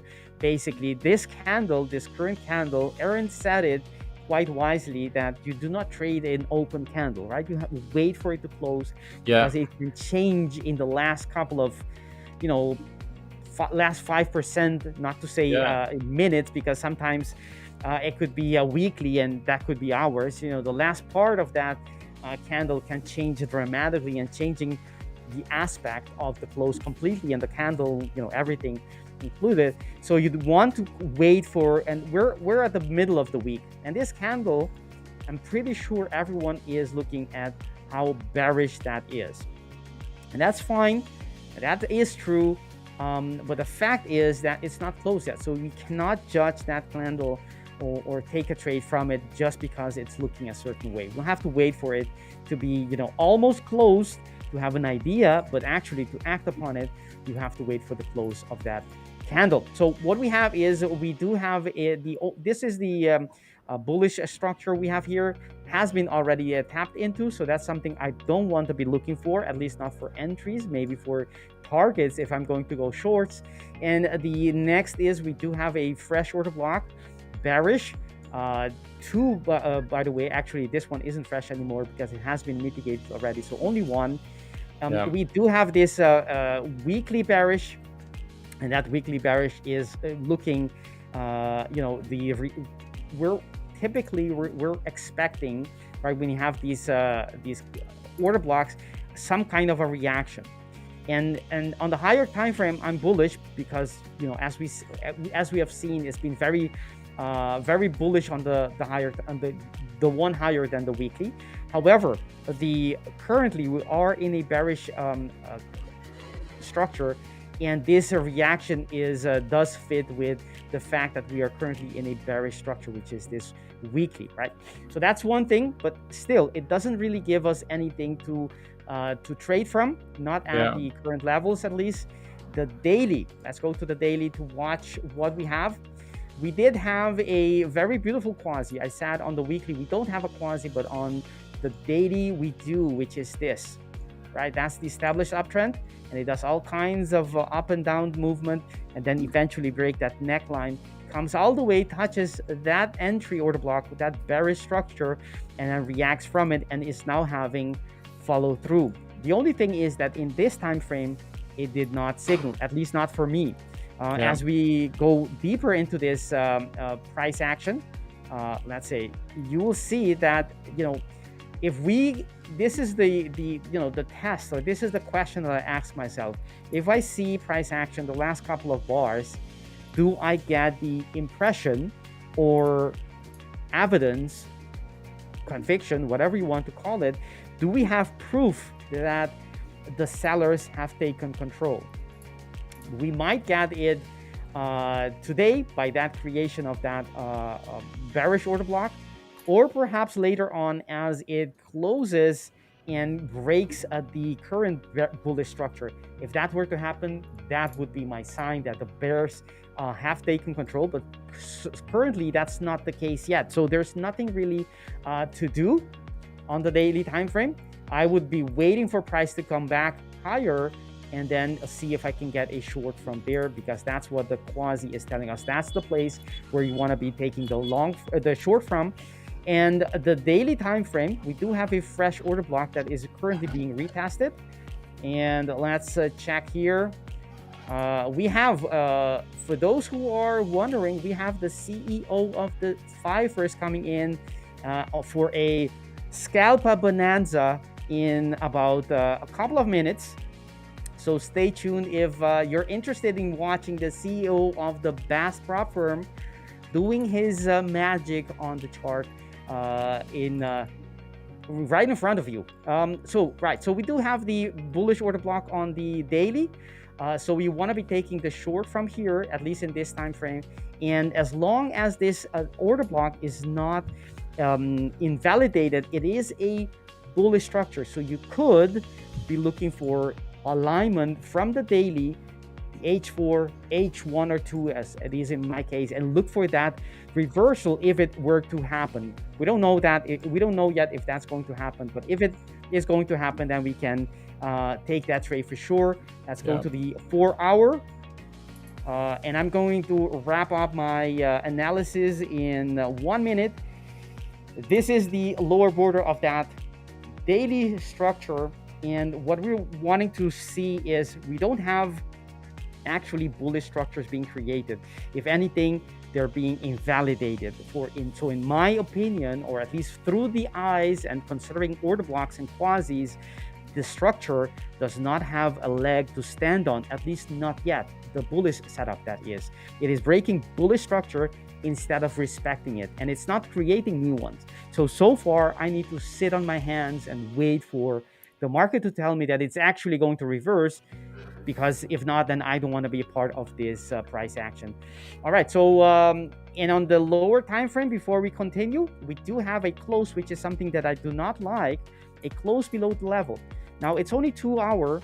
On the 2 hour time frame, it can be, even on the 4 hour, it does not mean completely anything, because the invalidation of that structure is on the daily. But still, you don't want to see, close on hourlies below the structure that is basically the foundation of the whole bullish setup. Right, so we are finishing this segment. Oh, I was muted. Oh, I had a most beautiful segment there.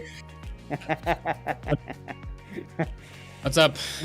We had a lot of fun with Aaron and Samir breaking down Euro lately. The last couple of minutes at the same, well, not at the same time, but you watching the same chart from different perspective. I like that a lot. And we were getting to know Aaron, who we are happy to see him come and join the team. Yeah, what's up, Aaron? Welcome. How are you doing? Nice to meet you.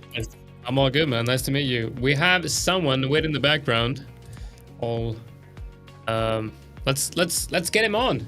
Check this out. Now I'm gonna be styling for the CEO. Look, I've learned a couple of new tricks.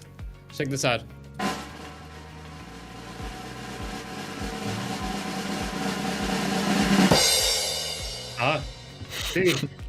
That's an intro. Welcome, man. No, who removed him? Hello, Saul. Welcome.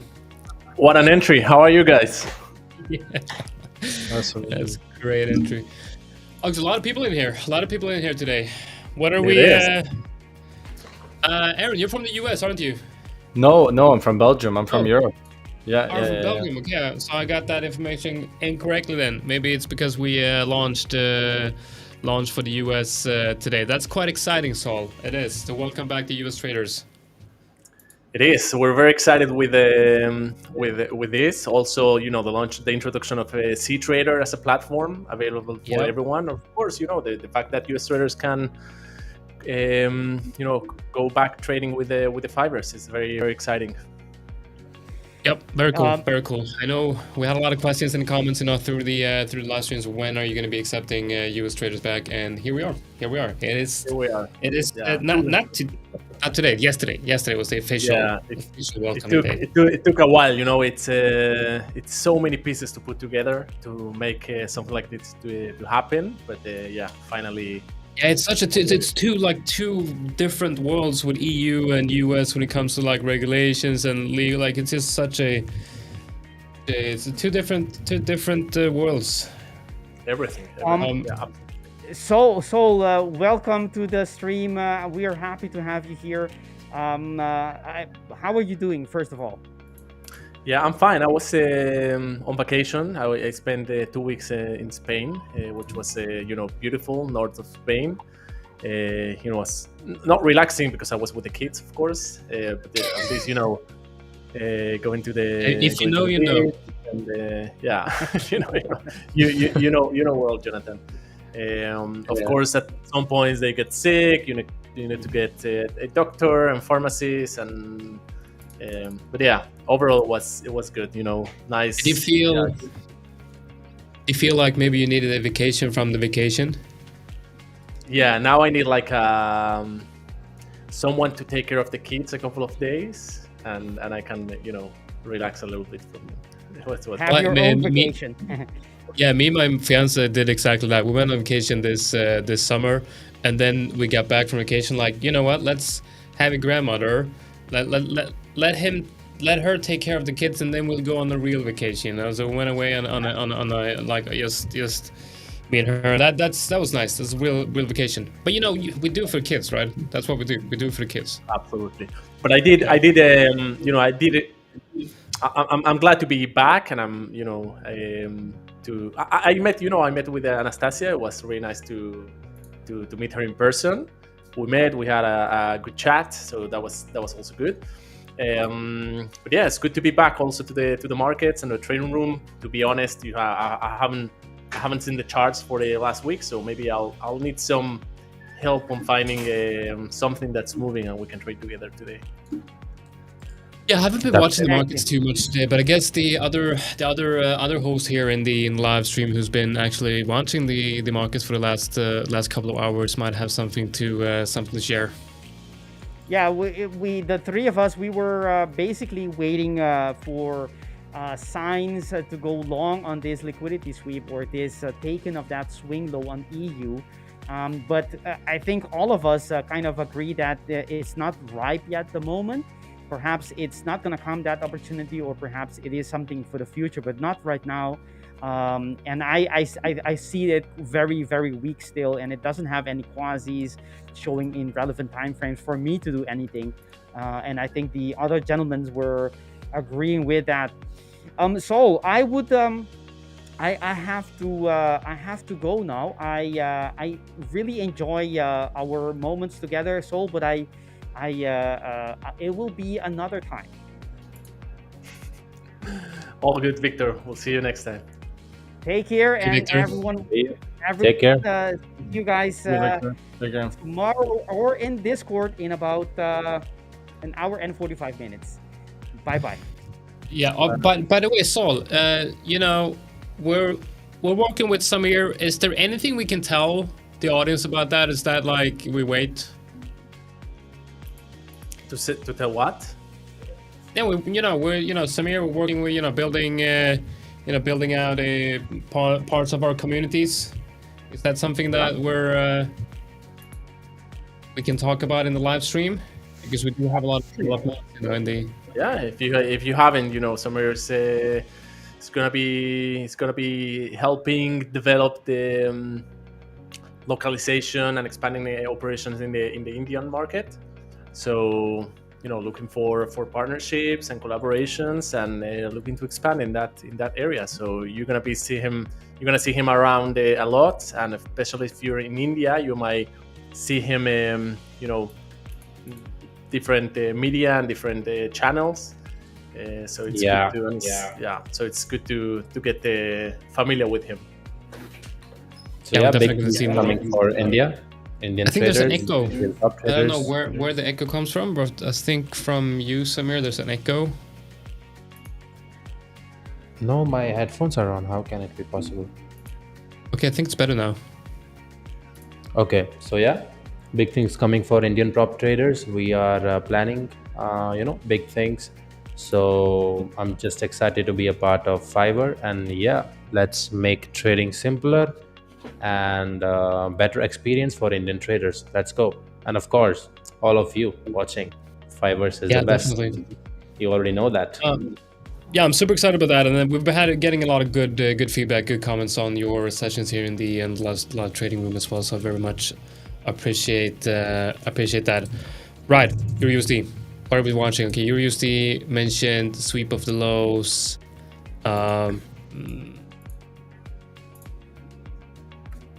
It feels like the market is waiting for something. We don't have any major news event today, do we? We have that coming up tomorrow and on Friday. I think that's when we have the bigger. I don't know what, but I know I saw something tomorrow. I feel like the best session that we have during this time, Saul, is when there's actual momentum. When there's of course we're traders, but it's really slow. I haven't even traded from like almost 1 week. It has been like 10 days maybe. I haven't really got any an eye-catching setup. I'm just waiting. I'm happy shorting Euro USD right now. But as many sessions, at the moment I press the sell button, of course it gains momentum to the upside. So you want me to share a little bit? Let me see. Okay, so do we have? Oh, we got Victor. We got Victor's screen on. Let me add my screen. Not sure is that possible. Victor's not even here. So let me share my screen, and we will see if we can take a look at something. I'm sharing mine, so I don't know if you want. You want to share yours? Of course. Yeah, I can share mine, and I can show you. Go ahead. Take a look. Yeah. So there we go. So just starting off the dailies, we spent the last days, probably weeks already in kind of in this range, and August tends to be like a quiet month, a very rangy month. September, I'm anticipating we already go back into direction and high volatility and all of that, but has been like very rangy days. With that, I do see, we kind of broke or attempt to broke this low here, that support. So I want to see if there's going to be like a rejection to the upside or a continuation to the downside. And I'm not looking a lot. I'm just looking for this to not gain momentum to the upside. I just wanted to either retest the lows or to go sideways somehow. And looking at the last, momentum from today, we had a bearish day. So I'm just counting on this to not fully reverse now that we're going into the US session. Seems like I'm gonna need to go into some fixing mode. So I picked the bearish direction. So when I go to the 5-minute chart, I identify the points where I want to be shorting, which is this area right there, and right where we are right now. Now, if I want to fine tune that a little bit, okay, this is looking not great. Let me see if we can do something about it. So the one on the 5-minute chart, we have, kind of that area that would be a resistance, and we have this one right there. So I want to see how the market behaves when we are visiting this resistance area. We have right where we are now, we have a resistance point. I don't know how strong it's going to be, but I'm happy that these little ranges, if we measure those, this range is 10 pips. This was 9 pips.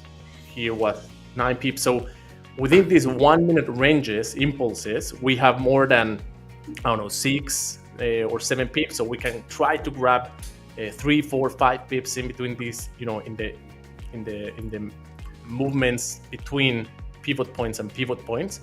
So I will try. Okay, I was hoping, like down here we had a push lower. At this resistance, we didn't have any reaction. Let's see what reaction we get from this area and this area. I think if we break this area right here, I will need to take some losses and then to check how the market reacts to the upper area. But I'm just counting on the fact that we don't have a lot of directional volatility, that we're in sideways weeks, and that we don't have any major news event today, and that today's momentum, at least till now, it was to the downside. So we had this movement to the downside. So a little bit of movement to the downside will fix all my setup, and I might try to bring some pips. So I'll keep reading price action around this area to see if I get a movement to the downside and I can get off this this trade at break even or at some profit. So that's like my analysis. I'll keep watching price action closely around this area right here to see if I need to add into this position or if I need to take the loss, for the whole setup. So how do you like now, for example, I see I think you might like USD CHF, but what's your view on changing chart here when you're in the middle of the trade? Is that something that is possible for you to do? Dollar franc? Yeah, look at it 1 minute. Yeah. Wow.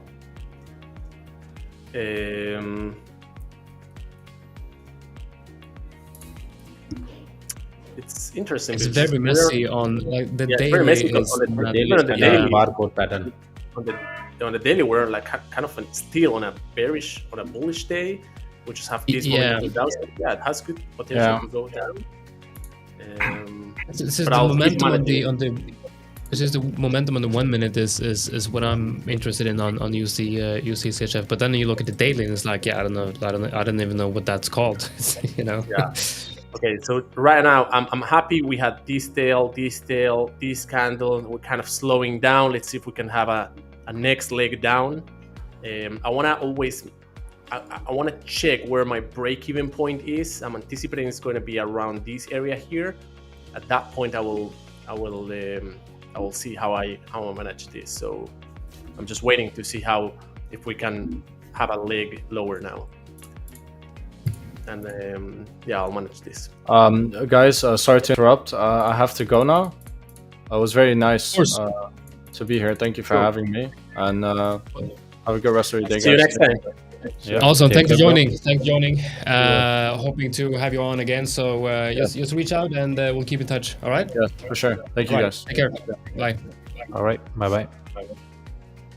We do have some news coming out. I see some red news here saying that something with the UN.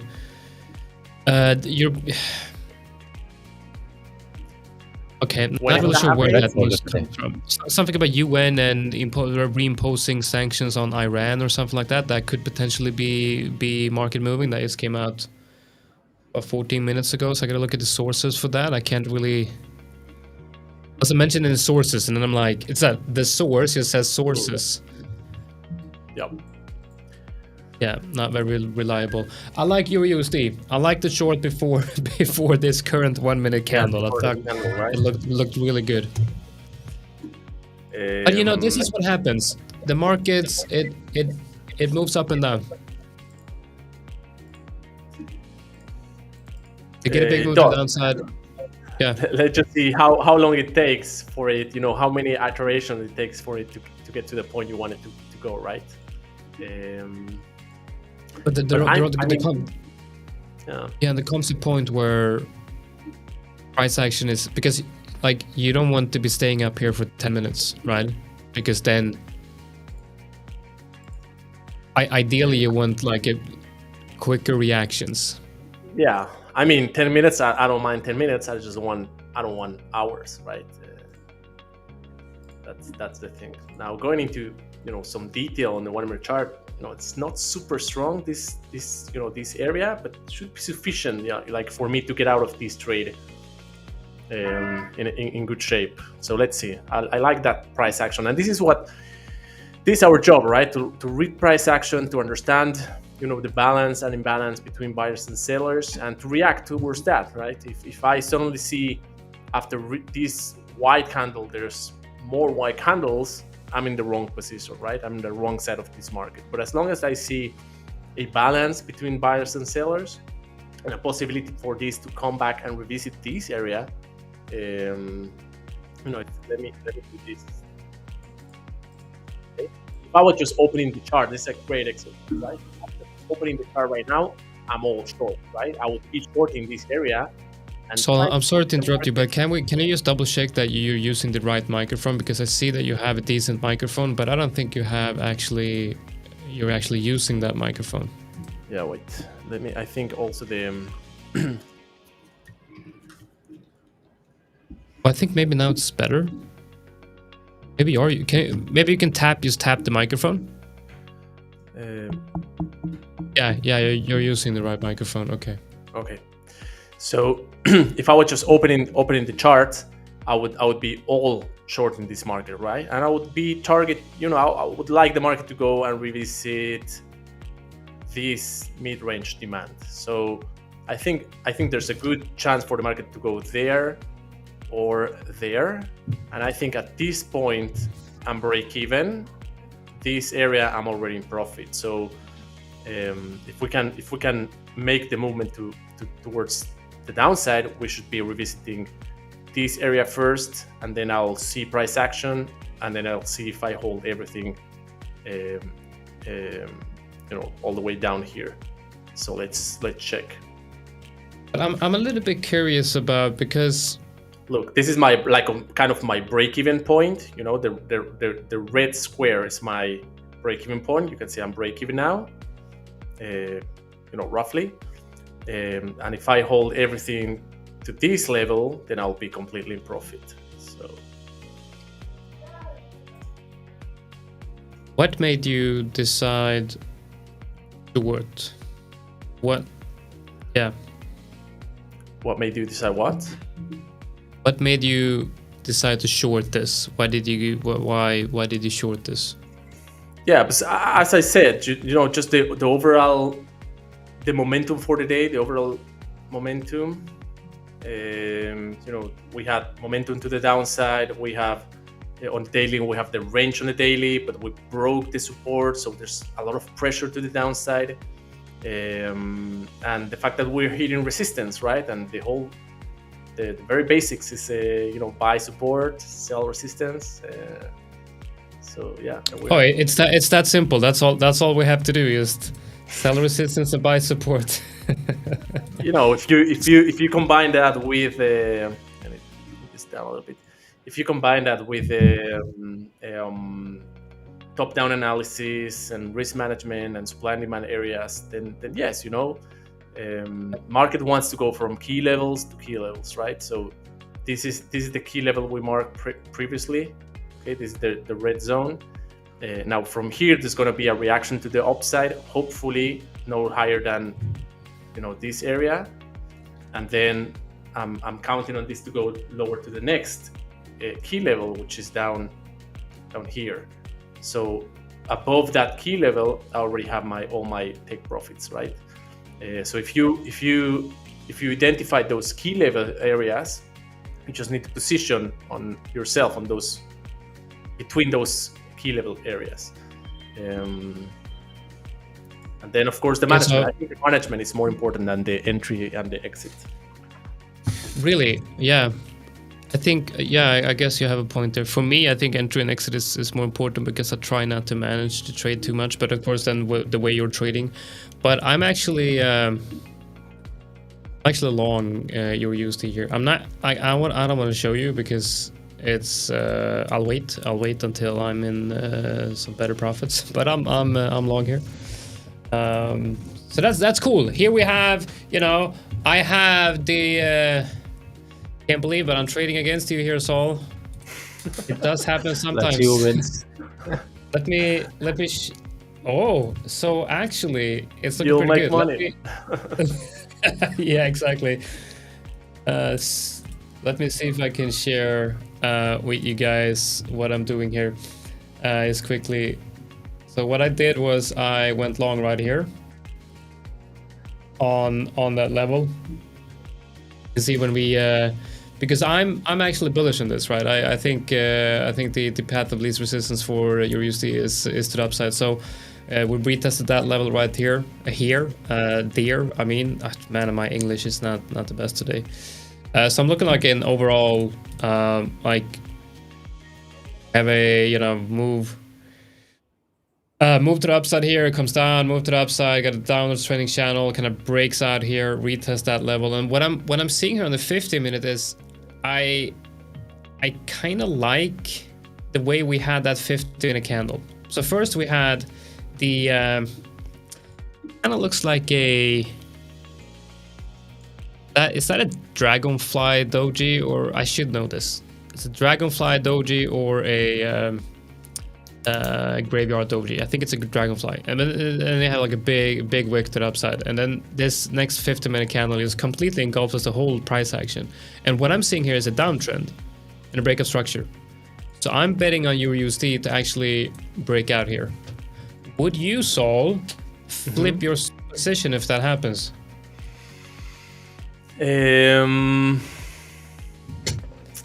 Yeah, I don't know. I will need to see how the break happens. The break is not enough. I will need to see a clear breakout, and convincing enough to tell me, okay, this is changing direction, right? And then, I don't get married with my analysis. I have no ego when I'm trading. So when I'm wrong, I rather taking the loss than the greater loss, right? And then I rather take it. What's the phrase? I don't mind being wrong. I just want to protect my account and taking the loss. So you want to be right, or do you want to make money, basically? Yeah, that's the thing. So I wanna save money, and I don't mind being wrong. But we have to appreciate. For me, there's more at stake here. I mean, I'm fading my boss here in a trade. I'm trade against the CEO. So for me, there's more at stake here. Now, I do really wish that it breaks it upside here, but also not. I think I've always said this. I think if you give and especially on the forex market, which tends to be a non-very trending market, you can give two traders the same market. One can only trade shorts and one can only trade longs. And if they use good trade management, they can both make money, right? So I think I think I'll find a way to keep shorting until I make money, even if this goes long. Because that's such an interesting thing, because I mean, we do have like that low right here, so that would be my entry. Now, if I sell up here, I would have made some money, and then you can short more. You can close your shorts down here, and I might enter a long. So definitely, and especially in the forex market where it's like, okay, this is not. We're gonna switch to your chart now because I'm looking. so that points that you mentioned, that's now like a kind of a support that I want the market to break, right? We might visit it again one more time. I know that's also my break-even area. From all the trades I took, I already have one in profit, $40 in profit. So I know I have that little cushion, so I can, right now I can offset some more trades. and just reduce volume and wait for a new setup.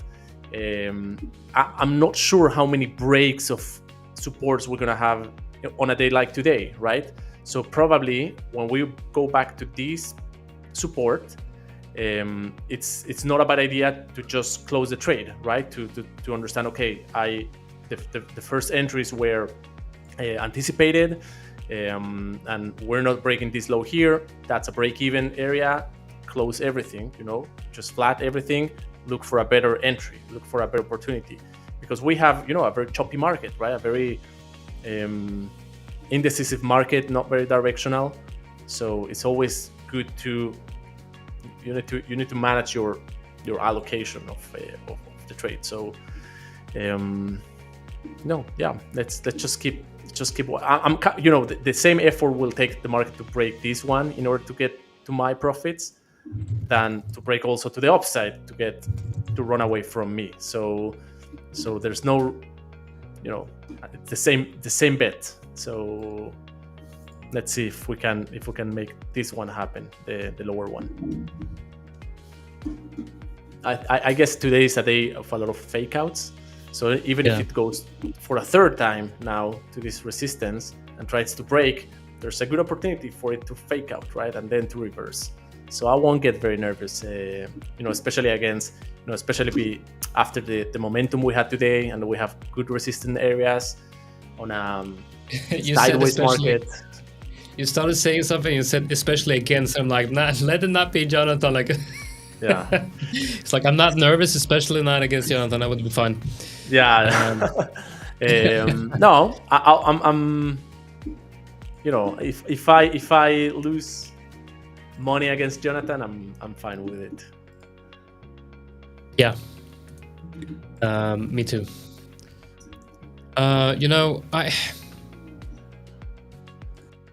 It's a very, now looking at EU here and what we're looking at now, there's a very clear structure at those highs. Before we only had a couple of candles, so we can look at single candle patterns, which could tell us perhaps we had a indecisive candle. But looking at price action, both of the major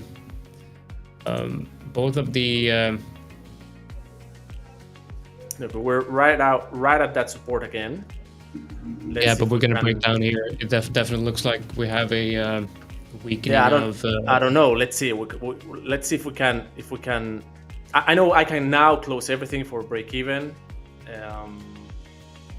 That's fine, But if it's going to the downside, let's see if we can. You can see the stress, every time it goes down, there's a little weak. There's push to the upside. It's on a day like today, it's hard to break these key levels, right, this support. So let's give it a little bit more of time. We'll see. I think we did break, like that move we had to the upside could have been because of the news. We also had some news on EU talking about potentially removing US tariffs this week. Mm-hmm. And then we had sanctions on Iran potentially being discussed and things like that. So we did have something that kind of pushed price higher, but we would need some type of catalyst, I believe, to get back below that level. Yep. And without a catalyst, I guess it's in these moments where the market actually can find equilibrium. Yeah, they can find a agreeable price. Let's see. In the meantime, it's very, it's just very balanced. It's just going up and down and up and down. So it's also screen time. How long you wanna be in front of the charts. Do you have the time to do that? Do you wanna do something else? Let's see. All right, guys, I'll leave this up to you. So I have to go. Oh yeah, great, Samir. Sure. Thanks for Take joining. care. See you next time. Thanks, Samir. See you next time. Take care. Take care. Okay. All right, Saul. we're All we're along both in. we're both stuck on the trade, huh? Yeah, we're stuck in the live stream and we're stuck on the trade. Yeah. No, as Yeah, long this, as long as it does something. No, okay. There's the opening bell for the US. So let's see if we can. Wait, can have do some- you have that in the office? Do you have an opening bell in the office? Or Yeah, what's just that on sound? on the trading platforms, we have. Ah, that's right. Nice. There we go. All right, so Nice. the US. Oh, look at that! No, man. I'll just take some. Yeah, there we go. So I think we're still going there, but I was like a peep away. So I think it's Yeah. I think that was fine. This was a loss. That was break even. All the rest were winnings. So there we go. So that was one setup. Let's see. And now we wait, right? Now I see if we have more momentum to the downside. Okay, we had this trademark. We have this area. Okay, anticipate some bullish activity around this square. If we do break that one, we should go all the way to the lows. And if we do, and with this strength, okay, with this direction, then I'll wait for the pullback and I'll short again. So I'll just wait and see how we go. But now you're on break even, Jonatan. So now you need to decide what you do with your trade. I'm not in break even. Not at all. I'm far from being break even. Jordan. Yeah. So I guess what I could do here is because what I could do here is open a position and then close it where price started breaking down. We're going down to your red square there, and not square, but your zone, and open a position there, and then close that position higher. That would put me at break even, because that would have. That's how I would manage this position. That's how I would manage it.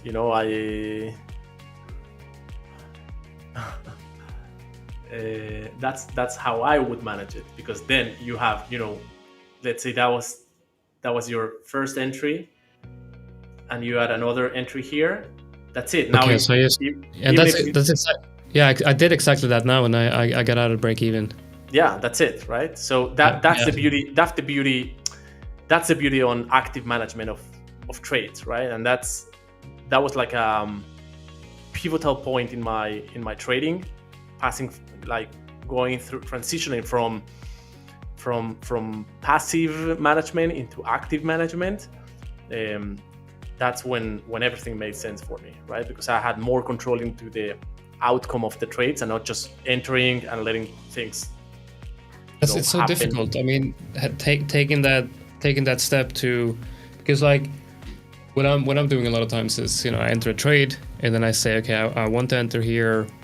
If price gets below this level, it's invalidated, and I want to get out, and then I want to TP here. And what I find a lot of times is, if I just enter the trades and then leave the computer and just hope for the best, a lot of times that actually works. And then the alternative to that is, of course, to be more active in your management, and that's where I start making all of these mistakes. But then again, we have to remember this type of trading is so very, very different. I mean, did exactly that now, try to manage the position and get out of the break even. But I know that, okay, I might be able to do that once or twice a day.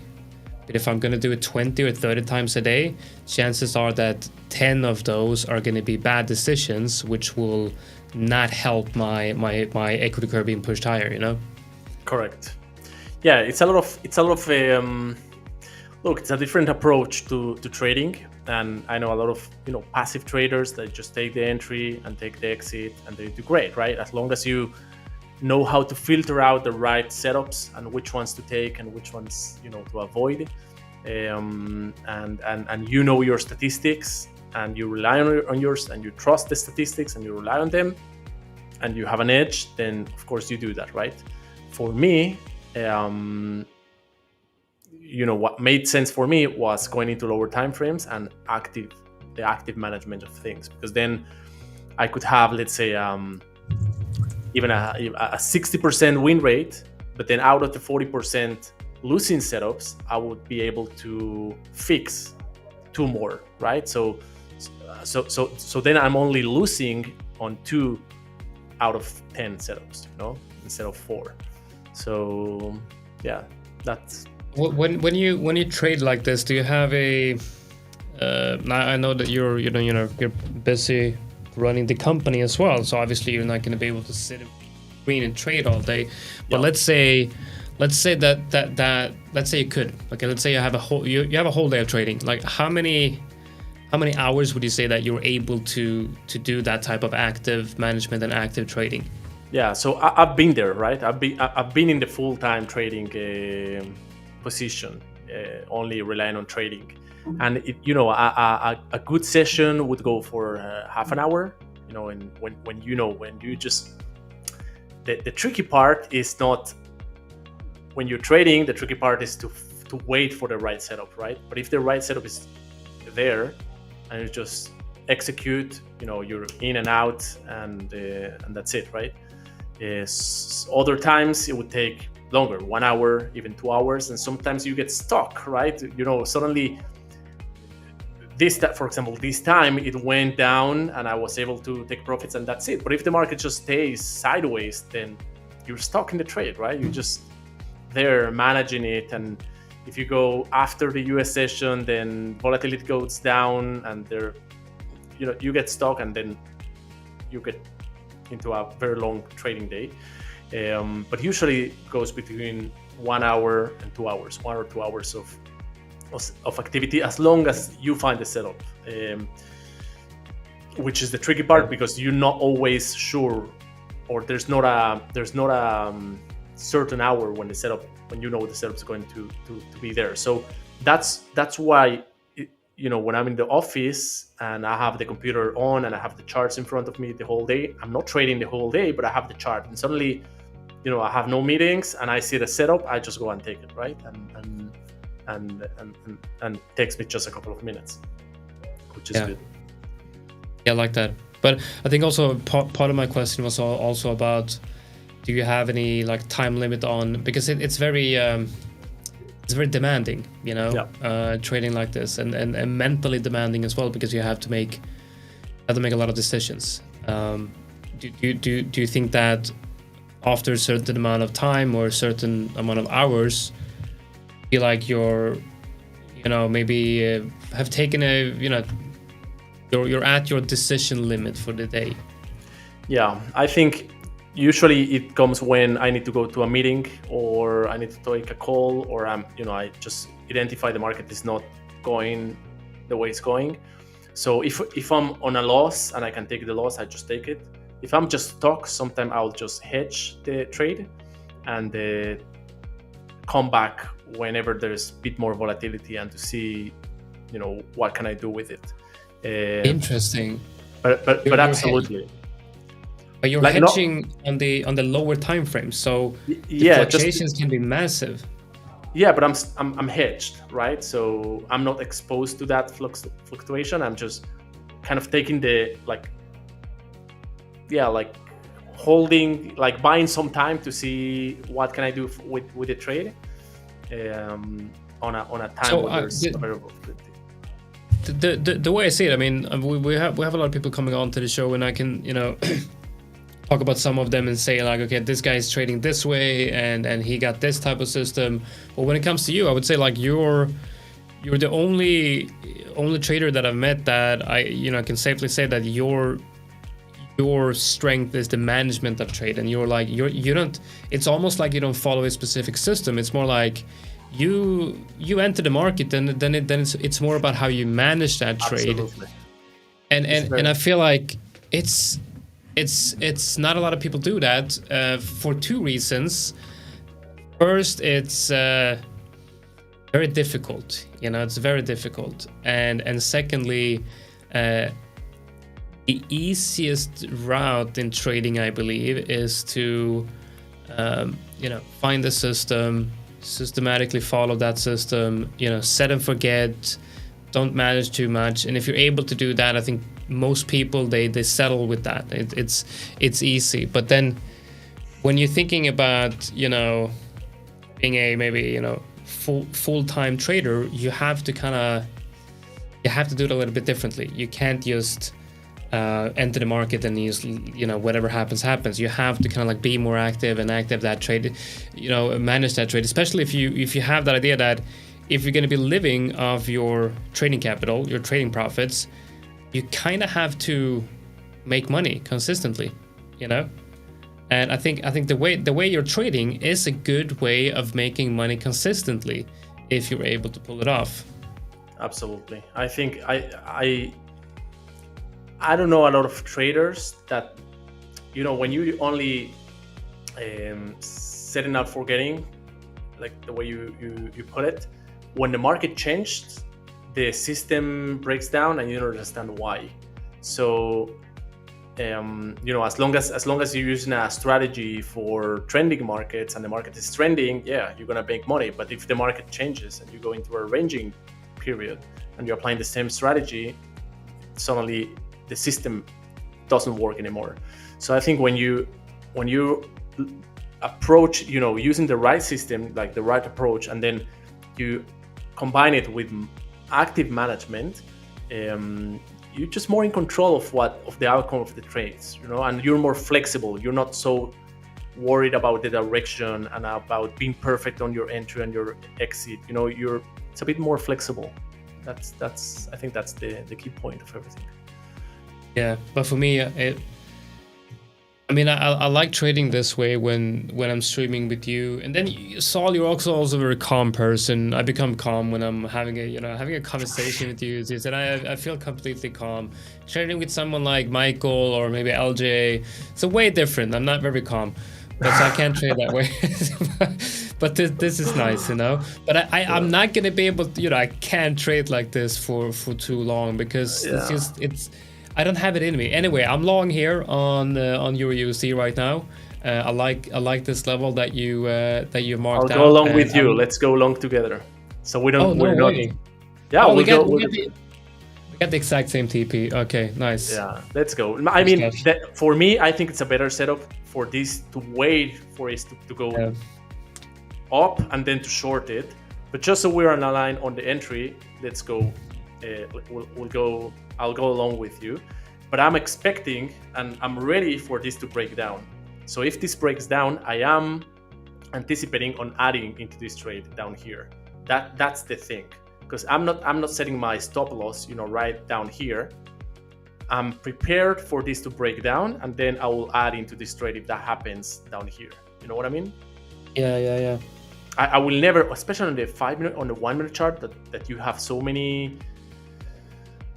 I don't know, false positives and uncertainty. Yeah. I'm not relying on this support in the 1 minute chart to risk my 1% of the account, just on a couple of pips, So I'm looking at the whole setup, where the whole setup breaks down. So the whole setup breaks down here, I have a lot of pips to go down there.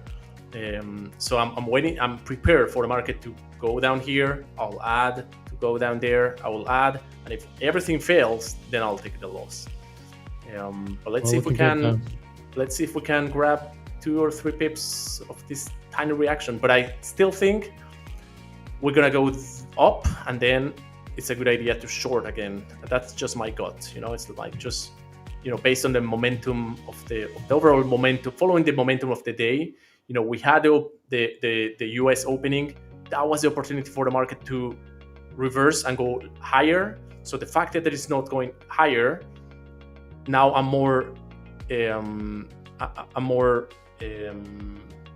inclined on this market going low, okay, even lower. So if I can switch at some point, if we can grab these pips and then switch to the low, to the bearish side, I'm more comfortable going lower, going short than going long.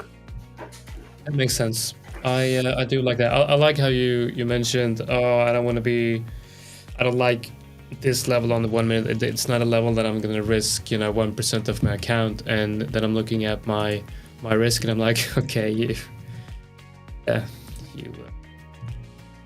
to be seeing my lot size. Probably risking a little bit too much on level. I do get what you're saying though, and I think the fact that we did not break out and we instead printed that high structure tells me that the pattern that I was looking for before the bullish pattern, well, that's almost invalidated now. Yeah, I agree. I don't know. I'm not sure what pattern you were looking for, but I just see how the downside momentum is there and is present, and the overall context. We broke these lows on the larger time frames. We're on a bearish day. We had momentum to the downside, and everything we've done today has been going sideways and a little like neutral bearish. So if we're gonna go long, I'll go cautious. That's the only thing. The other hand, and I don't have a clear signal to go short, so I'm going long. So yeah, let's see if we can make some money. It's a tricky price action because it goes up and down and ups and down and it plays with you, right? It's tricky. It does. I mean that's what you get when you try to trade on the 1 minute when there's basically nothing going on. I like this reaction right now, though. I really like the fact that we came down and we established a base, not a V-shaped recovery, but more of we established some type of price action here because it tells us that there are some buyers here. There is support here, and there we go. Let's see. There we go. Bit more. There we go. Take profit. Oh, nice. Good stuff. Yeah, good stuff. So I'm actually trading my evaluation account here. That I'm trying to actually get it funded and make some money here. So a little bit nervous, but yeah, up $7 today on that one. That was good. That was good. The good thing of trading full lots or mini lots or something like just that's why I most of the time take like a trade full lot. It's just to stay accountable on the points I make and not so on the money. So if I go now to the history for today, I know I made, so far I made 12 pips, or after commissions I made 10 pips, which is, sounds like not a lot, but then when you size up, when you do that 10, 20 pips a day consistently, on a market that is not going anywhere, just going right, it's going sideways. But if you can consistently make that 10 pips or 20 pips a day on larger accounts and larger lot sizes, then those same 10 pips are worth a lot of money, right? And that's how you build your accounts. Yeah, that's right. I mean, it's not about the it's all about the size of the account. I think a lot of people they look for trade setups of higher risk to reward to make more money, but it's you have a system and you can't really change that system much. So if you can't if you can't increase your capital, then but that's what firms like the 5ers is for. So you're not supposed to change your system too much if you have something that's profitable and you feel like you're making less money. It's more about the backing of that system. So how's your trade looking, Jonatan? You're up. Yeah, looking good. Well, I have not entered anything here. I would want to short though. But you took profits. Yeah. We basically had the same trade. Yeah. Same trade. Okay, great. So I exited that one. Yeah, so I had this area marked, so we're seeing that reaction. Yeah. And now, again, this most likely will go again down. and then it's again for us to decide if we go long from there or it's going to break that level. And now here we don't have a lot of clear levels. We had that one. Not sure about this one. We had this resistance, but the impulse from this point, it wasn't very strong. It very quickly stopped and went sideways. So I'm not sure it's going to hold. So this might have more room to the upside now this time. So I'll just apparently Abe is short.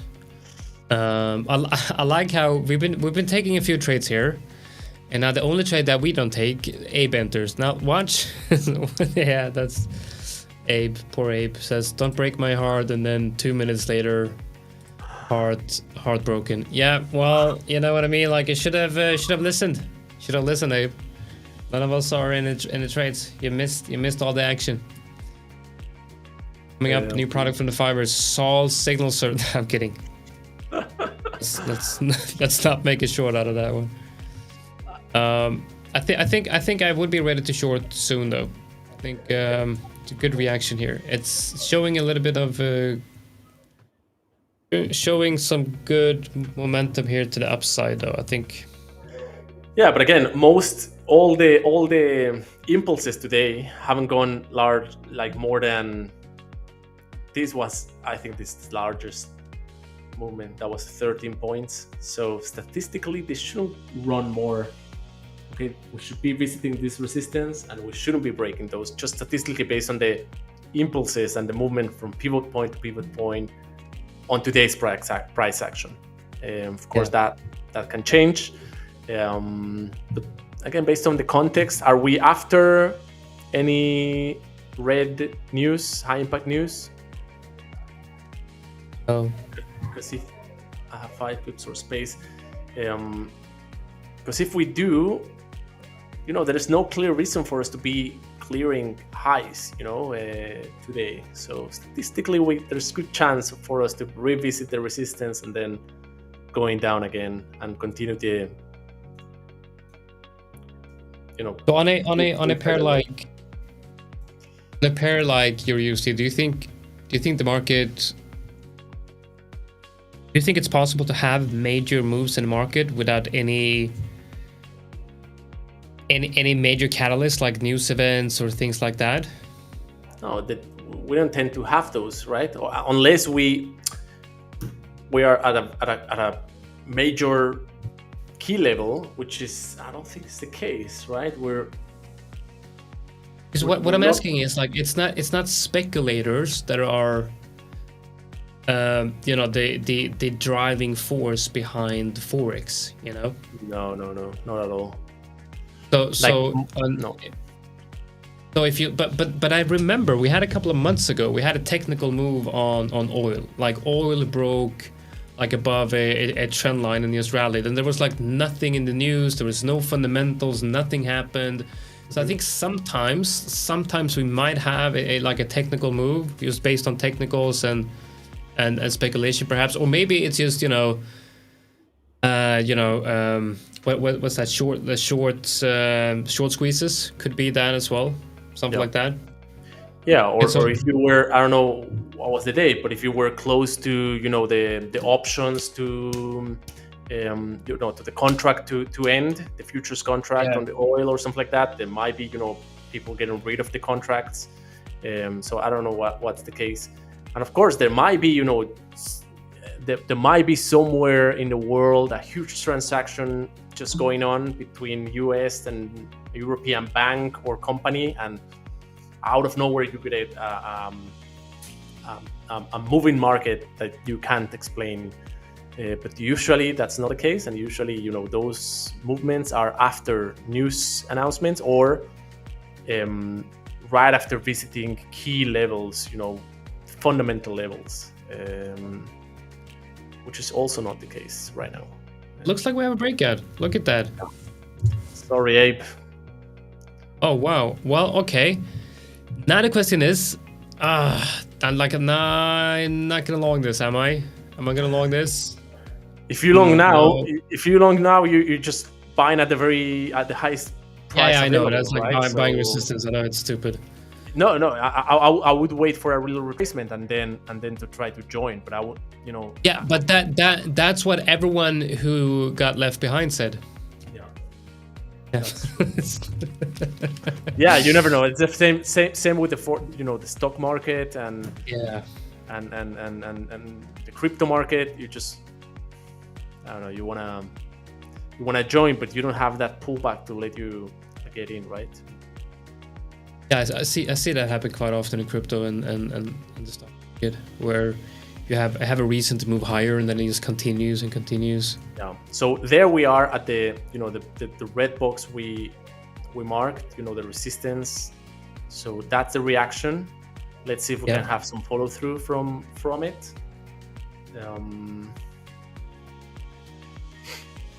Sorry, Abe. Sorry you died.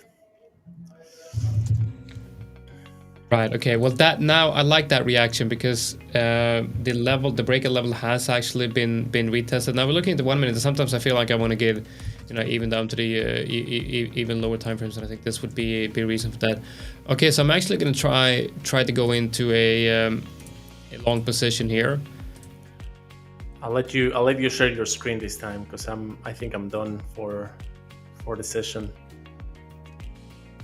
I'm just gonna go in with, give me a second here and I will, I'll share my screen. Okay, so let's see, is this the right screen? Yeah, okay, so we're looking at longs, so as a breakout trade, probably looking to just have my stop loss here and no TP. You know what? I think I want to get in lower. We see the level being used as support, but the risk, because I want to take profit. I want to TP up here, but I want to make sure that I'm able to. I want to make sure that I'm actually able to get a good risk to reward on this right here. Let's see, because that's the level. If we go out to the 50-minute, that's the level that I want to target. If this is actually true breakout. Now, if you look at this, we're actually testing this level right here.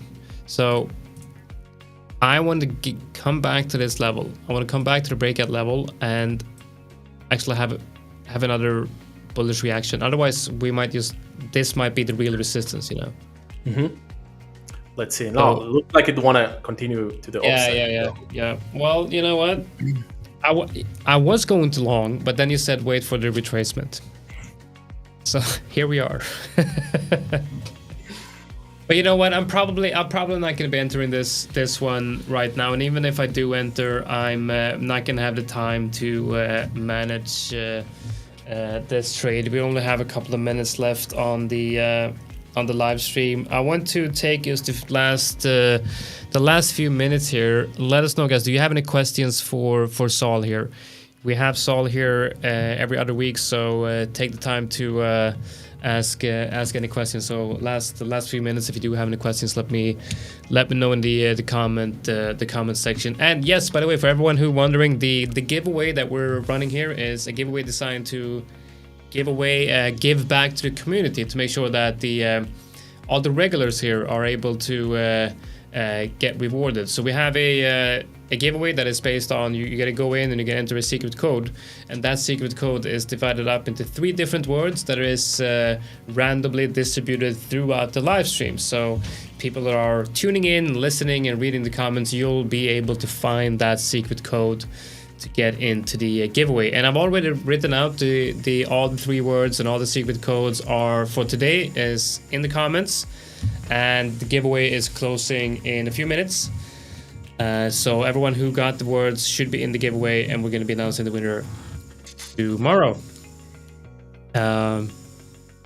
Yeah, I do think that this was the real resistance. I think that's the retest you're looking for, huh?